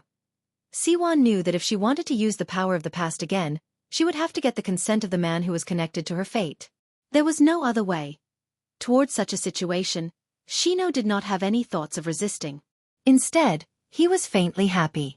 In this way, he would no longer do excessive things to everyone when his mind was in a mess. After sealing Yoshino's energy, Wu Yan let out a sigh of relief and smiled. But when he saw the row of sealing bracelets on his wrist, Wu Yan bitterly smiled. The sealing bracelet paired with Flandrachan, Toka paired with Yakuni, and the sealing bracelet paired with Toka. The 3 white sealing bracelets took up almost half of Wu Yan's right wrist. This is just the beginning. Kotori and Tokasaki Kurumi might have their own bracelets in the future. When that time comes, 5 sealing bracelets might fill up his entire right wrist. Wearing 5 bracelets would definitely look out of place, wouldn't it? Sighing, Wu Yan muttered to himself. Forget it, I'll just wear it as a wrist guard. Speaking of which, when the sealing bracelets are linked together, it does look a bit like a wrist guard. How do you feel? You should be able to get used to it, right? Wu Yan grinned at Yoshino. He no longer has to worry about her losing control like before. Yoshino slowly nodded, but then she shook her head. She opened her mouth, but she didn't know how to describe her feelings. For a moment, she revealed a conflicted expression. Wu Yan laughed when he saw this. Wu Yan pulled Yoshino in front of him and said with a smile. Well, you can slowly experience it in the future. After all, no one will attack you anymore. Come on, Big Brother will help you wash your hair. For some reason, Wu Yan's tone is a little perverted when he said this. Yoshino blushed and lowered her head to let Wu Yan wash her hair. The 2 people who were immersed in their own world did not notice that at some point, outside the bathroom, the door leading to the changing room behind the glass door was quietly opened at this moment. Outside the door, a young girl with dark purple hair and a bow-tied hairband sneakily stuck her head in. Her amethyst-like eyes scanned the entire space before she tiptoed into the room and closed the door. The person who came in was none other than Toka. She glanced at the glass door of the bathroom not far away and then scanned the changing room. When she saw Wu Yan's clothes in a basket, she couldn't help but feel angry. What is Shido doing? Is he really taking a bath with Yoshino? Xianxia couldn't help but clench her fists tightly. Her little feet were also constantly stomping on the ground. It was obvious that Xianxia was in a terrible mood right now. Fortunately, Toka's power is sealed in the sealing ring. If it's the same as the original, Toka's power would have flowed back due to her bad mood. The result would be that the entire bathroom would be turned into a pile of rubble. However, when 10 Incense raised her head and was about to go to the glass door to check out the situation, she inadvertently glanced at a corner. 10 Incense's mouth fell open. You! 10 Fragrance's voice involuntarily rose a little. Just as she was about to scream, a hand suddenly covered her mouth, blocking the rest of her voice. Shoo! Kotori made a serious gesture and pointed at the glass door. It was clear what she meant. Toka blinked and nodded. Kotori sighed in relief and let go of Toka's mouth. The 2 looked at each other. One red and one purple eyes had a strange expression. Toka is confused. She's confused as to why Kotori is here. She's here because Wu Yan and Yoshino are taking a bath together. It made her feel uncomfortable. Kotori is here too. Does she feel uncomfortable? As for Kotori, she's embarrassed that her behavior was discovered. She can't explain it to Toka, but it's true that she felt uncomfortable when she heard that Wu Yan and Yoshino are taking a bath together. The two women had a tacit understanding and didn't talk at this time. Instead, after they looked at each other, they went to the bathroom's glass door and leaned their ears against it. That. Shido Gidge. What's wrong? That, no. That. Where? Here. No. Why? It hurts. Bear with it, it'll be over soon. Yes. Kotori and Toka immediately widened their eyes. Kotori felt a fire burning in her heart as she listened to the conversation and strange sounds coming from the glass door. Toka bit her lips. Her face was filled with anger, causing her mind to go blank. Unable to hold back her anger, Toka pushed the glass door open. Kotori, who was leaning against the door, screamed and fell to the ground. She angrily looked into the bathroom. Tears hung from the corners of her eyes as she shouted, "Shadao! What are you doing?" After shouting, Toka was stunned and couldn't speak anymore. Not only Toka, but Kotori on the ground and the two people in the bathroom were also stunned. You! Wu Yan pressed his hand on Itsuno's head. He looked at the two uninvited guests. He didn't know how to react. Yoshino blushed and she dipped her head into the water. The moment she moved, Yoshino yelped in pain and she covered her head. Wu Yan's hand that was pressing down on her head is now tangled with her hair. Kotori was the first to understand what happened. Wu Yan's hand got tangled with Itsuno's hair when he was washing her hair. Kotori felt awkward. She replayed the scene in her mind when she overheard the conversation between the two. Her face started to burn up. Toka, on the other hand, was stunned for a moment. When she saw the two naked in the bathtub, she got even angrier. She stomped her foot and yelled, "Shido! What are you doing?" Wu Yan gulped. Inside, he's complaining. Is Towa really jealous now? However, this thought completely flew out of his mind when he heard 10 Incense's next sentence. All that was left was the thick shock on his face. Toka glared at Itsuno and yelled, "I want to bathe with you." Wu Yan's mouth turned into an O shape. His eyes were wide open. He couldn't stay calm. Kotori crawled up from the ground and was also bombarded by Toka's bold words. She couldn't get up from the ground again. Wu Yan was confused. He only had one thought left in his mind. I'm lucky.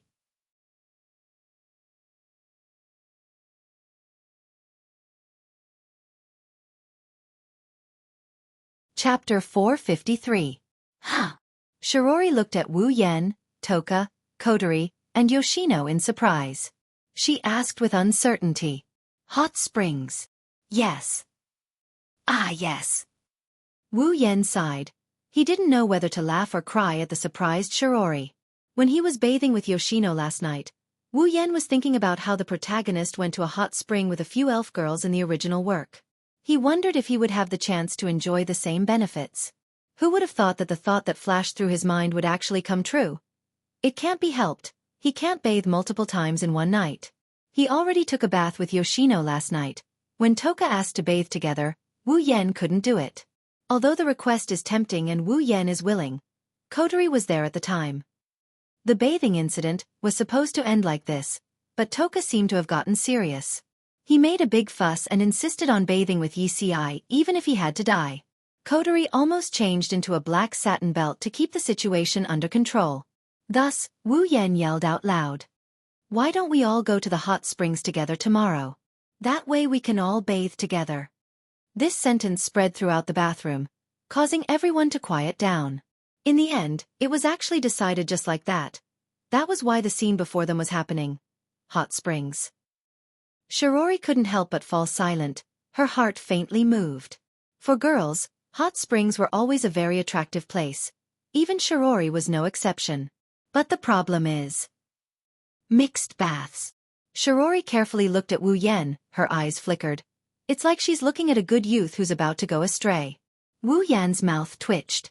However, Shiori's question made him swallow all the words he wanted to say. After all, their goal this time is indeed to soak in the mixed bath.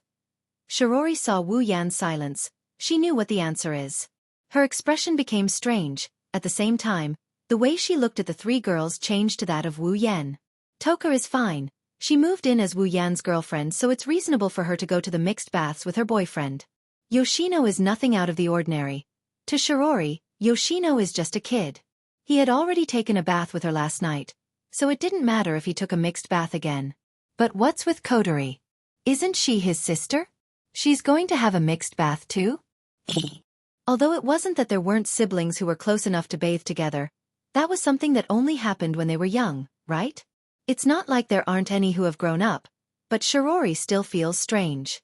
Under Shiori's strange gaze, Kotori couldn't help but feel embarrassed. She buried her head and couldn't say anything. She began to hate herself. What was wrong with her that she agreed to go with them?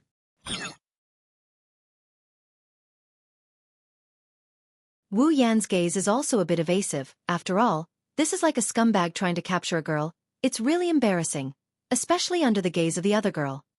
In this silent atmosphere, after a long time, Shiori scratched her little face and sighed. Then you guys go. I'll wait at home for you guys to come back. Shiori didn't know if it was just her imagination, but she felt like the four people in front of her seemed to be relieved after she said those words. Of course, if Shiori goes with them, then they will be under a lot of pressure. On the way to the hot spring hotel, Toka and Yoshino are like two curious babies who have never seen anything before. They're curious about everything. They kept pointing here and there. They're very energetic. Fortunately, they're not asking Wu Yan, otherwise, Wu Yan would be mentally and physically exhausted even if he's about to take a mixed bath. Wu Yan didn't know what Kotori told Ratatoskr about this hot spring trip. Ratatoskr is paying for all the expenses. Even Murasame Rain was hired as a driver. Wu Yan didn't know what to think about this. If Kotori really wants to tell Ratatoskr something, she'll definitely switch back to commander mode. Once she switches back to commander mode, with her arrogant personality, would she still agree to take a mixed bath with Wu Yan? Wu Yan doesn't know either, but in the end, Wu Yan took advantage of the situation and didn't even need to spend money. Just like in the original work, under the lead of Murasame Rain, everyone arrived at the hot spring hotel. Of course, there were no AST people here to cause trouble. Shiori did not follow them, and Tokichi Origami had nothing to do with them. Naturally, she would not bring a group of AST people here to soak in the hot spring. Of course, the battle between Ratatoskr and AST in the original work would not happen. It's worth mentioning that Yoshino has returned to Yoshino's side. On this trip to the hot spring, Yoshino kept chirping, scolding Wu Yan from time to time, and attacking Toka and Kotori. This made the group hate this filthy rabbit. Wu Yan can't do anything about it. He took advantage of Yoshino's absence and conquered her while she was away. He even sealed her power in the process. It's only natural that Yoshino would be dissatisfied with him. When the group arrived at their destination, the sky was already turning yellow. This is the best time to take a bath in the hot spring. Wu Yan and the others really know how to pick a good time. In the hot spring hotel booked by Ratatoskr, the group soon arrived at the hot spring. Looking at the hot spring, Wu Yan, Kotori, Toka, Yoshino, and Yoshino were all happy. As for Rain Murasame, she disappeared for some reason. Wu Yan looked at Kotori, Toka, and Yoshino. He coughed and pretended to be serious. All right, get ready to change your clothes. Kotori and Toka shuddered. They blushed when they heard Wu Yan's words. They actually started acting bashful at a time like this. Do we have to do it now? Kotori hesitated and said. It seems like she's going to change her mind. Wu Yan sighed.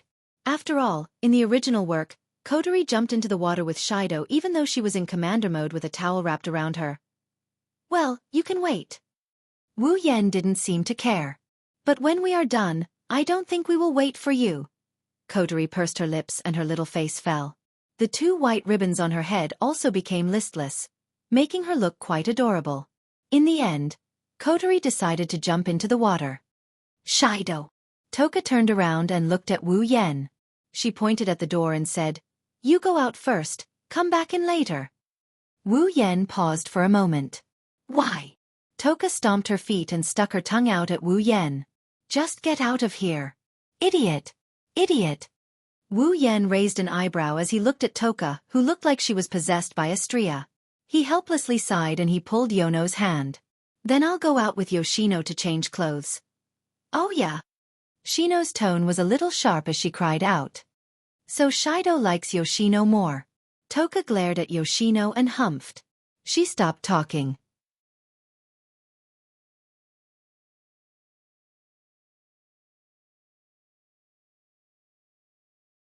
Chapter 454.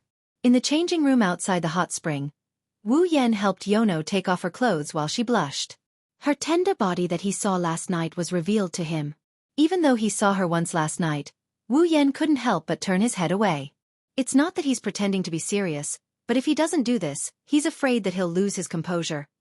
Shideo-san, you're shy." Xianxia smiled and teased. Wu Yan rolled his eyes and ignored her. Wu Yan picked up a small bath towel and wrapped it around Xianxia's body. Then, he took off his clothes and wrapped himself in a towel.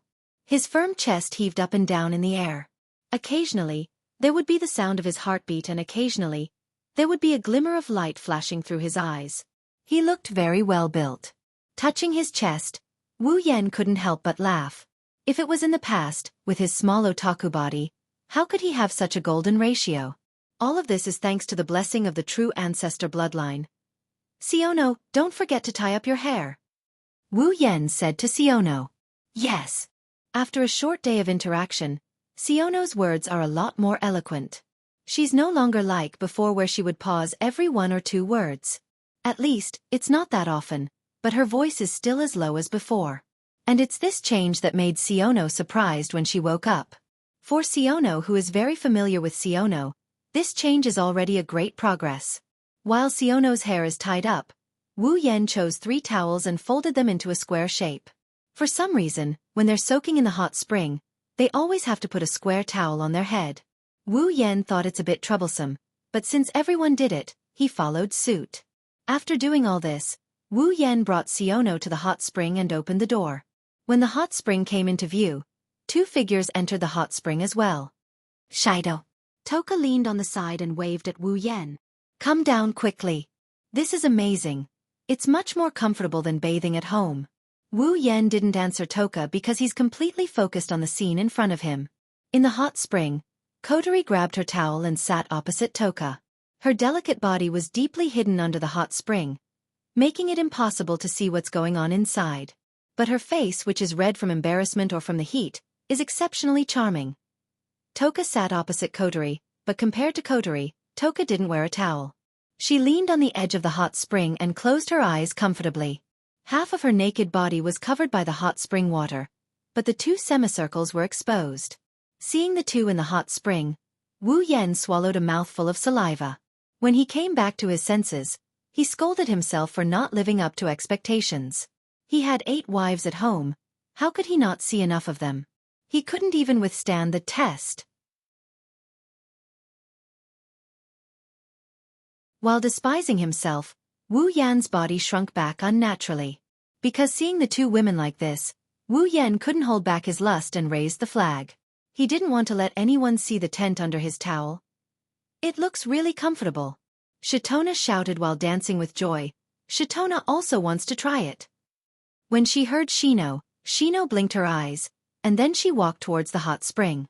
When her little feet soaked in the hot spring, her large eyes couldn't help but narrow slightly while a flush appeared on her face. It seemed that the effects of the hot spring were rather outstanding for Shino. Yoshino quickened her pace and slowly submerged herself in the water. She swam to Toka's side and sat down. Seeing Yoshino enter the water, Wu Yan's restless heart was released. He couldn't wait to get into the water. Looking at him, he almost shouted, "I'm coming." Wu Yan glanced at Toka and Yoshino, then at Kotori. A wicked light flashed in his eyes. Then, without hesitation, Wu Yan came to Kotori's side and sat down. Kotori shrunk back and looked at Wu Yan sitting beside her. Her face blushed even more. She tightened her grip on the towel and her gaze became unnatural. But she didn't leave. After Wu Yan entered the water, the hot spring became quiet. Toka, Yoshino, and Yoshino's eyes were closed as if they were asleep. Kotori envied them. She also wanted to close her eyes and enjoy the hot spring. However, Wu Yan made her nervous. She couldn't calm down and enjoy the hot spring. After a while, Wu Yan suddenly said in a voice only Kotori can hear. Kotori, you didn't bring a black ribbon to the hot spring, right? Kotori was stunned. She tilted her head in confusion. She didn't understand why Wu Yan suddenly asked this, but she answered honestly. No, I brought a ribbon, it would get wet. Wu Yan's wine-red eyes flashed with a brilliant light as he grinned. Kotori's body stiffened. She made a strange sound like a hiccup. Her red eyes flashed with disbelief. She slowly turned to look at Wu Yan. She wanted to prove that Wu Yan didn't do it. Unfortunately, all she saw was a face with a hateful smile. Oni-chan you. Kotori's face turned red. She wanted to scream when she saw Wu Yan's face, but Wu Yan's words stopped her. Toka and the others are still on the other side. Kotori swallowed the scream she was about to blurt out. She pouted and wanted to cry, but no tears came out. Wu Yan's hand on Kotori's breast started to slowly move. A scorching sensation traveled from Wu Yan's skin into Kotori's body. Her heart trembled violently. The hand that seemed to have a very high temperature seemed to have some sort of magical power. Kotori almost moaned. Kotori bit her lips and looked at Toka and Yoshino, who had their eyes closed. She was so embarrassed that tears welled up in her eyes. Kotori was extremely afraid. She was afraid that Toka and Yoshino would open their eyes and see what happened. If that happened, she wouldn't be able to face them anymore. Kotori quickly stopped Wu Yan's mischievous hand and looked at Wu Yan pleadingly. Oni, don't be like this. Wu Yan raised an eyebrow. He glanced at Toka and Yoshino before turning back to Kotori. He ignored Kotori's attempts to stop him and he started caressing Kotori again. He used his actions to answer Kotori's question. Kotori's body trembled again and again. She reached out and pressed Wu Yan's hand. Unfortunately, Wu Yan's hand seemed to have infinite strength. He didn't care about Kotori's attempts at stopping him. He continued moving without any hindrance. Oni-chan, don't. We'll be discovered, Kotori said to Wu Yan with a trembling voice. She didn't dare to speak too loudly for fear of waking up the two women. Will Wu Yan agree? The answer is no.